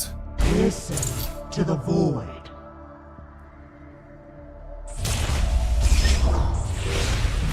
Oh, or not. Oh my god, she didn't really touch those. Wow. Would you believe it? Would you believe it? I almost can't believe that. Oh, come on. We got 3 Dominions? Wow. That's so overkill. We don't need 3.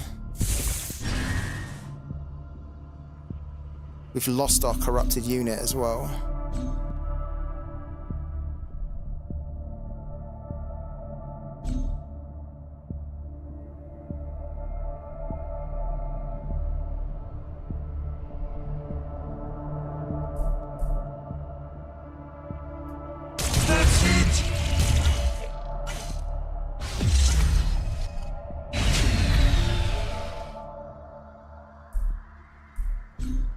We got to put this down. I stand watch. So that it is, like, if you think about it, if we don't put that down, then the last card we played was this still. So if he had another triumph, he could get another one after we kill this here. Obviously don't want him to have another one. Our hand sucks though. Oh, it's sucky right now. He's got a full hand, and we've barely touched him. And we haven't played any effects. Look, he's played like so many effects here. We're gonna lose this, I think. The way this is going.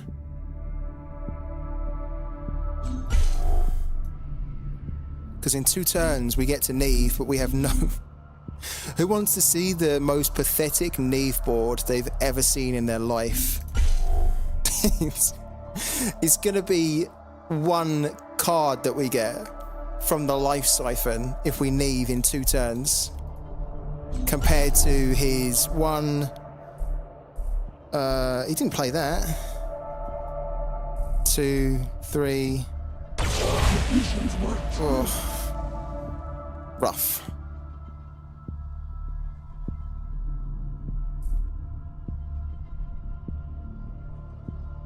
I think he's going to get Aradira. No, he's already got Aradira. What's he going to get? Scheming? He can scheme us if he wants to. No. Okay. Okay. And then he's got a siphon for that. Oh. Okay. Yeah, we don't want that. We don't want to give him another one. Leaving this on the board gives him another one. Okay, we need to play some effects here, don't we? It's kind of like a bit embarrassing. We haven't played anything.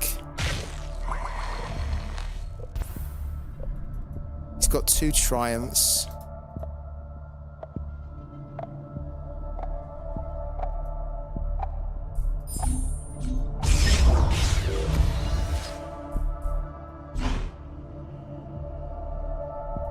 We've banked one of these, haven't we? Okay.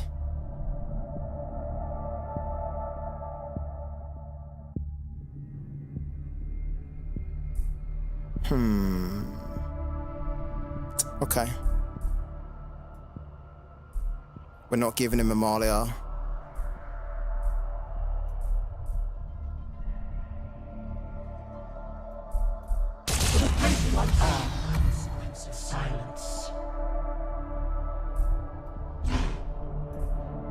We've got nothing for him to steal. So, like, we could technically remove this, but I think we just hold on to it now. If we get like some crazy good unit now, that's gonna be a shame. Make haste. But we really need effects. Okay, so he's gonna get a Singularity Steward.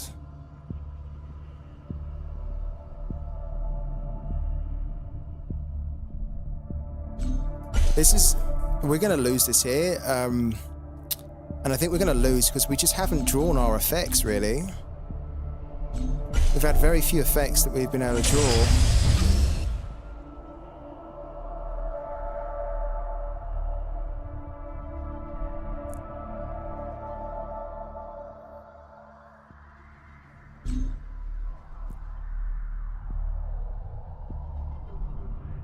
I mean, maybe we don't Neve the next turn.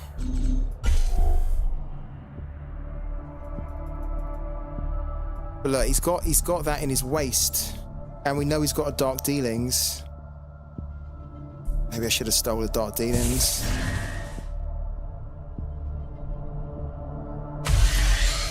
There it is, there's the Dark Dealings. Ah, damn it. So he's gonna go and get this, which means that we're dead. The reason we're dead is that he can play Marlia now if he wants to, do some good damage to us, or I stand watch. He can wait. He's playing it now. So it's gonna do a lot of damage to us. Yeah. Yeah. Maybe we should have stole the Dark Dealings there. Yeah. Because they're 2, 4, 6. We're dead. Are we dead? That's the last card he played. Maybe we're not dead. Hold on. We played that. What was the last effect he played? It was Dark Dealings. Oh my god. Shit, this would be pretty insane. So if we play that... I stand watch. Then we're going to do this, which is then going to do a Dark Dealings. Oh my god. Wow. Which allows us to... Oh my god. Are you kidding me? We can go and get this Marlia, and we can play Amalia. Oh my word. Oh my god. This is insane. Alright, so Dark Dealings first of all. Wow! Shit! This will be some comeback, let me tell you. Right, we'll take that as well. Right, then play the Marlia. Listen to the voice. And then we can play another Marlia. Oh my god. Oh no, have I spoke too soon? It's not enough damage, is it? It's not enough damage. Oh, you're kidding. It didn't kill them at all. Oh, no way. Guys, I spoke too soon. We didn't do enough damage. Oh, that would have been lovely. But yeah, we're dead. We didn't actually get a chance to really do this, did we? A Dominion. And we couldn't do a Dominion on the last turn because we would have taken 2, 4, 6 damage, which would have taken us down to 5. And then he could have just Neved. So we kind of needed these here to basically kill all of them, or at least 2 of them. And it didn't. Oh, good game though. Close.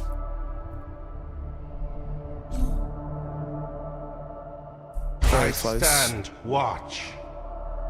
He's gonna, yeah, I was gonna say, he's gonna do that. Yeah, very good. So he doesn't even need to play Neve now. To the void. Just completely wipes us. Very good.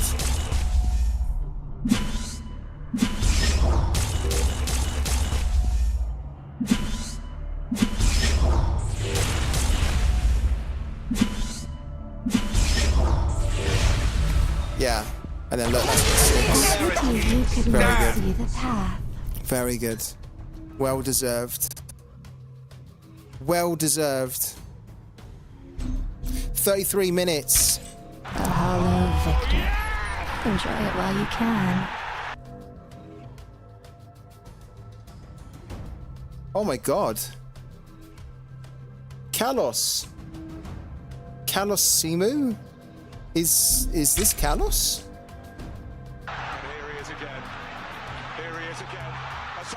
Oh my god. Wow. I think this is Kalos, right? From oh wow. How amazing. Guys, Kalos from Parallel was in the chat. And he's just started a hype train, which is why we get this crazy Star Wars music. It's gifted out 10 subs as well and shared 1,000 bits. Oh my God, Kalos. Thank you, man, so much, honestly. I'm sweating like crazy here. Absolutely sweltering. And it's been... oh man, seriously? Oh man, Kalos, you are absolute legend. I want to say, first of all, thank you so much for jumping in the stream. I really do. I think maybe you've jumped in a few times before, but I've never had a chance to talk to you on the streams.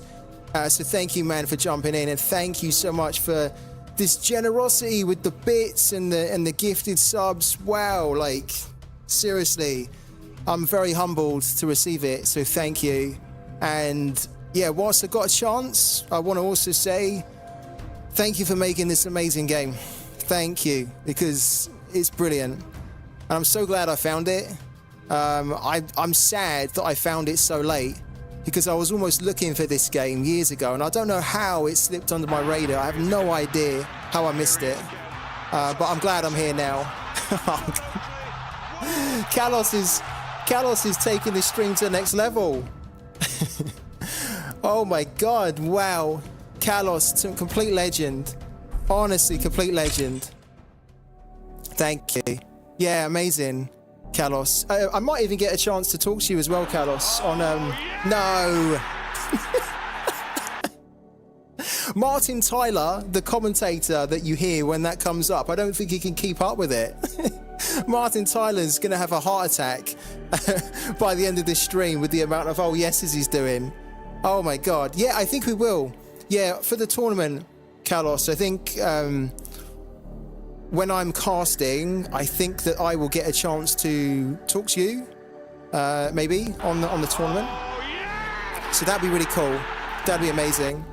I'm looking forward to the tournament. I'm looking forward to hearing more from you guys about Parallel and the plans, and not just Parallel, maybe, you know, the bigger universe that you're building. Can't wait, man. Love it. Absolutely love it. So yeah, and again, more cheers, guys. I don't even know what to say, Kalos, apart from thank you. Should we try and give Kalos like a really good match here? Because he's just... Martin Tyler again. Kalos, complete legend. Wow. Is your button stuck? Well met. Is your button stuck on? Is it just automatically sticking to it? Is your keyboard button stuck? Oh my God, no. We'll never ban you for giving out bits. We'll never ban you for supporting the channel. Thank you, Kalos. And honestly, it's been a good stream. I think it's been a little bit quiet as well at times, but it's definitely not quiet now. Oh my God, Kalos, amazing. Oh my word. Thank you, man. Thank you so much. I know that you're doing a great job at trying to support the community. This fight is ours. Brazilian kid, actually, the Brazilian kid was in the stream earlier, and he was saying how, you know, he won a challenge that you done for him, and he was just super appreciative. So thanks so much for, yeah, thank you.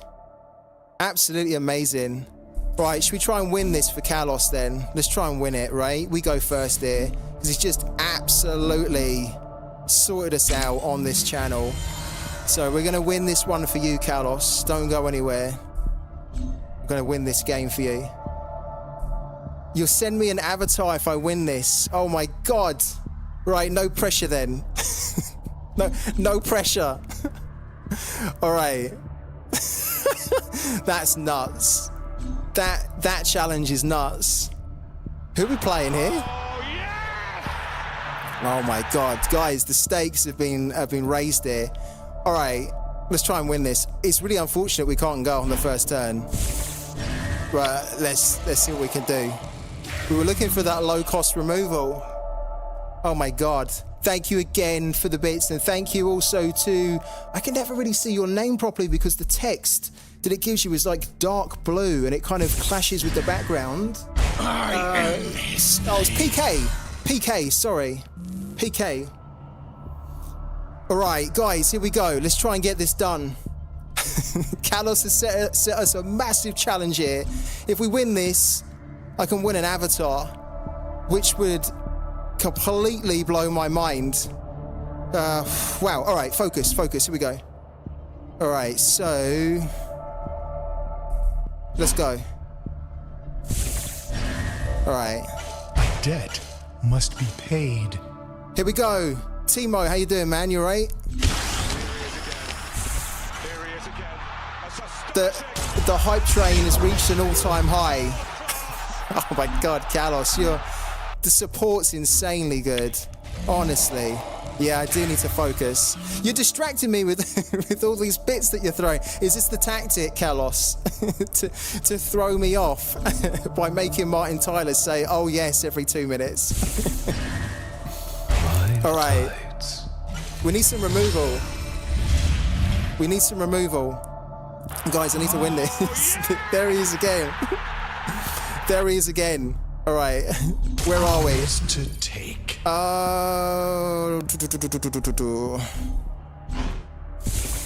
Let's go with that. Spectre crew on standby. We really need some removal. Nah, thank you. Honestly, Kalos, you've taken this string to another level over the last 5 minutes. Insane support. Thank you. Guys, if you don't know, Kalos, one of the founders of Parallel, set us a challenge here. If I win this game, I can win an avatar, which should be mind-blowing. I'm hoping we get some removal soon. if you're jumping on the... Oh my God. It's like Martin Tyler has reached the climax. He's having an orgasm on the stream. He literally is having an orgasm on the stream. Oh my God. We need a Dominion here. We really need a Dominion.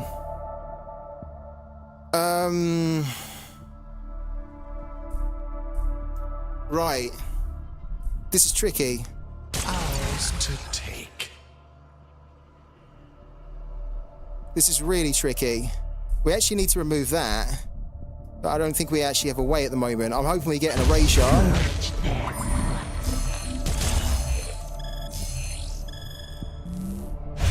Oh my God. Oh my God.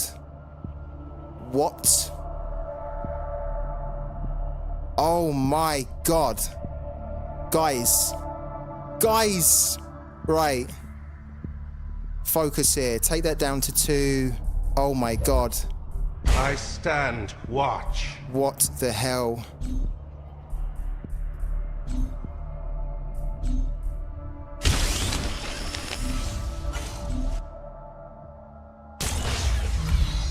We're gonna lose the Spectre Attackcraft, but we're gonna clear the board. Oh my God. Do it.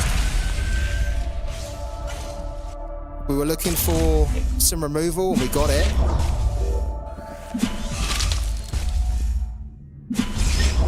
Well met. Oh my God! Kalos, does that count? Lessons learned. We made him concede. Oh my God. Surely. Is that it? Have we done it? Have we done it? Oh my God. Insane.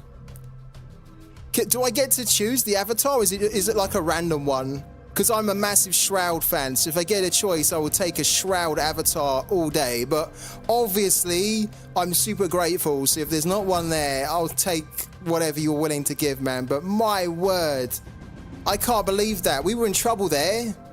If we didn't get that Dominion, we was in trouble, because he was starting to ramp. Wow. DM me your address on Twitter and I'll send to you. Kalos. Kalos, man. Absolute legend. Not only, guys, has Kalos hugely supported the stream here with bits and subs to you guys out there, which all goes to support me and what I'm doing. He's just given me an avatar for Parallel, a Shroud one, which, oh man, almost want to cry because it's just, the generosity is amazing. and I put so much in, and it's just, honestly, it's blown me away. So thank you, man. Thank you so much, because yeah, I'm like super emotional now about that. Thank you for all the support, and not just from you, but for everyone in the community. The support since I've started to stream Parallel has been unbelievable, absolutely unbelievable. So, wow, thank you so much. And I think it's like 20 minutes until, make sure you DM your address or send it over back from Singapore on August the 7th. Of course, Carlos, man, I'm forever eternally grateful. Thank you for the support. Thank you for making a great game. We all love it. We all absolutely love it. We can't get enough of it. We love what you guys are building. We love the universe that you're doing. Brazilian Kid. Wow, I was just mentioning. I love this game and the community, so thank you. Honestly.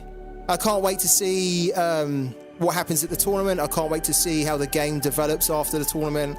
I can't wait to see what happens with AI Wayfinder. I can't wait to see what happens with Colony, with the third-party dev that's looking at the Parallel assets and working with them. There's just so much. Prime, amazing. Guys, I don't think we can top that. I don't think we can top it at all. That ending of Callus jumping in here, just absolutely like killing the stream in a great way. So insane. We could stick around actually, I guess, because it's only 20 minutes, but I can already feel I'm starting to get mentally done as well. Playing the game for nearly 5 hours. It's nearly 1 in the morning here. So I'm roasting. It's so hot in this room that I'm streaming. So yeah, I think we're going to call it a night. Actually, before we call it a night, let's just check out our records. Let's refresh the page here. Yeah, guys, we played 26 games today. We've won 20. We lost 6. I'm happy with that. I'm pretty happy with that. That's a pretty good start to the new season. So we'll take it. And we improved a little bit against Kathy. We still lost a couple. But I think we lost like 2 to Neve, where we were up against a really good player and they just edged us out. We lost then, I think it was the remaining 4 to Kathy, but I'm happy with that. It's a good start. Recap what I just missed. Kalos just jumped in the stream and not only gifted out subs and just gave us all his love and get our hype train going and got some bits on the channel which helps to support the channel. He also done the same challenge for me as he done for you, Brazilian Kid. I had to win a game against Naeus, and it wasn't looking actually so good early on. And then we got the Dominion and we board wiped, and then the opponent conceded. And so we won, and it means I've won an avatar, and I'm just absolutely blown away by it. So guys, honestly, thank you so much. Amazing support, amazing. Sorry I can't go for an extra 20 minutes or so, but I'm mentally and emotionally drained now from everything good that's happened on the channel. So we're gonna call it a night. Of course, we'll be back again tomorrow at the usual time, 8 p.m. UK time, right? Always 8 p.m. And what we'll do is we'll see where our rankings are, and we'll keep the climb going to start earning some prime. And the goal for this season is to get into the top 20. And I think we can do it. I'm determined to do it, and I think with your help and your support, we can do it together. So thank you so much, guys. I'm going to leave you now. Good luck with your placement games, and good luck with climbing the ladder on Parallel. And I'll see you all again tomorrow. And again, a huge shout out to Kalos, one of the founders of Parallel, for supporting the stream, jumping in and offering me an amazing gesture with an avatar, which is going to completely transform my experience on Parallel. Thank you so much. All right, guys, good night, and I'll catch you tomorrow.